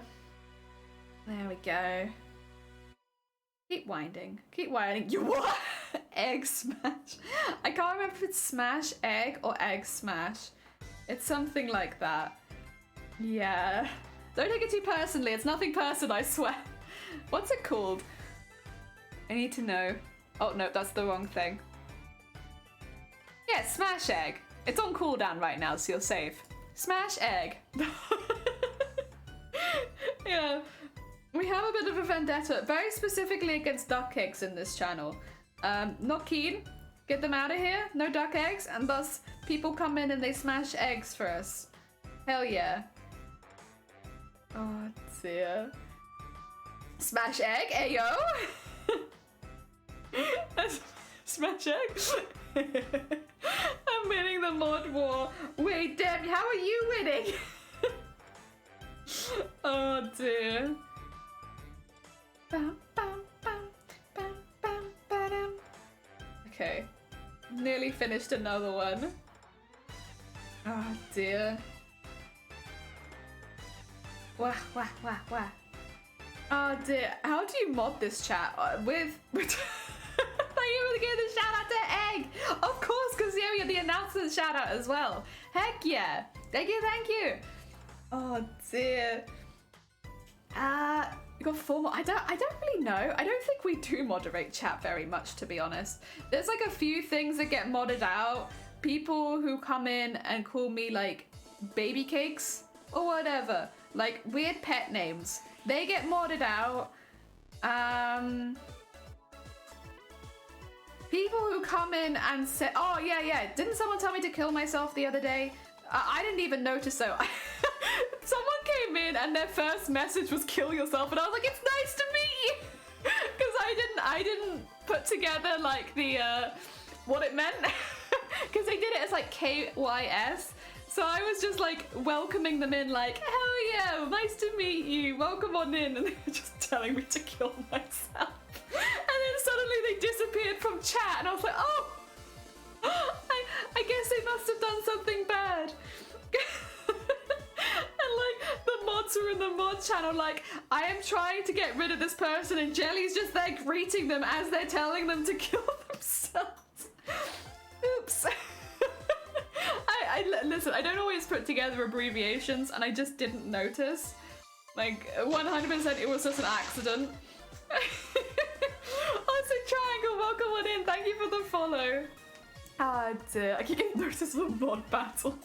Yeah, right before a raid, I was like, aw, look at these sweet beans telling me to kill myself.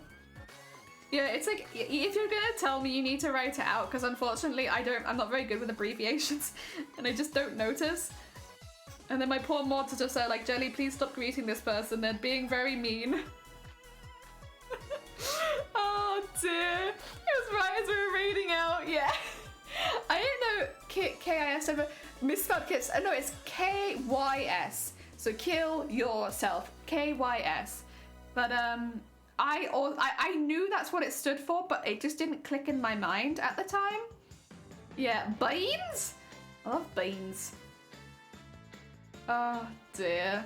Grim Reaper, typing F Jelly, lovely to meet you! I'm just a little bit lost and confused. Oh dear.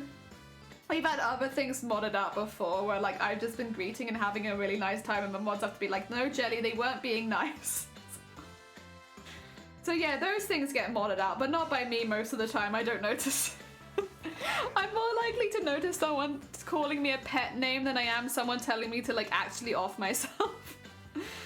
Oh dear. If they meant keep your socks, then I don't want that in my chat either. We're feet positive here, which means, you know, telling me that I must sock my feet, that's like, I don't know, man. I don't necessarily agree with that. Maybe I wouldn't ban them, but I think they would deserve a timeout just for thinking that they had any control over what I do with my feet. Ah, dear. No. Oh dear, boss, I didn't okay. Just talking about you about trolls. I'm sorry you had to deal with that trolls video. Oh, honestly, don't worry about it.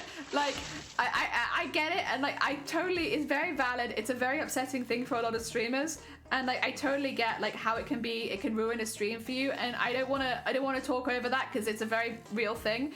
But I'll be honest, most of the time I don't even notice when people are being mean to me. Also, thank you for the follow.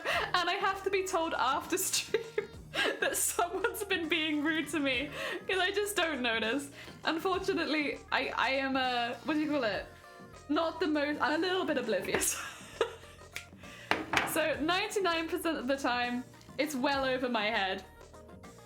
Oh dear, I haven't come up with a pet name for you yet, and that is shocking. Pumelia?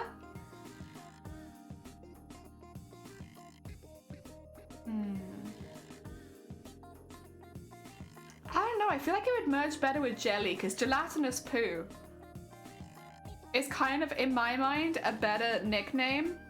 It would be something to do with jelly and something to do with poo. Because, yeah, it would be like gelatinous poo. I just think that sticks in the brain a bit more. Or piss as well. Oh dear, maybe it goes out to me, needs your sourdough. I love being smooth brain, yeah. Because I have large pulpit heat and I'm very positive. Heck yeah, Vile, as you should be. We support that here. Basically, if Jelly recognizes someone as being rude, it's bad. Yeah.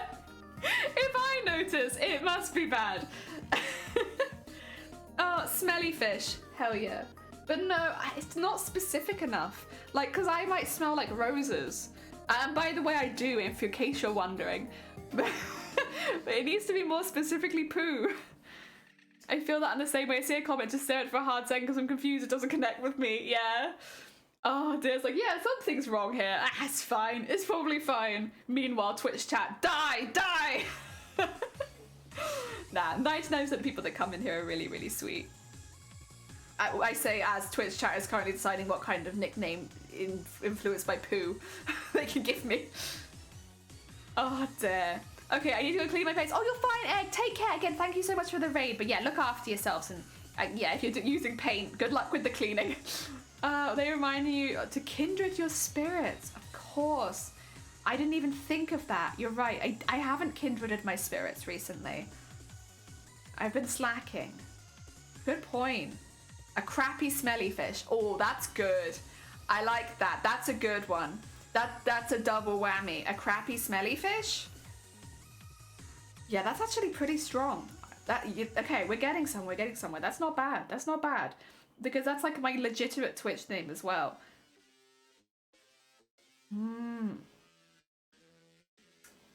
And you've got the crappy sea. Oh, odd. Oh, come on in. Thank you so much for subbing with Prime. That's very kind of you. We're trying to work out a nickname influenced by who. Oh, thank you for the double horn. David, welcome on in. I hope you're doing well. Where do we send the help? Honestly, if you're here and you're being a sweet bean, then you are the help.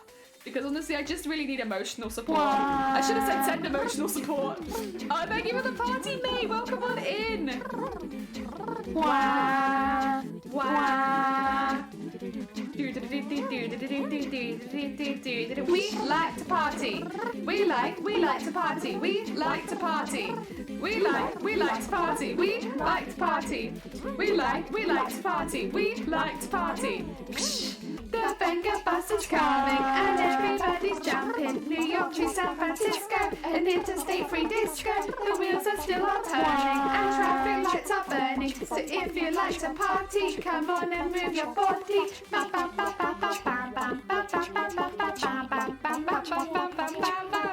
Thank you for the party, May. I think the trolls are after the ones who think they're being smart at me, but they have to explain to you that they were trying to troll you. Oh, dear, I'm a petal lurker, but I like keeping your streams on. Oh, bless you. That's very kind. Well, thank you very much. You're all good. Enjoy your lurks. I'm also a lurker. Big lurker. Oh, listen up. It's who? Echo. The guy who lives in a blue world. And all day and all night. And everything he sees is just blue. Like him.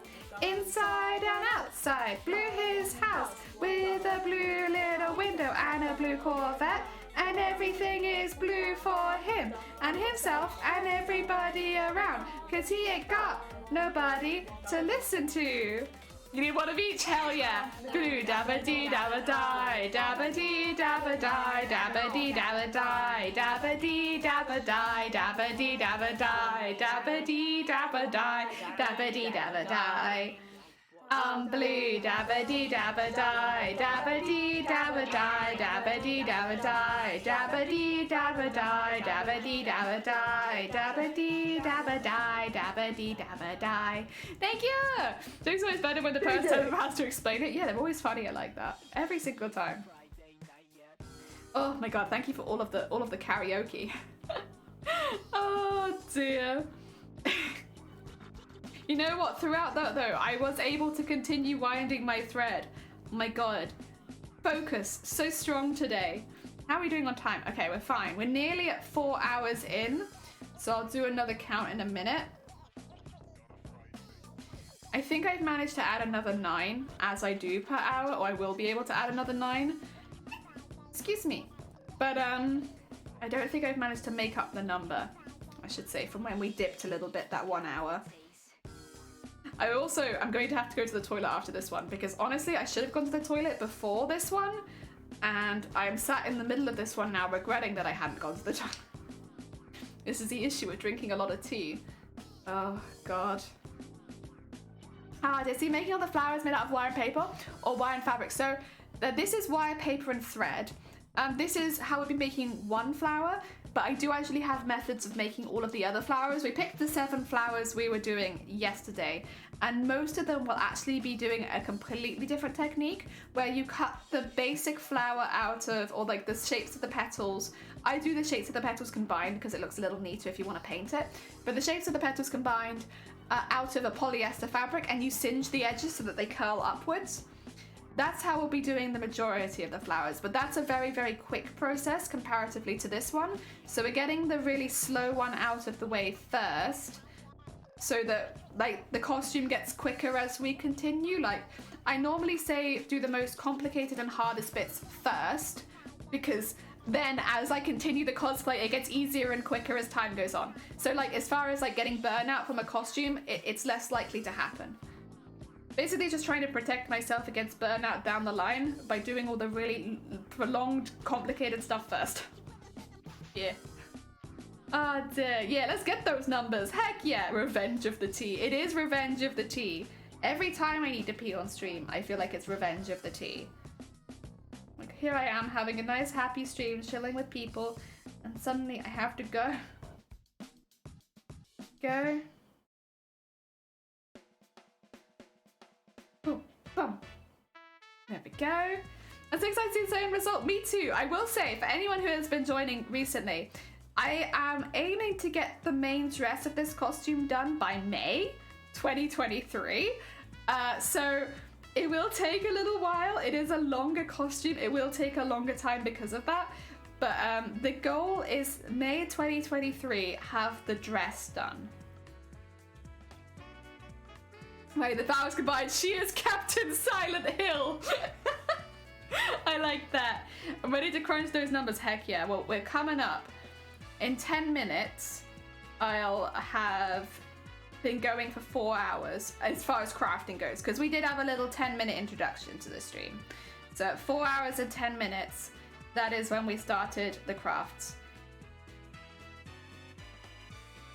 There we go.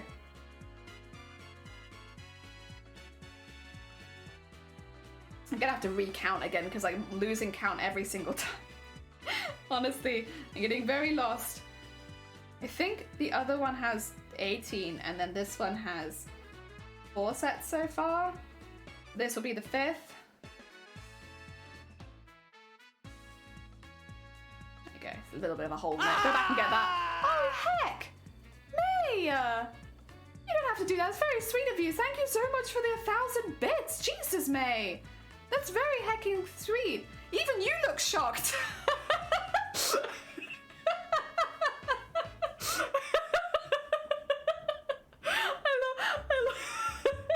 Oh my god, even you're surprised. Oh, it's for the swing. Oh, of course, because that's a bit emote. Oh no, May. Oh, say germs. Welcome on in, germs. We are wrapping petals at the moment. We are nearing the 4-hour mark of starting making petals. We're keeping track of the time to get an idea for future streams, how many streams I'll need to do to get all of the petals done, so that we can start to kind of like get an idea of, you know, like, okay, I need to do this many streams for this many weeks, and then all of the petals will be done. It'd be amazing if we could get it done during November, since we're like streaming for so many days, but I don't think 25 streams will be enough. Unfortunately. It's a nice idea, but I think probably not. There we go. How do you get yourself stay focused and committed to each of your projects? I love needle editing and have so many project ideas I want to try out, but it's so hard for me to keep my focus on anything. So for me, it's rewarding myself. I should say I am a very food motivated person. I like nice food. I like eating new food. I like eating fancy food. So for me, every time I finish a certain amount of things, I'll go treat myself to a takeaway, or I'll have someone get me like a custard slice or something like that, some kind of food reward. And that way, when it's getting to the point of like, oh, I've just made 9 in a row, but when I make the 10th, I get a custard slice. And it kind of helps me push through that bit of it. Also, once again, like the order of the cosplay, so ordering it from the most time-consuming, complicated bits down to the easiest and quickest bits, because it means that like as time goes on, you're not like you see more things getting completed quicker and quicker, and that kind of like final push really helps. Because if I was to wait till the end to do something like this, I might not have the energy to do it at that point, but doing it early really helps. Morning, Mama, how goes it? I hope you're doing well. I had a good custard slice, and oh, I love good custard slice. Love a good custard slice. Some really good ones near us. We're very blessed in the custard slice department. For what we lack in others, we make up for in our pure quantity of custard slices. Although no matter where you go, whichever bakery you go to, they'll all be sold out by like midday, every single day. That's never enough. If you're adding your channel to my channel, oh, that'd be very sweet of you. You're welcome to, yeah. Thank you very much. That's very kind. Ah, dear. How's everyone's day so far? Good. I really desperately need the toilet. But other than that, I'm really good.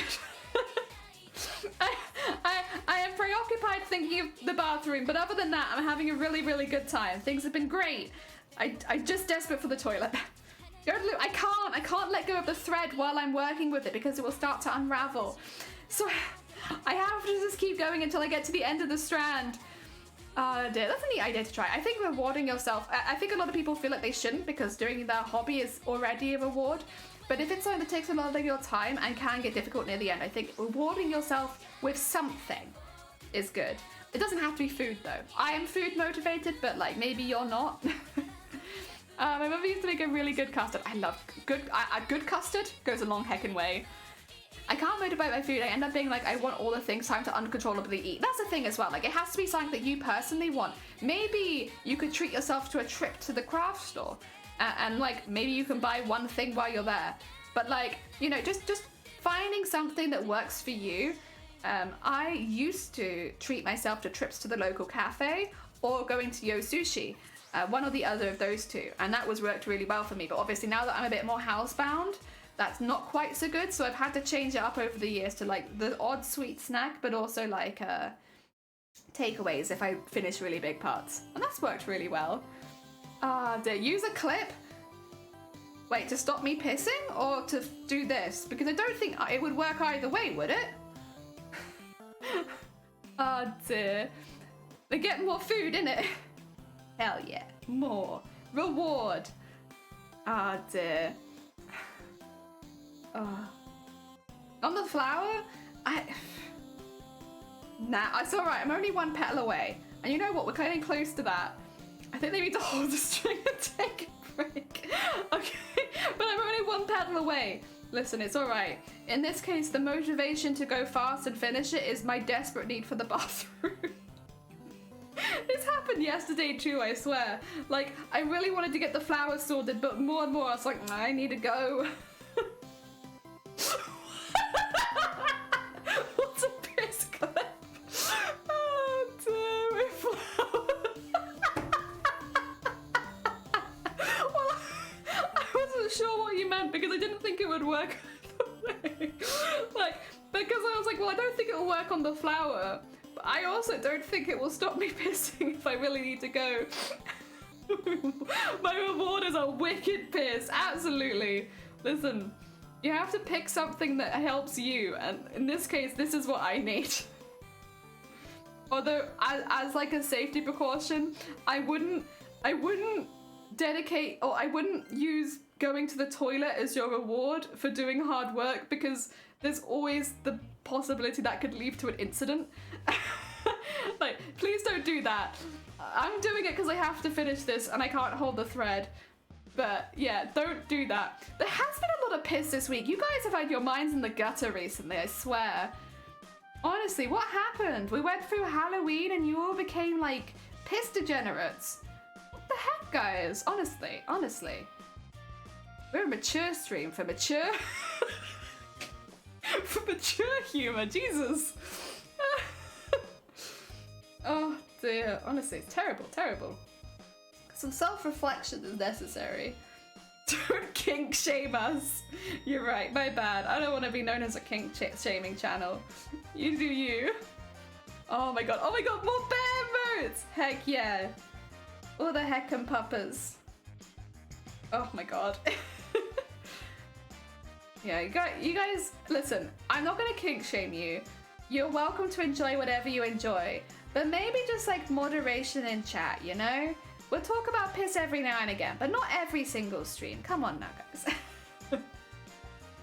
Terrible. Honestly, what would I do with you? I guess lock you in a cabinet full of piss from the sounds of it, but I won't do that because I don't know, that could be considered torture. Also, you're not allowed to threaten your Twitch chat, so I won't do that. Don't worry, guys, I would never threaten you. Oh, dear. Although I think you guys are allowed to threaten me. I'd rather that you didn't. But I think the rules are very one way in that I'm not allowed to threaten Twitch chat. But I don't think there are any consequences as far as like Twitch goes for you threatening me. Although I probably could report you. Moderation. So much moderation. There we go, get that around there. Honestly, this song is pretty good for honestly how I feel right now. It makes me feel rushed every time I hear it. Must go, super fast. There we go, get that up there. Ooh, ooh, okay. Get that sorted in there. And then get that around there. There we go. We talk about cannibalism too. Yeah, that's terrible as well. Can't be doing that. Awful. We talk about it every now and again. Proceeds to bring it up. First every stream. Me? You think I bring it up? I don't think so. No. This time it wasn't me either. It was Robert picking up piss pellets. Oh dear. Thank you. That must be why I get along with Bear. But Bear's such a sweet bean. I can't imagine Bear threatening anyone. They're so sweet and nice. Oh dear. They're like one of the people when they wish you a happy, but you wish them a happy birthday and they say, you too. They're sweet. It happens to Franz to shove puns. Yeah, but does it? You like that, right? I'm assuming she only does it because she knows that you like it. There we go. All right, Vile, number crunching time. It's been 4 hours and I have done, this one is 18, I think, right? Yeah, that's 18. And then 21, 24, 27, 30, 33. I've done 33 in 4 hours. Help. And I can always besides the point. Beth does threaten to shove pens up people's bums. It's an old British tradition, maybe. Oh dear. Like for knowledge spreading. 8.25. That number's gone up a little bit from last time. Right. 2 seconds. I'm gonna mute. I'm gonna pee. I'll be right back.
everyone have a good break. It was only a very short one. Just a quick pee break. The intent is threatening. Secondary. Oh dear. Wait, so does that mean if I go to England to visit friends I have to worry about having a pen shoved up my butt? Potentially. Oh dear, I have to go to... Take care, Echo! Enjoy the rest of your day! Oh my god, we only had one more out of that set that I hadn't done. I might just finish that last one quickly and have a look from there. Oh no, actually, that's not it. This one. Small. Oh dear. Alright, Jelly. So it's 8.25p petals an hour, and that's with rents and making wireframes. That's actually pretty good. We only needed to get to 6 petals an hour. So getting to 8.25, that's pretty decent. I honestly can't complain. Like, that's good. Oh dear. Excuse me. Hell yeah. Look at us. Efficient. Speedy. Not doing time-consuming jobs every single day, I swear. Thank you for the tick. Oh god. They're adding up. All these hicks are adding up. Oh dear. Do you think we should reset it after the month, or do you think we should just keep it forever? Like, this is how many hicks that I've ever done on stream since we started counting. That proves you can actually gain ground if you need to. True, actually, yeah, because I went from 8. Well, I did feel like I was speeding up.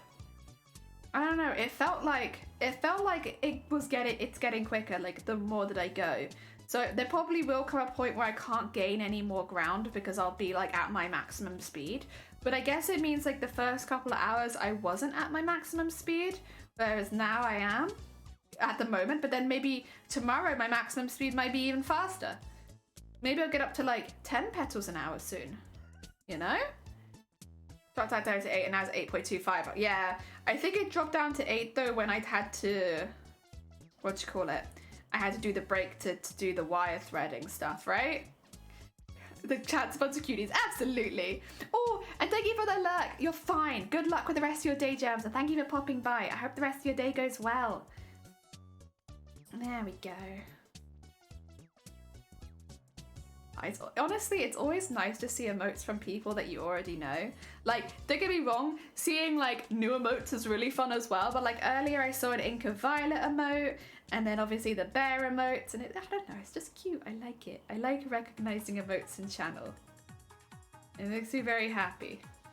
Oh dear. It's just a nice feeling of like, oh, hell yeah, I'm in on the thingy. I know the person. I'm in on it. Yeah, that was the frames. Yeah, I thought so. But again, like I can make that time back, and I'm still averaging way higher than I need to do pretty well. So I feel like today's been a very successful day. I thought I could do more than 6 an hour, to be honest. Like when we were talking about that yesterday, I was like, I genuinely believe that it shouldn't be too bad. I think I could quite easily do 6 an hour. Yeah. I need to finish filling out my emotes. It would be nice to give people something they'd like to. Aw, I use the Pog. I like the Pog one a lot. Oh, also, Vile, I know you won't want to do this, but would you mind !viling? Because I might have done some alterations. Suck on that, Dem. Dem was like, there's not enough emotes. Is that enough emotes, Dem? Oh dear. There you go. Oh. I fixed it. Don't worry, Val. I got you. No, Nightbot was subbed. They weren't. I had to sub them. I do the same thing to Shifty and Dem though. Whenever their Nightbot runs out, I just come back in and do it again. So that the shoutouts can be a bit more specialized. Oh dear.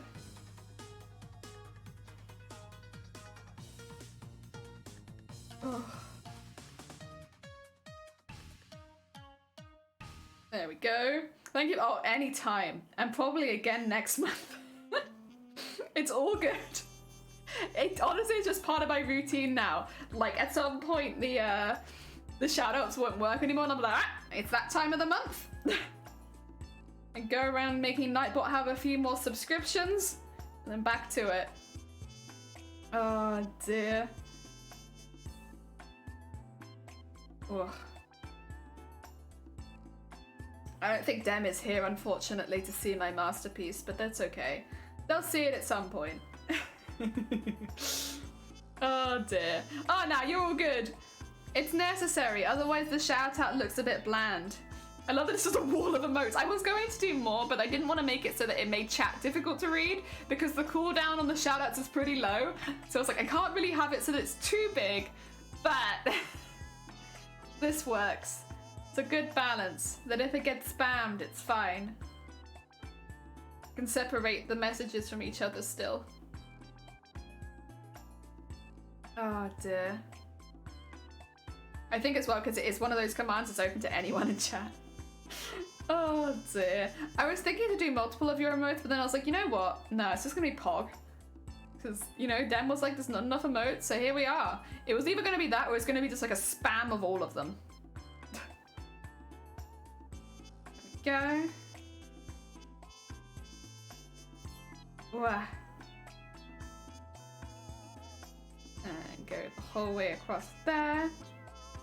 Yeah, honestly, like, aside from the fact of timing ourselves, we've done a really good job today. Like, we've actually got a lot done. I've done a lot of prep and we've been chipping away at it.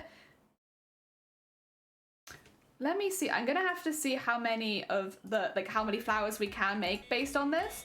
I think each group is 3. So this will be 3, 6, 9. Wait, yeah, 3, 6, 9. I've got enough for the 9 centers at the moment.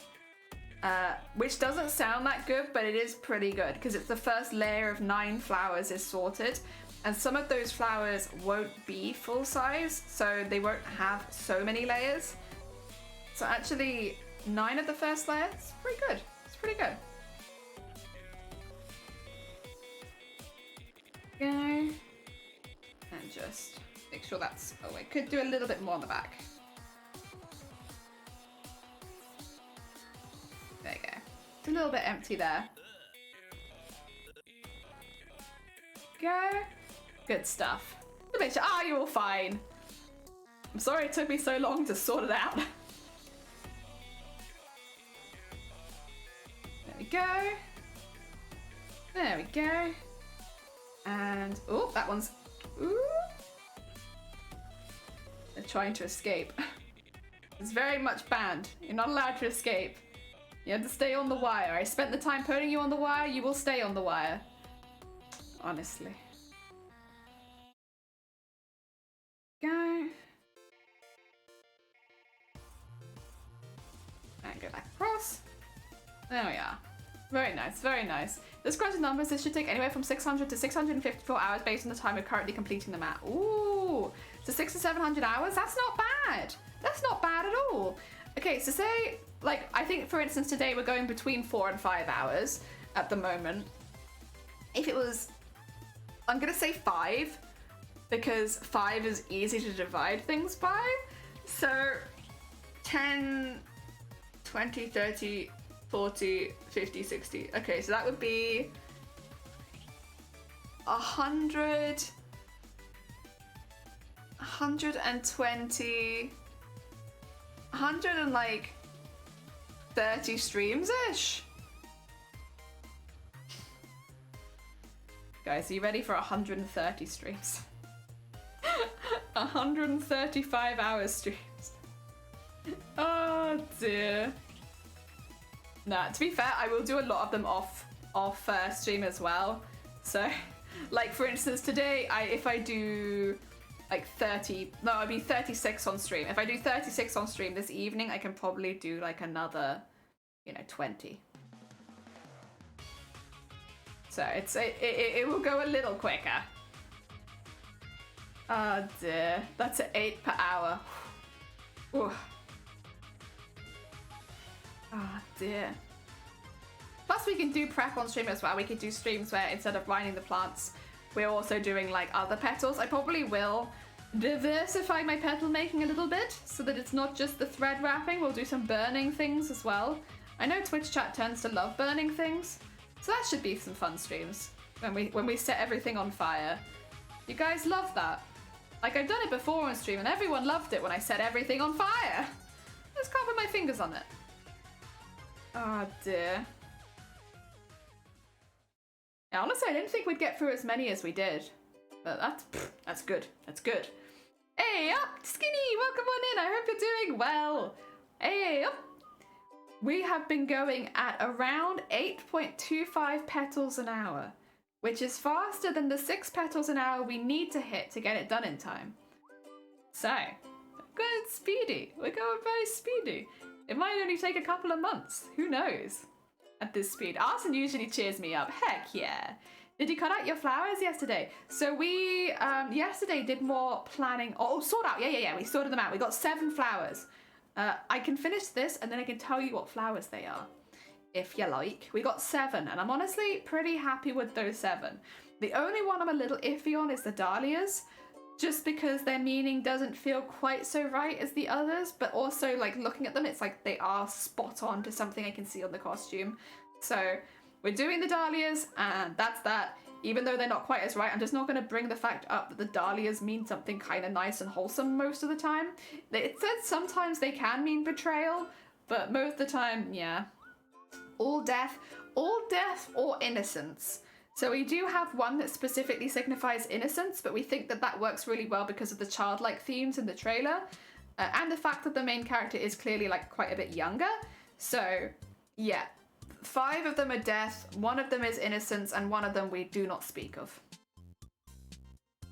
Ah dear, what's happening in the meme channel? What is it? What? Oh no, is it hell in there right now? You know what? You guys go wild. It's fine, I can't see it right now anyway. I'll come chastise you all after stream. For now, petals. Shifty posted an amazing one. I'm not even surprised. Oh, there we go. Let's get this last one wrapped up. And then we'll go over some flowers. Maybe look at the meme. Maybe. But God, it's probably like about piss or something, isn't it? You guys can't get piss out of your mouths, I swear. Just every single stream. Piss. The curse mod strikes again. Very well done, Shifty. Why, thank you. Oh, God. Oh, dear. Should try mouthwash. Yeah, mouthwash for your piss. Oh, dear. You could... Not quite like that, but you know what I mean. Said nothing about piss this time. This was all you. Uh-huh. Okay. But it was influenced by the themes. Not my fault. Oh dear. This time, I want to see you arrowing Grobert. You're the one who brought piss pellets in today. That wasn't even me. Oh dear. Right, wrap. And all the way to the end.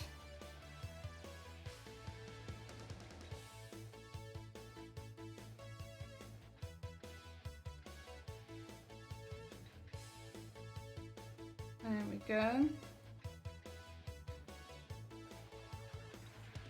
And all the way around. Heck yeah. Looks good. Get the 2 sides wrapped together. And undo that. Ah, dear. You need good sort of... I do! Wow. Trying to put that blame on me? I do! Every single stream. Jelly acting a bit sus. I would always say Chad is a lot more sus than I am. I am minimal sus. No sus, barely any sus at all. Only trace levels of sus. Chat, however, much more sus.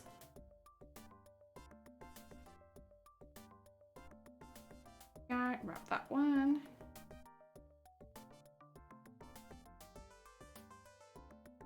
Okay, and then get the petals into their places. And, there we go.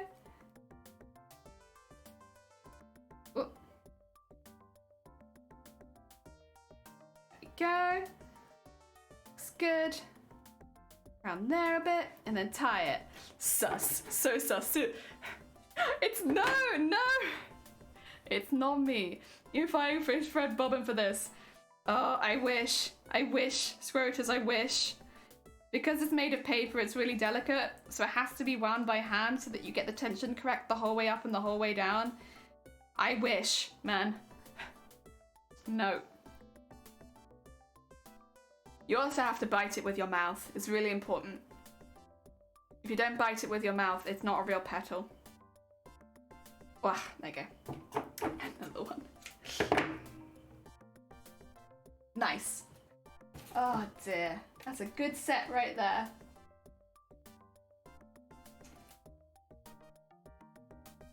There you go. And get that one. That's another set of 6, which will end up being the center of 3. Each petal needs 6. Okay, so for all the centers at the moment, like, look at all these. We got so many. We're doing really well with these tiny, tiny ones. Oh, okay. Thread snacks, delicious. Oh dear, testing for floral quality, just like all pieces. Right, I'm having a look. I'm having a look at this Discord.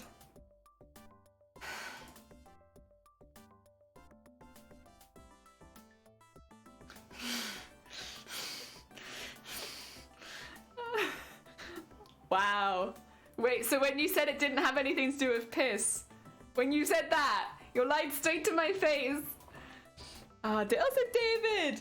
Welcome, welcome. We're just gonna quickly, I just want to go over the flowers we picked yesterday, because we did make a decision on flowers yesterday. They were chrysanthemum, Japanese anemone, red spider lily, red camilla, it was the Japanese quince, dahlias, and white jasmine. There you go. Those are the 7 flowers we chose. You didn't say it was a piss, we didn't say it, but it is! Oh dear, that's how you know it's a good one, when you laugh through your nose. True. I am going to finish there for today because we've had post come and I want to open it. And I know that's a really bad reason to end stream, but like I'm just really curious and I want to open the post. So we're gonna do that. Well, you're not gonna do that. I'm going to do that.